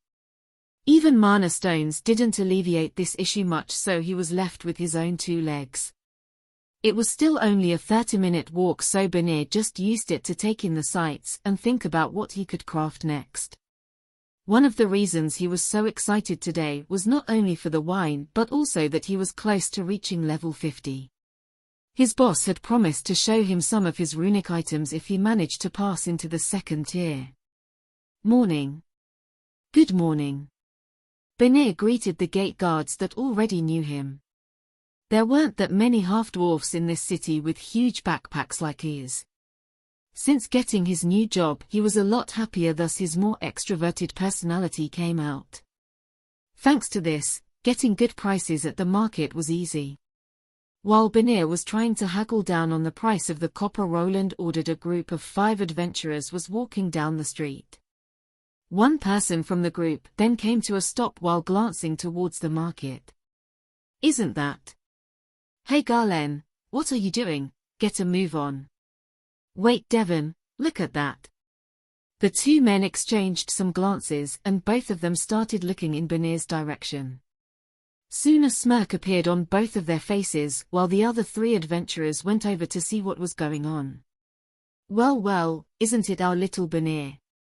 Awfully chipper, isn't he?" "That he is. Reckon we should remind him of how we treat old friends." The group of men moved to the side into a lonesome alley while keeping watch over the market. What they were up to only they knew, but it didn't look that it was anything peaceful. "What's taking him so long?" Roland looked at the runic clock that he made in his free time. Benir had been gone for quite some time and was running late. Roland had lost himself in runecrafting on one of his newest inventions and didn't notice that it was already the middle of the day. Did he go get drunk in a tavern or something? He started imagining Benir getting a good deal of the copper and other metals that he sent him for. Roland had stated that he could use some of that money to buy the brand wine that Benir loved so much, while holding his new runic component that he could attach to his armor at the forearm. With the improvements to his tier, he was able to work much faster even with common grade runes. The need to watch out for his mana also started to fade away. There was no need to take long meditation breaks between runesmithing. Only when doing some large projects like his whole crimson armor would that be now a requirement. In his hands, he had 2 new prototypes of a new spell weapon. The new runic weapons that he made were something he came up after remembering an old movie. It used quite a bit of mana to work, but it was something to be feared. There was a possibility of shifting the tides of battle due to the unique movement and destructive power. He had already tested this design out beforehand and now he had just made it connect to his own armor and to the runic program. I'll have to give these a final test later, but now. Roland also started to think about having a talk with Banir about that drinking problem. It was all fun and games to look at a drunkard having fun, but when it impacted their work, then there was a problem. Due to the half-dwarf not returning faster, he wasn't able to get his wind turbine up and running. Thus he shifted his attention to weapon crafting, but now it was done as well and his assistant was still missing. Before he could think about a punishment, he heard Agni barking out loudly. "What is it, boy?" The barking was quite loud and prolonged. It was clear that Agni noticed someone or something. The most obvious explanation was that it was Banir coming back, but for some reason, these barks sounded a bit different than usual. There was no time to put on his armor at this moment, but Roland didn't like the sound of those frantic barks. It was clear that there was something off about them, thus he decided to at least put on his gloves and helmet. After grabbing his sword and shield from the side, he was finally ready. "Who is it?" Roland called out while going outside, but there was no one there, only Agni scratching at the entrance gate. After looking around for some enemies, he focused on that gate and could somewhat hear something. There was a certain sound of something being dragged. This was accompanied by heavy footsteps. There was no answer to his question, instead of it a loud noise of someone hitting the ground followed by a grunt. He was momentarily stunned as he could more or less recognize to whom that grunt belonged. This also explained why Agni was scratching at the large gate door to go outside. "What the? Banir, is that you?" Without getting an answer, he rushed outside. There he saw him. Banir was down on the ground, his clothes torn up. The characteristic backpack that he always wore was gone. It seemed to Roland that his assistant was robbed. The surprising thing about this was that it was broad daylight and the city was more or less safe. "Hey, can you hear me?" Roland ran up to Banir and handled his body gently. His assistant was breathing, which was a good sign, but after turning him around he frowned. Banir's nose was clearly broken and bloody. His lip was cut up and his face was swollen. If not treated, it would balloon even more. "Who did this to you? Were there bandits on the way here?" His first thought was bandits, as something like this would be hard to miss in the city. The guards would have at least seen him limping away and helped him to some extent. Fights broke out in the city, but Banir here was beaten half to death. Even without looking at his body, he could tell that some of his bones were broken. There was no reply to the question. Banir was clearly on his last breath. He probably used the last of his stamina to drag himself here. Soon he would pass out. "Shit, hold on." Roland placed the bloodied Banir down gently without moving him inside of the house. It would be dangerous to carry him around without properly tending to the wounds first. "Drink this." While preparing for some home invaders, Roland had taken one of his storage bags with potions. He used one of the better health potions on Banir's wounds. He splashed one right on his face, while another one was used on his banged-up leg. That is before forcing it in the right place for the healing to start. If done incorrectly, the bone would heal in the wrong place, which would then have to be broken once more to heal correctly. Banir was out cold at this point, so luckily he wouldn't need to feel the pain from having his bone set. Only after doing this did he decide to pick him up to carry him to the house. During the whole debacle, Agni was on the side whimpering with a curled-up tail. Banir was placed on the couch and Roland removed his clothes with the help of his knife. The clothes that he was wearing were filled with sweat and dried-up blood. There was no use keeping them around. Damn, did they have to go this far? He could see many bruises on Banir's chest, stomach, and other vital areas. This doesn't look like a bandit attack, this looks personal. After washing away some of that blood from his assistant's beaten-up body, Roland realized this.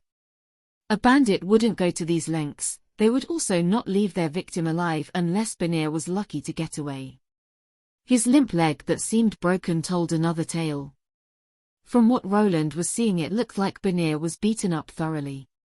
It was as if the person that did it had a grudge against him or wanted to pay him back for something.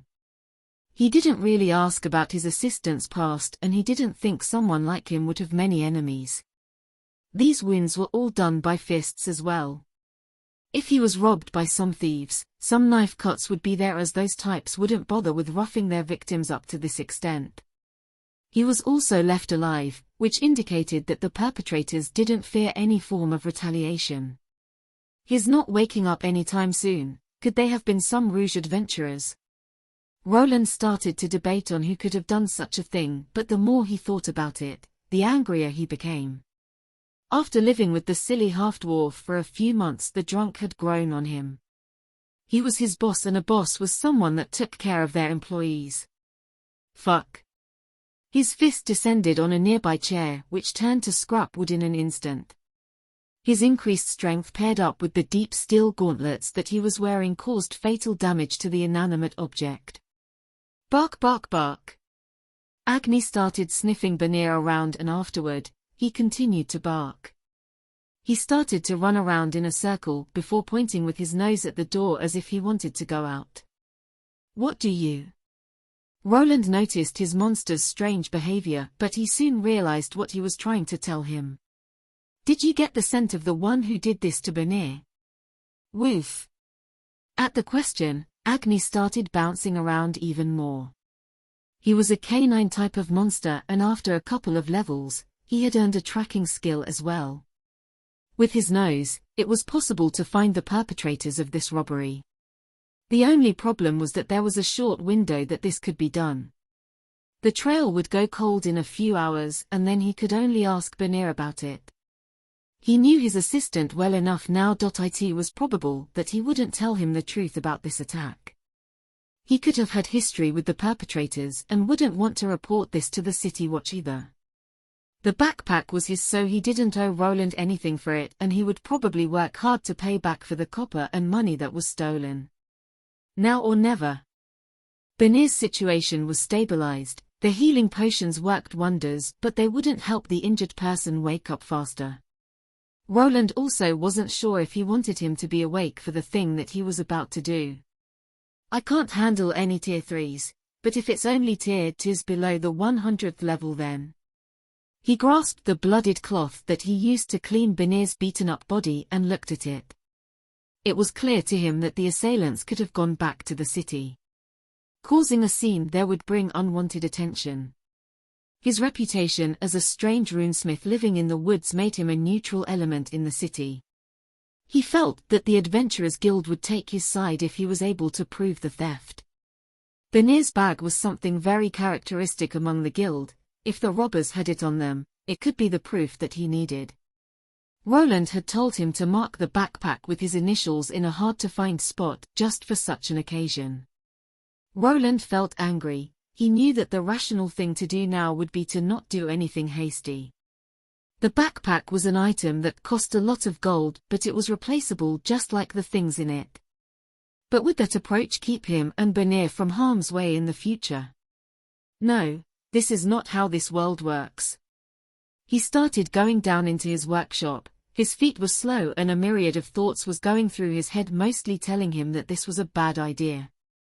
Roland had hidden himself away in this house to evade trouble, but even then it found him. One good way of showing people to not trifle with him was a show of strength. Reporting it to the authorities could be a dead end, as status, power, and money were the only things that moved the people on the top. If he continued to hide, people would come. When it came to light that Banir was living with him and he did nothing about this, he could be seen as an easy target. Someone could decide to put that up to the test sooner or later. Hiding his strength could backfire in the near future, but having a high profile also brought in many other issues that he was trying to avoid. If he acted, then the news of a particular runesmith would probably circulate through the city. He would alert everyone to his presence. If this would cause more trouble down the road remained to be seen. He placed his helmet on his head as he was now ready. The weapons that he previously constructed were still attached to his forearms as he decided to take them along. After checking all of his gear, he walked out with his shield on his back and his sword to the side. This time around he would go with the classics, as a sword and shield were quite versatile against humans. "Agni, do you still have the scent?" "Woof." The wolf puppy barked and sniffed Banir some more before charging out through the door. His master was left behind to lock up the entire house. Banir's life wasn't in danger, but he probably wouldn't be waking up before this whole situation was over. Roland's stats were much higher than Agni's, so catching up to the puppy wasn't hard. He saw him sniffing around and running along the usual path that they took to get to his house. There were signs of Banir moving through here, marks of dried blood, and even where he was dragging his leg. This path leads to... They came to the fork in the road that was between his house, the dungeon, and the city. With more sniffing, Agni shot towards one of these paths that made Roland frown. He was going towards Albrook, which he had hoped to avoid. This was not a main road path, but one that he and Banir used as a shortcut. It went through the woods and was also the place of the incident. Soon both of them arrived at a spot with a lot of snapped branches and marks of battle. There were even parts of Banir's torn-up clothes. While Agni continued to sniff around, Roland examined the crime scene. It was clear that Banir tried to put up a fight, but there were multiple assailants. They must have followed him from the city and waited till he was alone, probably a tracker in the party. This isn't that far away from the house. Roland felt a bit dejected that he had no idea that such a thing was happening. While he was consumed in his work, Banir was getting assaulted by someone here. He was already thinking about some sort of communication device that would alert him if something like this happened again. "Did you get the fresh scent, boy?" Agni barked after sniffing around this area. The trail was still fresh, but it went towards the city. The people that did this were probably somewhere there. This could pose a problem. He had already decided to at least check things out. If the assailants proved too powerful, he would have to let things be. On the other hand, if they weren't, then he would have someone to take out this pent-up rage on. The two continued all the way to the city gates, which they passed now after Roland had attained his monster permit. The combination of a large man in a crimson armor and a small red puppy with a ruby tail did turn some heads. Weapons and armor were allowed, so even though he had a shield and sword, they weren't taken away. "Where is Agni leading me to?" They moved past the main street and into the market and continued further. He only visited the Adventurers Guild along with the auction house. They were going further into the more underdeveloped area, which some might call the slums. It was a place that people that came here with high hopes ended up when they failed. Banir told him once that before he started working as a smith with him, he was forced to live around this area. He told him some tales of daylight robberies and thugs getting into fights. Apparently, the guards didn't wander in here too often, which led to the creation of a more lawless zone. This was a part of this world. Places like this existed in all developed cities. With time, Roland also expected the Thieves' Guild to be created if the city's population kept increasing. The houses became more shabby and the streets dirtier the further the two went in. Soon they ended up at a larger building with saloon-like doors. Agni started pointing with his nose inside, which made Roland believe that the assailants were in there. "In there, Agni?" "Good, you should go hide somewhere and don't come out till I call for you, understood?" Agni whined a bit, but soon followed the instructions. With time he had grown into quite the well-behaved pooch. He was smart enough to realize that he would only hold his master back against the people inside. Roland watched as his ruby wolf ducked into one of the alleyways to hide. It would be difficult to concentrate on fighting if his puppy got used as a hostage. "The assault happened recently. I should be able to ascertain who it was." He moved forward to open the door to this rundown pub. It was a seedy establishment that housed all sorts of ruffians that didn't want to pay the market price for alcohol. The door parted for him and revealed a somewhat large interior. People were talking and laughing loudly while drinking watered-down beer and wine. His somewhat unique appearance did raise some eyebrows, as not many would be able to afford an eye-catching runic armor like he did. While they were looking at him, he was looking at them. His eyes scanned the area for potential culprits and stopped at one of the tables. There was a group of men sitting there. They looked rough around the edges. They were clearly the ones that he was looking for, as there was a particularly large backpack up against the wall next to their table. All tier 2 her. This should be manageable. Roland turned to them and started walking. It was time to get in some trouble. The day in Albrook was slowly coming to an end, but the sun was still out. Chatters and laughs that were previously prevalent in this establishment went silent the moment an unknown person walked in through the saloon-like door. He was larger both in height and stature than the average human male. This wasn't what made this person stick out like a sore thumb. The armor that he was wearing was dark crimson, mana stones, and runic symbols adorned it from head to toe. The people in this place belonged to a more rough element of the city. This place was one of the cheap pubs where they could spend their hard-earned coin.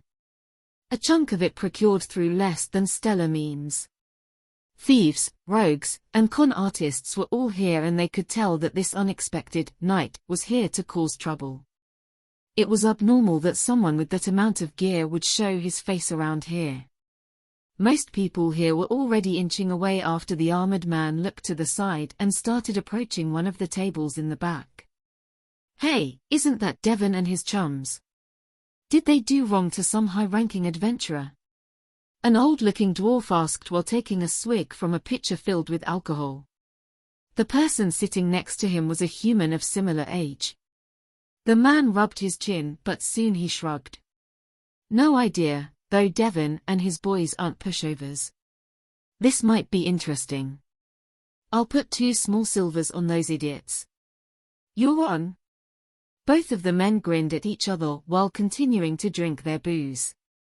They were far away from the spot those men were sitting in and wanted to see a good show. It was quite normal for bar fights to break out in a place like this, and just as normal to put bets on them. It was something that was welcome amongst the ruffians living here. It was seen as a form of entertainment to spice up the monotonous life. With the lack of modern-day entertainment, what was left was fighting, gambling, sex, and drinking. Hey Garlen, get a load of this guy. Devon, the leader of the group, was in the middle of drinking some cheap booze while glancing at the busty bar wench. He looked to where his buddy Garlen was pointing to spot a strange armored man. The man was wearing a full suit of plate mail armor. On his back was a kite shield and to his side an arming sword. Devon was a bit drunk already, and he was together with 4 other party members. Even if the man was armored and armed, this didn't pose much of a threat. The people here also had their weapons ready, some strapped to the sides just as the knight, while others had them placed on the table directly. In this neighborhood, there was a need for the protection of one's life. Having people fighting with drawn weapons wasn't as rare as some people might think. You think you're scaring anyone with that fancy armor? Fuck off. The other 4 men laughed while looking at the crimson-armored man. This wasn't the first time someone tried starting things with them. It was the first one that someone in a fancy armor like this, though. Devon was already thinking about how much he could get for this piece of equipment if this man actually tried something funny. Before the laughing stopped, the man in crimson pointed to something behind them and spoke out. That doesn't belong to you, return it. Devon's face twitched in anger slightly after hearing the person speak. He had quite the condescending tone, and Devon was a person that despised getting ordered around. Before speaking out, he glanced to where this person was pointing. The backpack. Did that idiot Benir send you here? Benir? Maybe we were too lenient with him. Next time we should break both his legs. Garlen said from the side while the other party members started to laugh again. Even though they were laughing, they were all slowly reaching for their weapons. This person was an unknown element that they haven't seen before. The only reason they attacked Banir was that they were sure that he didn't have anyone backing him. Now this man showed up, which made their previous assumption null. Give it back. The man took a step forward while not letting up. The 4 members from Devon's party stood up with weapons in their hands to protect themselves. They knew that the one that struck first had the advantage, and they wouldn't let this person deliver a blow while they were sitting down. You're brave, my friend, but also stupid. How about this? I'm a generous man. You can take the backpack for, let's say. Devon had a big smirk on his face while talking slowly. His men were ready to strike, and he felt confident that this person wasn't a Tier 3 class holder. The man had a certain skill akin to the analysis skill to sense his opponent's strength. The man in red was clearly someone at Tier 2, but he didn't outlevel his party by that much. If he fought them one-on-one, then he might have stood a chance, but with all of them ready to strike, there was no way of them losing this battle. 10 gold coins does sound reasonable, doesn't it? Everyone that was looking at this play out gulped hard. 10 regular-sized gold coins were quite a big sum. A person could buy a house with that, or even a set of enchanted items. The man in red armor didn't answer this proposal. It seemed like he was examining the situation before making a decision. 10 gold too much for you? How about you leave us that armor of yours along with your shield and sword? Devon grinned some more. He didn't think that the man would go for the trade, but he didn't care. If he attacked them, then they would have the right to strip him of all of his belongings. The city guards didn't come here, and no one in this pub would snitch. It was an unspoken rule among the people living here. Everything would be taken care of between them without involving the nobles. What, don't have it? The man in red remained silent without answering.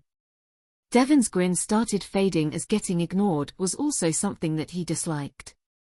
The man showed up out of nowhere and wanted to take Banir's backpack back.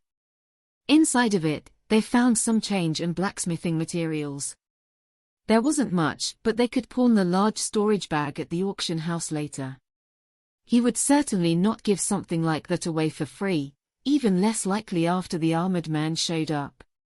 If they gave in to his demands, it would make him and his crew seem weak. A person of crime had an image to uphold. If they didn't, every 2-bit crook would try to screw with them. So, you won't return it? Are you an idiot? Devon replied with a glare. The man seemed to ignore his previous proposal. It was as if bartering for the item was out of the question. Then the man did something strange. He moved his hand into a smaller spatial bag. This prompted Devon's men to get ready, but instead of any weapons, he pulled out a round orb. This peculiar orb lit up in blue color and projected an image of some dots. It was clearly a magical device, but the use was unclear. Good, empty alleyway, no one there. What are you mumbling about? Devon, this guy is pissing me off, let me.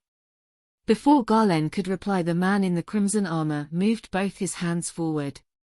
He wasn't holding any weapons, just pointing with the flat side of his palms at them. It looked like he was trying to push an invisible wall. They realized too late what he was up to, as his whole armor lit up like a Christmas tree, with the focus being his hands. What the? A massive ball of green energy formed in front of him before being shot out. It was a massive burst of wind elements that pushed all 5 of the men back against the wall with a staggering amount of force. The shabby wooden walls of this pub weren't able to support this attack and crumbled.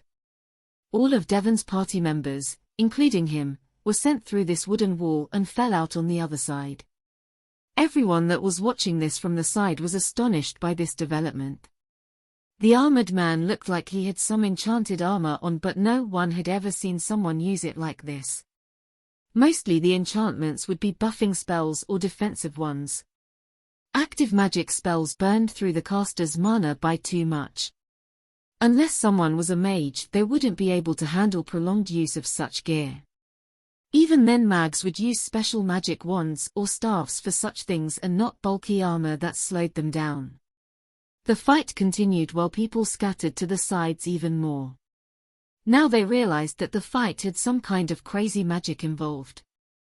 There was now the possibility of being involved in some wide-area magical blasts. No one was willing to stick too close to a caster that was using runic weapons. "You fuck!" Devon spat out some blood as he was hurled all the way on the opposite side of this alley and into a stone wall. His party members were all close to him while one of his men was still hanging out of the wooden wall. "Wait, look out!" With a sudden blurry movement, the man in red armor was now upon the man that was covered in splintered planks. He was grabbed by the neck from behind and promptly lifted up, then the armor started glowing in a blue light before another spell was discharged. YRGHHHH. It was a lightning spell.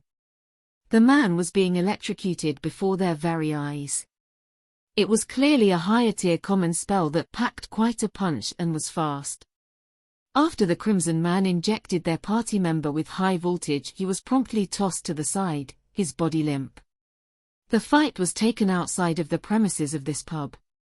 Some of the people that were on the inside decided that this was enough and it was time to run. There were a few that remained in place, interested in this man's capabilities. It seemed that he was able to repeatedly cast spells, which was the forte of runic spells. This came at a large cost that a lot of people knew. The high loss of MP was seen as problematic. Thus it was surprising that this person was continuously producing magical effects. The armor's mana stones were even shining, making people believe that he was constantly burning through his mana. Get him, he can't keep this up for long. Devon knew the downside of using runic weapons. They only needed to prolong this fight and their enemy would run out of steam sooner or later. Gia. A flat pillar of rock collided with Garland's belly. He was the group's tank and also larger than this enemy that they were facing. He had managed to grab his shield and axe before being sent out through the wall. The problem was that the attack came from below and not from in front as he had expected. The man's right boot looked to be the magical device that activated this earth-based spell that connected with his liver and sent him to his knees. More screams filled the alleyway as the magical spells continued to be discharged. It didn't seem like the person casting them was having a tough time with his MP. With an ice blast, another man fell, and now the only person that remained was the ringleader. "Don't think that you'll get away with this, you shit. You think you can just waltz in here, Anne?" Before Devon could finish the sentence, a blast of magic energy connected with the ground right next to him. He moved to the side to evade it, but it seemed that this was just a feint that the man in crimson was waiting for. The armor glowed in green light and he appeared right to the side. Without having time to react and in a panicked state, Devon received a clean shot from the man's fist to the chin. His teeth and blood flew up against the stone wall as he crumbled like a deflated balloon. You could have just returned the backpack, but you had to make it difficult. Before Devon could reply, he saw a blood-covered armored fist flying towards his face again. With another hit, he tumbled onto his back and into some garbage on the side. The man that assaulted them walked towards him with slow steps and placed his foot on his chest to hold him down. "I don't particularly enjoy stuff like this, but I'll have to make an exception for you." "Wait, what are you doing?" Devon's vision was blurry and he had blood in his mouth and no strength to fight back. He saw Roland leaning down and grasping one of his legs below the knee. The mana stones on his armor glowed in red as the man felt pressure being applied to his shin bone. Stop, you bastard, no." A faint crunching sound could be heard by Roland as the shin bone snapped in half. He felt that the eye for an eye approach was the right choice here. The potions could heal the broken bones as well, so this wasn't even that harsh of punishment in his mind. Before passing out, the last thing that Devon remembered seeing was a discharge of electricity coming from the very gauntlets that broke his leg. It had actually been quite the merciful gesture from Roland as the man was knocked out cold almost instantly and didn't need to suffer through the pain of a freshly broken shin. Roland removed his foot from the man's chest and glanced at the broken leg for a second before turning around. The battle was won quite easily, but he had used a large amount of mana to hasten this process. He took a mana potion out from his storage bag and drank it before turning around and heading back into the pub. The entrance that he made with his wind blast was still there. On the inside, he could see half of the people missing, while some others looking at him with interest or fear in their eyes. While walking, the chipped wood started cracking under his feet. He looked to the side to where the backpack was sitting and moved over to it. This item was mostly undamaged with some chunks of wood here and there. Well, that was easier than I expected. Roland wanted to pat himself on the back as he decimated a party of lower-level Tier 2 warriors. They were all below his level, with the leader being at the 68th one. They were close to each other in that regard. He was wearing his necklace that blocked part of his status, but the leader from this group looked confident in their fighting capabilities. There could have been other ways unknown to Roland to measure the strength of the opponent. Though this might have been just a sense of the level difference without an in-depth look into the stats. He grasped the backpack and carried it with one hand while still having the shield on his back. Everyone that he fought was left alive with mostly minor injuries that could be recovered with the help of potions. Before leaving, he moved over to who looked to be the bartender in this pub. The man was an old muscular man past his 40s. "What do you want?" Even though the man witnessed him take out 5 people with spells, he didn't look that scared. "Here, this should cover the cost for the destroyed walls." Roland reached out and dropped a couple of small gold coins on the bar counter. The old man raised an eyebrow at the large sum of money and then to the large hole in the flimsy wall. "Hey brother, if you want there ye another wall on the other side." The man grinned while quickly swiping the coins from the bar counter. Roland just turned around without replying and went for the exit. He had gotten what he came for and it was time to leave. There was a small crowd at the regular entrance now, thus he decided to use the one that he made with the wind blast. While stepping through it, he could see most of the assailants still on the ground and out cold. One of them was crawling out through the alleyway to safety. He only broke the party leader's leg while the others were left with bruises and broken teeth. Thus it was normal for one of them to attempt to flee. The person that was crawling away was Garlen. Being the tank, he did have the most resistance and hit points from the group. He could see Roland walking out of the hole in the wall again, which prompted him to quickly try to escape. He had already seen Devon's broken leg and was not willing to receive the same treatment. Help, he is crazy." Roland could hear Garlen call out to someone from afar. It looked like he was grasping for straws and trying to ask the passers-by for help. He didn't think that anyone would actually help some thug like this guy, but to be sure he drank another potion to recover more of his mana and stamina. "Ha, someone done you idiots in. You probably deserved it." While walking forward, Roland heard a familiar voice that made him stop in his tracks. He tried looking at the source of that voice. Doing so made this person spot him as he was walking out of the alley. "It's you. What is this guy doing here?" What Roland saw was a familiar face of a man he once fought.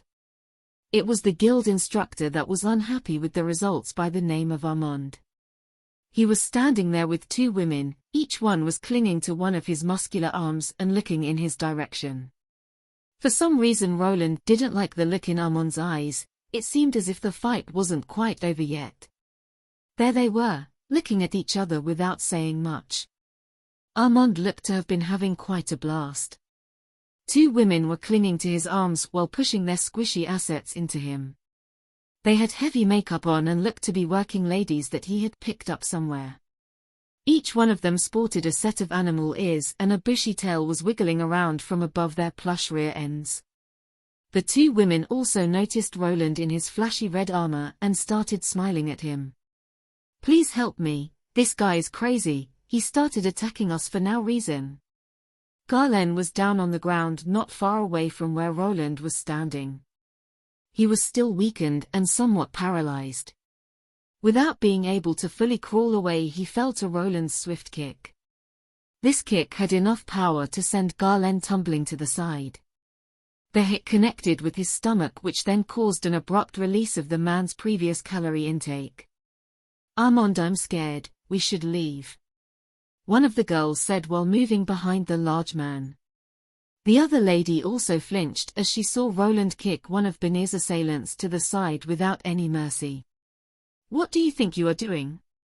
Armand, on the other hand, didn't seem like he wanted to leave just yet. He puffed out his chest while strutting forward. "Do I really need to fight this idiot? Is there a way to defuse this situation?" Roland looked at the large man moving forward. In contrast to his fight during the guild test, this time around Armand was wearing some higher-level gear. He had large black gauntlets made from deep steel. They were of a different design than what a knight would wear, in the sense that there were blades sticking out from the sides. They were at a slight angle and probably used to receive hits from bladed weapons. The sharpness also made Roland believe that they could cut into flesh rather easily. His legs also had fitted boots, and the rest was light armor with chest protection. It looked like the man was back from a dungeon run and was just hanging out here right after. He wasn't sure, but the two ladies by his side made this theory probable. While Armand moved forward, the two girls decided to move to the side. It looked like they would be cheering him on. "This doesn't concern you." After going through with the fight, Roland wasn't in the mood to explain himself. He already didn't see Armand in a favorable light after he complained in the test about his armor. "It doesn't concern me? You think you can attack guild members whenever you like? They stole something from me, my reasons were justified." Armand looked at the large backpack that Roland was holding with one hand. Before asking, he looked to Garlen for some confirmation. After the kick and release, the man was now able to talk. "He lies, he just attacked us out of the blue. So you are a thief and a liar." Armand smacked his fist into his palm while approaching Roland in a menacing way. It didn't look like he would take his word over the man called Garlen. From Roland's perspective, he was probably only trying to look for an excuse for this fight. "Shouldn't you investigate before you make an assumption? We can all go to the guild." Roland was still mad, but his common sense prevailed. The whole situation could be resolved without bloodshed if they went to the guild. He had some proof that this backpack belonged to him and not to these men. Benir would probably recover for an official hearing, and some things like this could be confirmed with spells. Investigate? There is no need. Now stop spouting nonsense, you're just trying to stall. Stall for what? How did an idiot like you become an instructor at the guild? Roland replied with scorn, as he had enough of this guy. It didn't look like there was a way to reason with him in any way, shape or form. "Who are you calling an idiot, you idiot?" Roland wanted to scratch his head at this response. The man before him was clearly not very intelligent as he continued moving towards him. There was not real beef that Roland had with Armand, but he wouldn't back down if a fight was that he wanted. Surrendering was also not an option. He had no way of knowing what this man would do. Would he actually take him to the guild and go through the proper procedures? It didn't seem like this person was very fond of paperwork, so that option was not probable. "Back off, I won't warn you again." Roland moved his hand towards his enemy. His palms were outstretched, similar to the way when he produced the wind blast. He didn't want to hurt this idiot as he was related to the guild. If the other guild members would see him in a bad light, or if he would be excluded from it for attacking an active instructor, was unknown to him. He didn't have any proper backing in this city, and the guild master was probably someone that he wouldn't be able to take down with strength alone. "Shaking in your boots already? I'm going to pry you out of that armor." "Honey, hurry up, we don't have all day, Tilda." The two ladies that Armand was with started cheering from the side while he got in a fighting stance.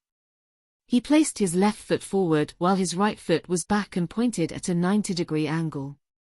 He had one fist to the right side of his hip while the left one was stretching out. Roland wasn't an expert, but this stance made him think about karate. It looked like the diplomatic talks had broken down and now the battle remained. He looked around for a moment and from the corner of his eye, he spotted Agni peeking out from another alleyway.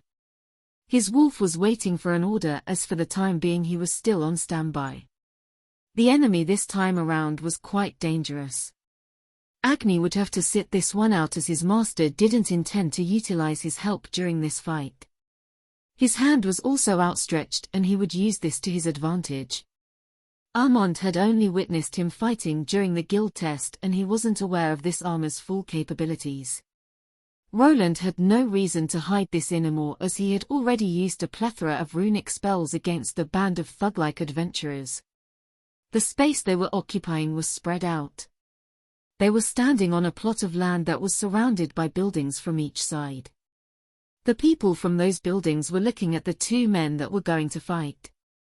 Some of them were whistling while others were cheering. Everyone here wanted to see a good show. Fights between drunks weren't anything new, but this looked to be one between two higher-level adventurers. There were even people betting already, mostly in Armand's favor as he had gotten popular in this city. They couldn't ignore Roland's fashion choice either. The armor made them think that he was an established adventurer or knight. "Not gonna use that fancy sword of yours?"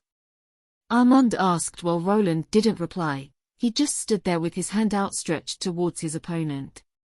He snorted at Roland that didn't reply and just charged toward him with increased speed.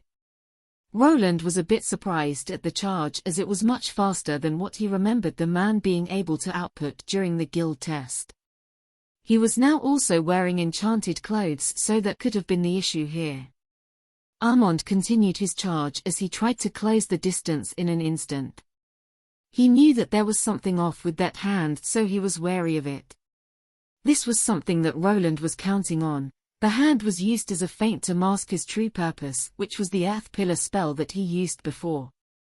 Without even stepping forward, his metallic boots started glowing. The moment Armand got close, a large spire of hard rock erupted from the ground towards him.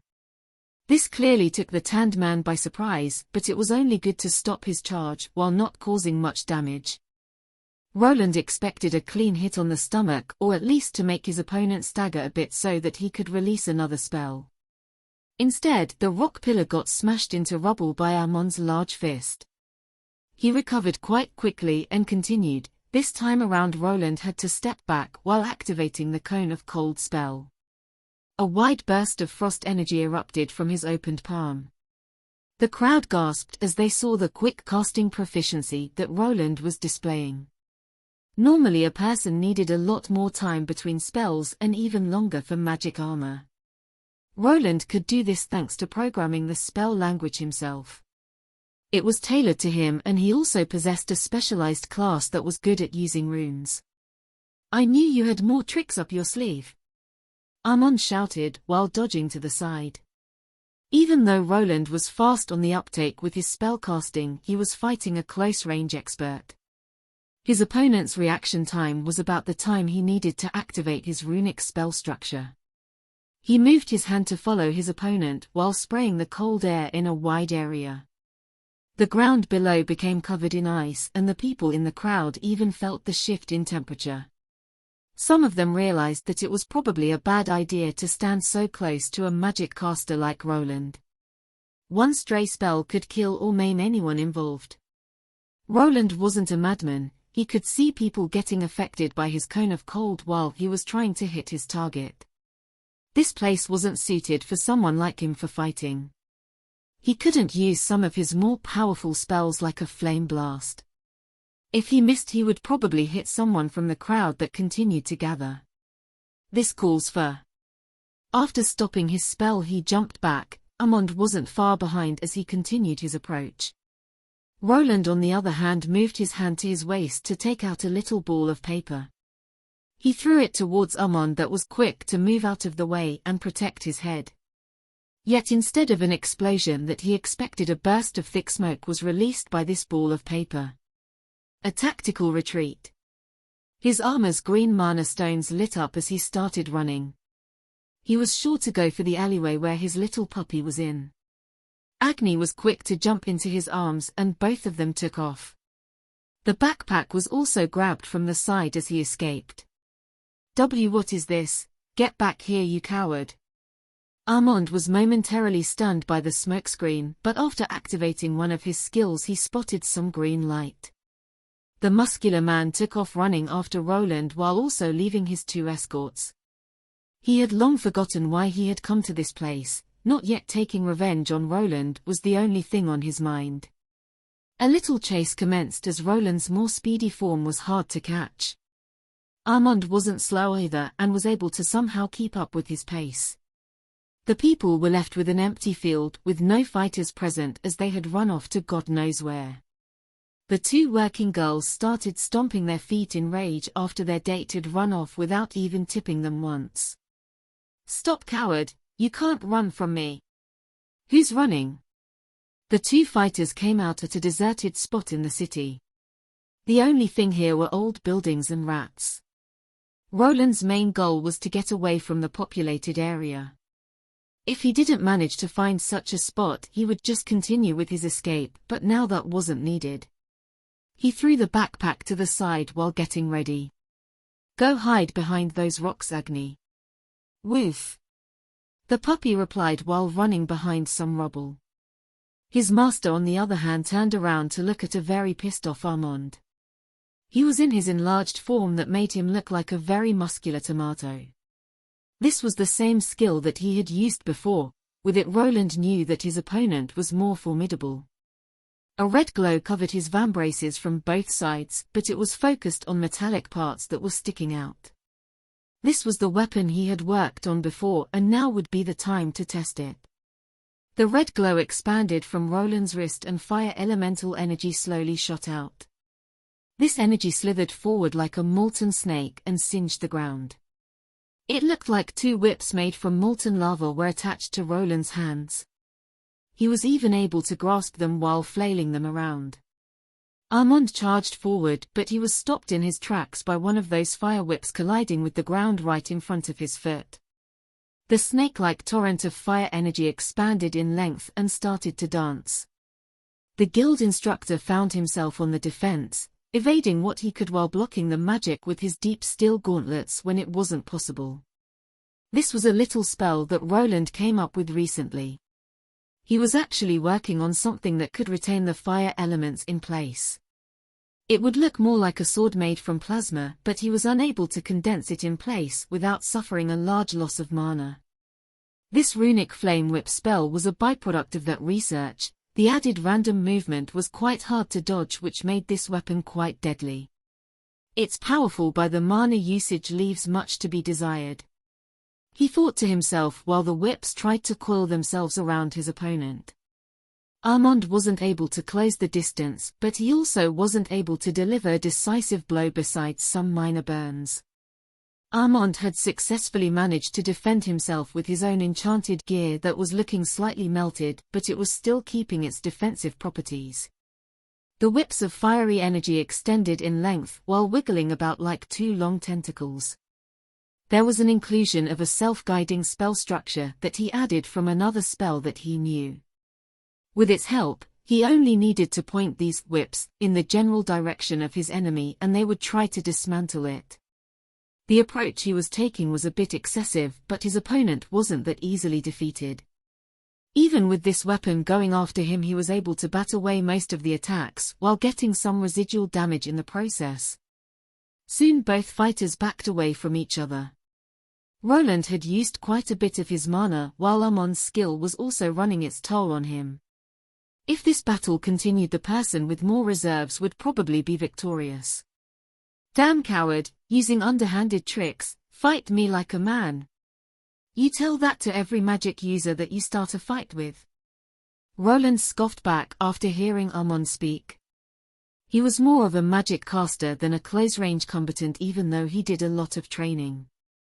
There was no reason for him to duke it out at close range with someone that specialized in it. Keeping him at a distance was exactly what his aim was, and it looked like it would be paying off soon. Running out of steam. Shut up. Armand replied while the red coloring from his body started to fade. His body shrunk down back to normal and he looked to be in pain. It was clear that this was some kind of doping ability that ate away at the user's stamina. The man wasn't that smart in using it as he activated it during the chase till this point onwards.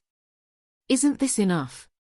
Roland would probably be able to finish off his opponent, but this wasn't really what he was aiming for.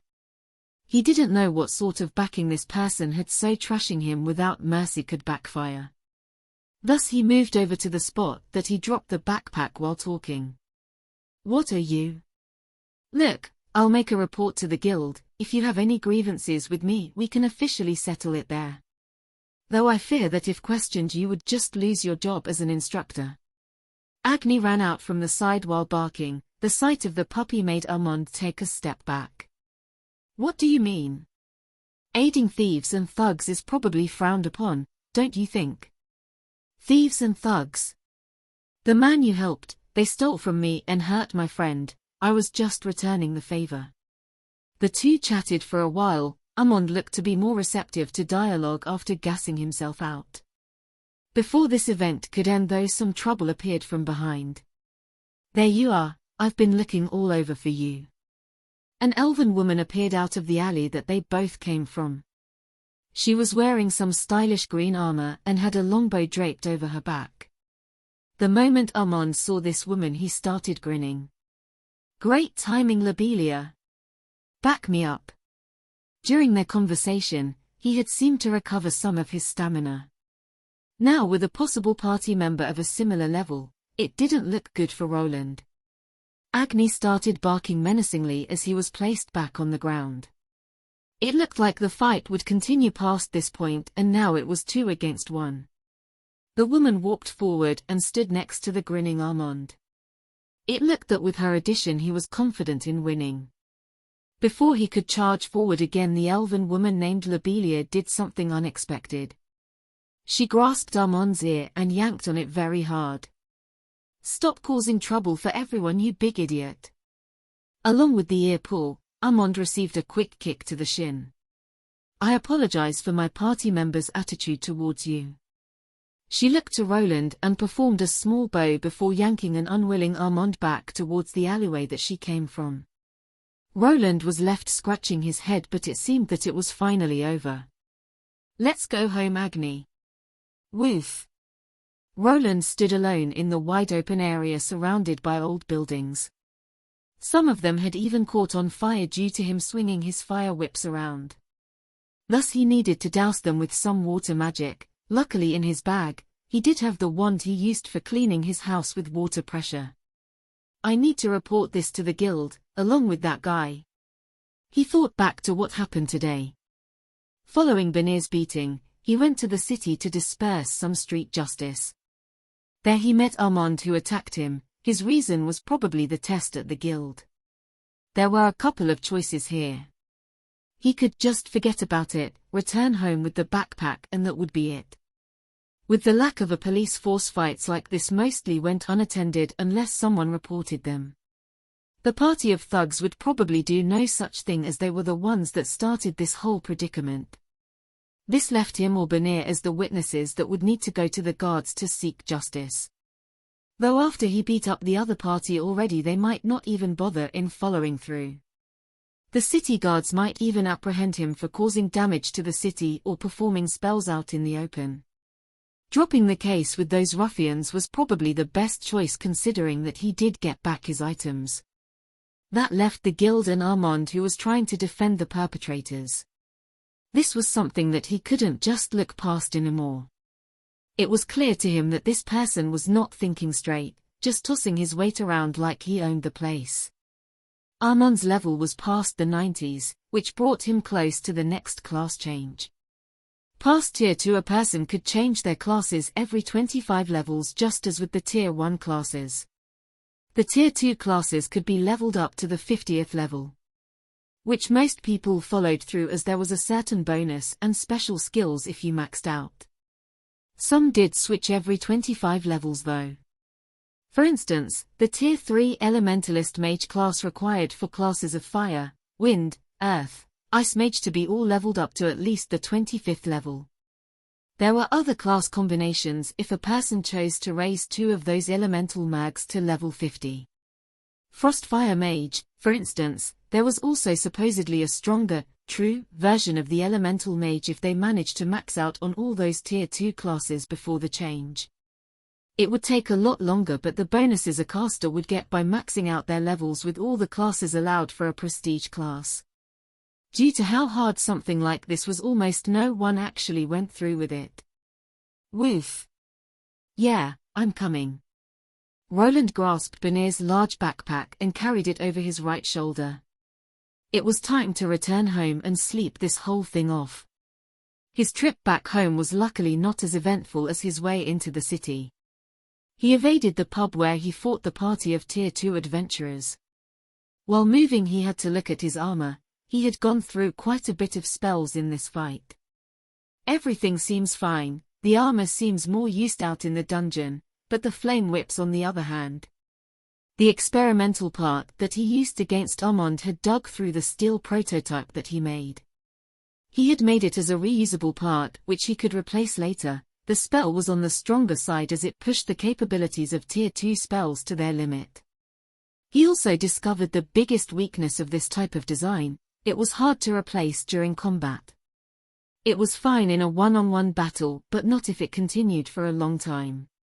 When the second party member arrived, he needed to go back to his sword and shield. The whips would only function if he used his rune mending skill, but this would bring the rank down after activation. It was a skill mostly suited for a worst-case scenario and not in day-to-day combat. Unless I can implement some kind of reloading mechanism, this approach might prove fatal if I rely on it too much. With Agni riding on his shoulder, he left the city. The night had already come. With a little jolt to his helmet, he activated his night vision rune. Thanks to it, he could comfortably walk without needing to carry a torch. This had the boon of people not being able to spot him from afar, as he wasn't giving off any light. When they were close to the house, Agni was placed on the ground. The little guy quickly ran out to the entry gate and started to scratch against it. He then promptly bolted inside after Roland opened it up. Gah. After closing everything tight, Roland heard Benir's screams. Concerned with his wounds, he rushed inside the house only to spot Agni sitting on his chest and licking his face. The half-dwarf was trying to shove the puppy off him but was unable to escape from the long tongue and slobber. I see that you are awake. Agni finally jumped off Benir and ran into the kitchen. From it he brought back the wooden bowl that was made for him. He tossed it on the ground and then started barking. Sure, you've earned your reward. Roland chuckled as he tossed Benir's backpack to the side. His tracking wolf had done quite the good job.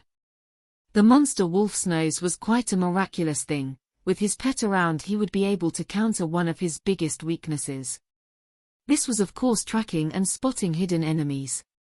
Benir rubbed his face that was now covered in wolf slobber. The first thing he did was to look around. After being beaten, he was still surprised that he made it back to Roland's house. He then looked at his body. His broken leg was numb from the healing potion, but it was well enough for him to stand on it. Boss, what did you?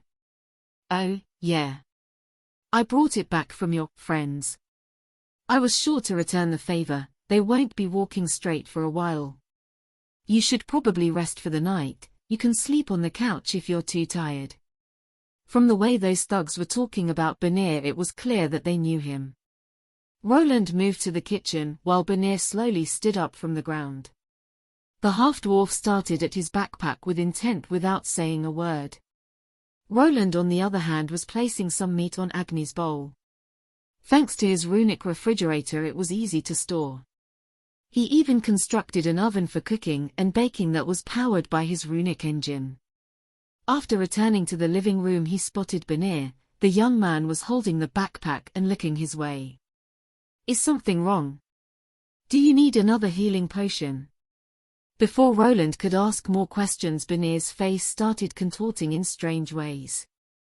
It all started with a single tear that ran down his cheek. The floodgates opened up soon after as Benir started bawling his eyes out. Snot was not far behind as his incoherent wails filled Roland's room. Wait, what? He started moving his hands around in a random fashion as he clearly didn't expect to get this kind of reaction. Benir was a young man, but he didn't expect him to cry like a child. Even Agni peeked out from the side with a large piece of meat in his mouth. He started running around the crying half-dwarf while mumbling something. Does it hurt that bad? And no, it's not about that. This is the first time someone has done something like this for me. Roland scratched the back of his neck while staring at his assistant crying his heart out. He had heard some stories from Benir's youth, how his parents died, and how he ended up here with no money, job or friends. It was respectful that he was able to keep it together for so long while still having a smile on his face. He was also not someone that would blame others for the dark turn his life took. Still, he was a young man that was entering his 20s and alone in this world. Without no one to lean on, life was tough. Not many people were like Roland that was fine with living alone. He was in the minority as people were social creatures. Without others around they would find it hard to live. This was quite an awkward situation for a socially inept person like Roland. Without knowing what to do, he moved over and placed his hand on Benir's shoulder. Soon an awkward patting on the shoulder commenced as he tried to cheer his assistant up. His lack of interaction with other people had caused him to not really know what to do in such an occasion. The reaction he got was a sharp gaze from this half-dwarf. It made him flinch and take a step back while Benir used his hand to wipe away some of that snoot. I'll be sure to work even harder from now on. I'll repay you for this one day, boss. Sure. No, you don't understand. I will be forever grateful. I'll be your trusted follower for the rest of my life. It looked like Benir was pledging his life to Roland in a sort of vow. The recipient wasn't really looking for anything in particular in return for his act of revenge. He mostly did it to not look weak and to send a message to anyone that would ever try to bully his workers. You're being too melodramatic. Think you should go to sleep before you pass out again. Benir's wounds were closed due to the potions, but that didn't mean that he was fully healed. He had many broken ribs and cut up flesh that needed to be mended. These potions that Roland was using weren't magical elixirs. They mostly kicked the body's regenerative capabilities into overdrive to mend it. The materials required for the healing process had to be taken from the body as well as from the potion. This would leave the healed person weakened depending on the type of wound they had suffered. Of course, with higher quality potions the strain on the body was lessened, and with a high vitality stat, this could also be counteracted. Benir's had a fire in his eyes, but after crying his heart out and then getting pumped up he started wobbling around. Roland had to support him with one hand onto the nearby couch. Sorry boss, I'll go to my workshop. It's fine, just rest here. For now, you've been through a lot today. Boss. Benir looked like he was about to cry again after being helped to the couch. Roland on the other hand was trying to avoid this show of affection from the bearded half-dwarf. Luckily Benir was still quite tired, so after leaving him on the couch for a few minutes he was dead asleep and snoring like a bear. I haven't used that sound-cancelling spell in a while. He placed a blanket over his assistant and went away to get undressed and cleaned. Soon it was morning again and the two men had a conversation with each other. Benir explained in full detail about what this whole thing was about. So, they were nothing more than small-time gangsters. Roland commented after hearing the explanations. It looked like this group of adventurers used their Tier 2 status to strong-arm weak people into giving them money. They even did it to weaker adventurer parties like the one that Benir was in before. It seemed like the guild was really not being managed well. On one end there were people like Armand that liked to toss their weight around due to being slightly stronger than the regular adventurers. Then we had even worse elements like the party of thugs that extorted other adventurers for money. This reveal made Roland worried. Something like this could only take place for a couple of reasons. 1. The guild master was either incompetent or didn't care enough to bother with people below a certain tier. It looked like the people being abused were mostly below tier 2 or at the start of this tier.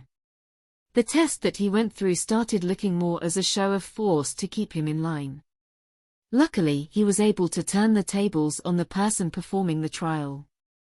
Now another problem arose as he wanted to report this blatant abuse of power to the guild master. Boss, are you really going to bring this up with the guild? I think you have done enough. Benir was clearly against it. He was probably afraid that Roland could be putting himself in more trouble than he could handle.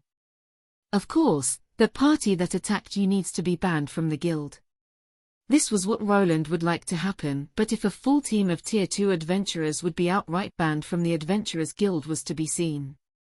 It was easy to remove Tier 1 adventurers from the picture as the materials that they brought to the guild were of low quality.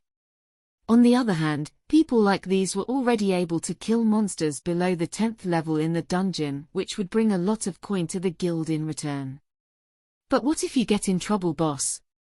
You don't need to go to this extent for someone like me. It's not all about you, Benir. Don't want trash loitering around the Adventurers Guild. If we leave people like that be, they will only get worse. They need to be punished. Roland didn't want to be living in a city that just let adventurers like that roam uncontested. They would only grow big heads and become more unhinged the longer something like this continued. Sooner or later a fatality would happen. Benir could have easily died yesterday if he wasn't treated by Roland. Bleeding out in the middle of nowhere. We'll go to the guild today, but first I need to check my armor. Benir looked a bit apprehensive about going to the guild. This was of course a normal reaction and Roland knew it. Who would want to face their old bullies right after being beaten half to death? What are you waiting for? Heh. Roland opened up his secret chamber while Benir was deep in thought. After this experience, he thought that Benir required some cheering up. What would be better than showing him some of his runic items that he was working on? Yes, coming boss. He didn't need to tell his half-dwarf assistant again as he sprinted down the stairs into the secret runic lair. Inside were all sorts of runic schematics, diagrams, and designs for Roland's inventions. The biggest one was in the back, which depicted his work in progress on the new and improved runic armor. After we are done with the guild, I'll need to make you some runic equipment.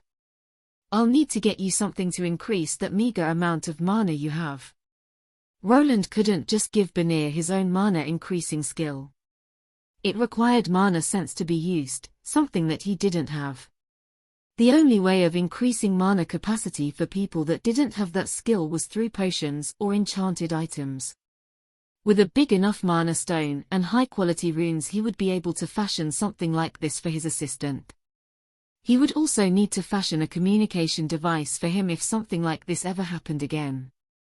Pass me the hammer, Benir. I need to do some repairs. Boss. Why did you stop me? We could have easily taken him down. He was probably out of mana. You have never been good at judging others, Armand. An elf with golden hair was walking with a large muscular man. The man's guards looked to have been melted by some heat and he was also panting. The heavy breathing was caused by the backlash of a skill that he previously used. What do you mean by that? If I didn't step in, you would have died, you big idiot. The elven woman delivered a swift kick to Armand's shin, but due to him having shin guards on, the one that felt pain was her instead. How could I lose to someone relying on enchanted items? Just look at yourself, you probably haven't realized it yet.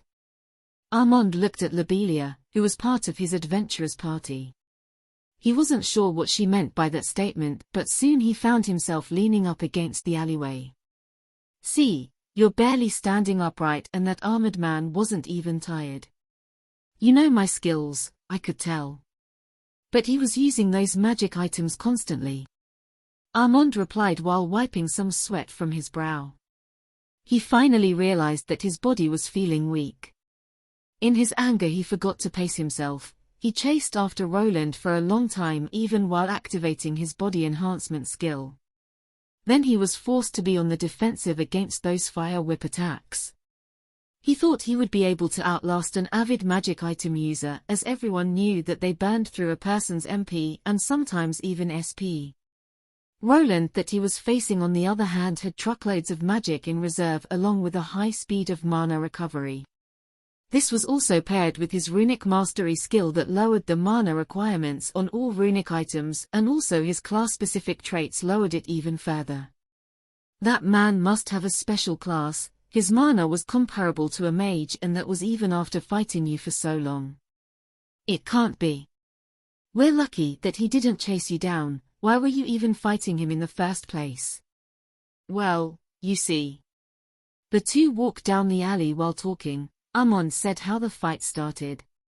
So he was assaulting people on the streets and you gracefully, from the bottom of your heart, decided to help them out. Lobelia squinted while looking at Amon's explanation.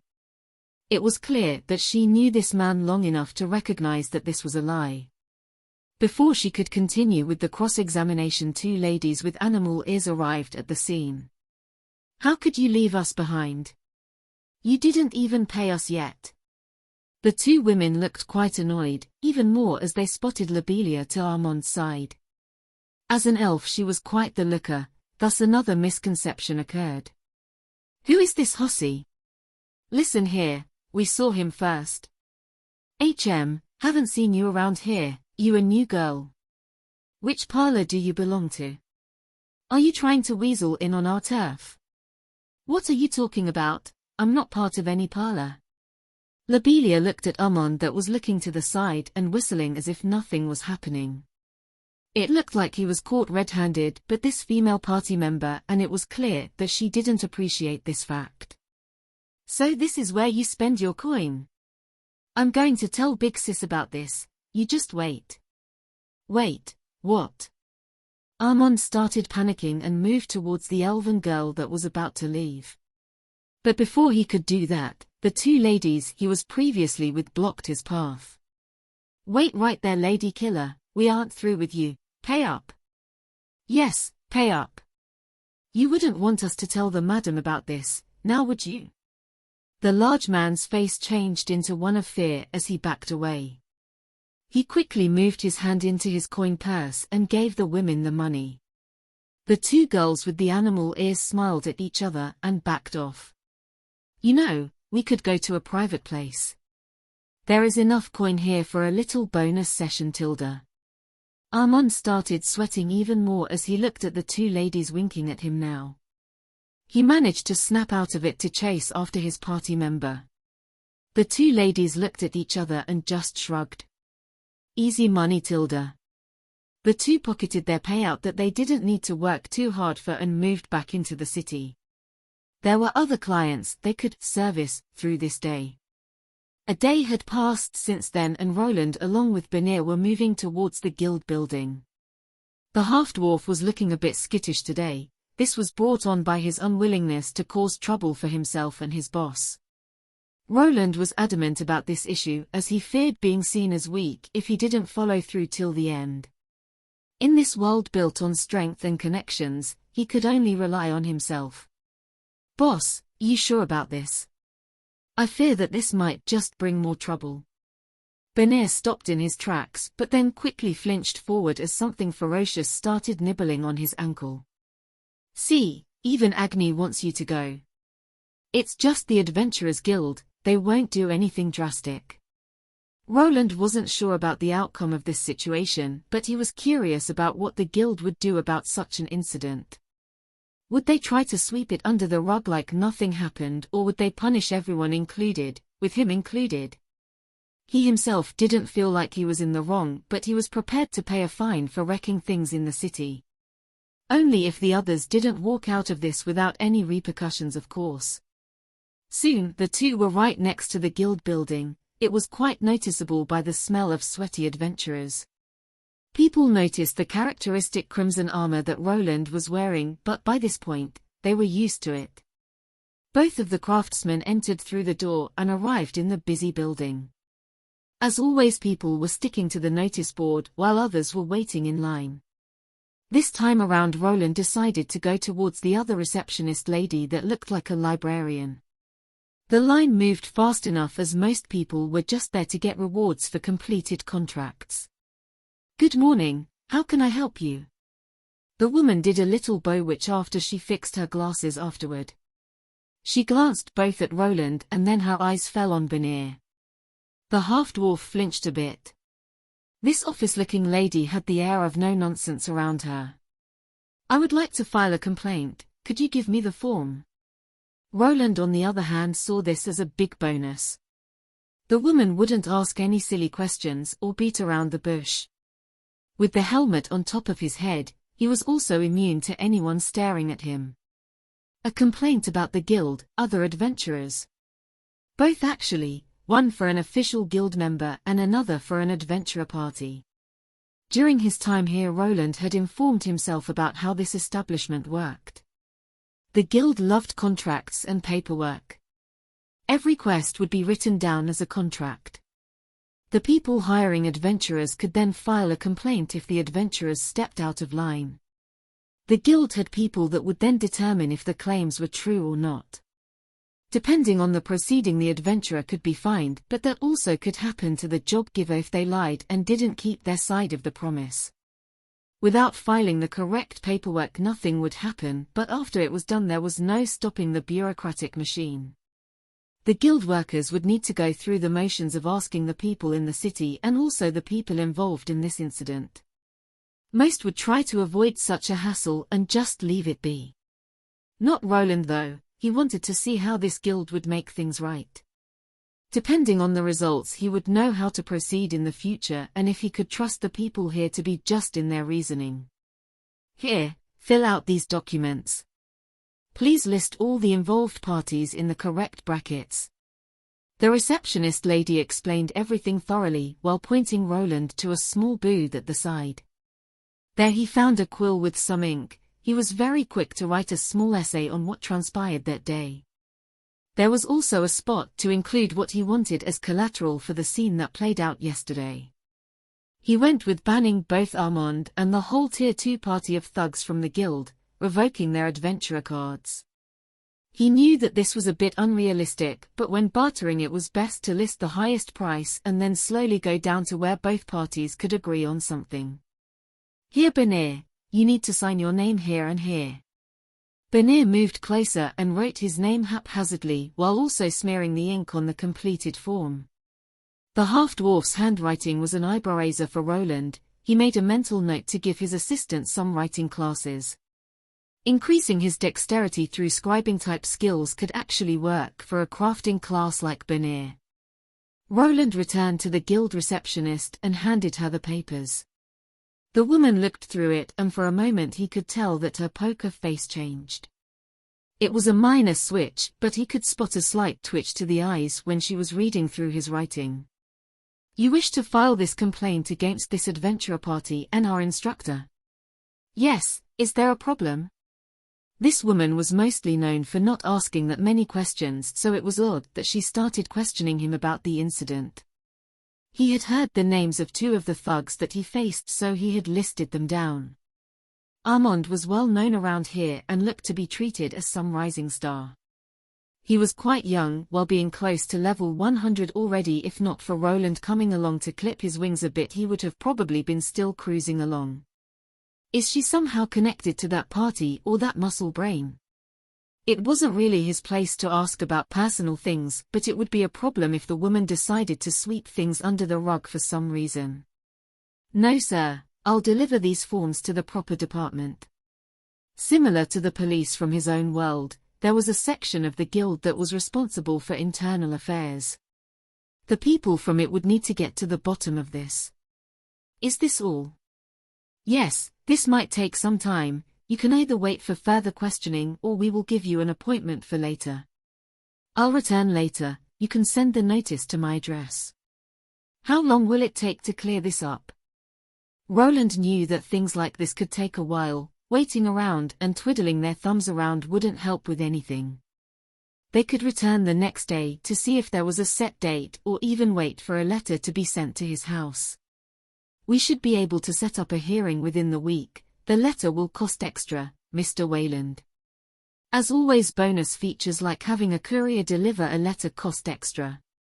Even when filing these documents, he needed to drop a few small silver coins to get things going. This was fine, as payment was seen as confirmation that something was wrong. Most people would not bother going through with things like this just by the fact that it cost money. If he lost the case, he would also need to pay a fine for using up everyone's precious time. See, told you that today will just be some formalities, you can stop sweating. Roland commented at Bonnier as the two were walking out from the Adventurers Guild. Sorry, I'm not that good with this kind of stuff. You'll have to get used to it, we'll have to go through the hearing, you'll probably have to look at those idiots that did that to you. Unless the party of thugs admitted everything or skipped town, they would need to meet them once more. It was similar to a court case with two parties accusing each other. He was sure that those guys will try to put the blame on him in one way or another. It didn't look that good after walking into the pub and beating all of them up. Luckily, violent exchanges like that weren't that looked down upon in this world. If he managed to prove to some degree that he had a reason for it, the guild would see it his way. Do I have to? Yes, you do, don't worry, I'll be there, and not like they would do anything drastic during the hearing. Both of them left to go home. There were still wind turbines to be built and more cables to be placed. With the influx of enemies, Roland felt like he needed to move along with his defensive measures. For this reason, he was also heading towards the city and auction house. It was the time to pick up the gold that he made as well as see if there was something he could get. There was a certain rumor that there would be golem parts this time around. Roland wanted to get the full item, but a part with the operating system would be enough. He had enough know-how to connect the rest of the runic structures in working order. It would be best if you didn't drink before it though, also don't forget to wash up. Now let's go to the auction house. All right, boss. The pair of craftsmen soon left the Adventurer Guild and wandered deeper into the city. They left a certain glasses-wearing woman staring at a stack of papers. Hey Elodia, you look more angry than usual. Was that Mr. Wayland and his new friend? The elven receptionist peeked out of the corner while bringing over some large cups of warm tea. Before the stern-looking receptionist could notice, the elf was already looking through the forms out of the corner of her eye. Oh? Isn't that a complaint form? What would Mr. Wayland complain about? It's not me, is it? Hey, can I look at that? No, Solana, you can't. Elodia replied while hiding the rest of the papers. She glared at her co-worker. She knew well that she wouldn't be able to hide any of this, but she still didn't like the nosy loudmouth elf and how she acted. Don't be a cheapskate, let me see. The scene soon changed to Elodia trying to hide the papers by hugging them against her chest and Solana trying to peek without spilling the tea. Hey you two, get back to work. An old man called out from afar, the very same one that explained tamed monsters to Roland. The two receptionist ladies straightened out and soon returned to their regular tasks. Time continued to pass by and it was time to close up the guild. Elodia, like the other workers, were now finally able to return to their homes after a hard day of work. Solana waved her goodbye while escaping into the city to have a good time. Elodia, on the other hand, had other things to take care of. First, she headed towards the market, picking out various food items. After scouring and haggling down the prices, she headed into one of the more regular city districts. She arrived at a large wooden house, but before she could enter, the door swung open. Big Sis is back. Yay! A group of 4 children burst out to give this stern-looking lady a big hug. 2 of the smaller children started clinging to her legs while the older ones helped her out with the groceries. Soon she was inside and cooking. The home was large, but there were many young children running inside. There was a clear lack of adults here. It looked as if she was the oldest. While the food was being made, the kids started shouting again as another person arrived. It's big brother and sister, they are back too. Another pair of young adults arrived and waltzed through the door. These two looked more rough around the edges and were wearing adventurer gear. Did you hear how much that stupid blacksmith wanted for the repair? It's your fault for damaging them in the first place. Elodia stepped out from the kitchen to see a rather muscular young man carrying two kids on his shoulders. Next to him was a cute elf that was actually only a half-elf. I told you to take off your boots before you come in, you're bringing dirt in. Wash your hands, the food will be ready soon. Sure, big sis Elodia. The elf replied but quieted down after noticing that her big sis was looking at the man next to her with scorn. Armand, we need to have a talk. Elodia soon ducked back into the kitchen while leaving Armand and Lobelia to think about what she meant by that. Hey, you swore that you wouldn't tell her anything, I even gave you a big silver coin. I didn't. Maybe she found it out some other way. The large building soon filled with loud young voices while the sun began to set.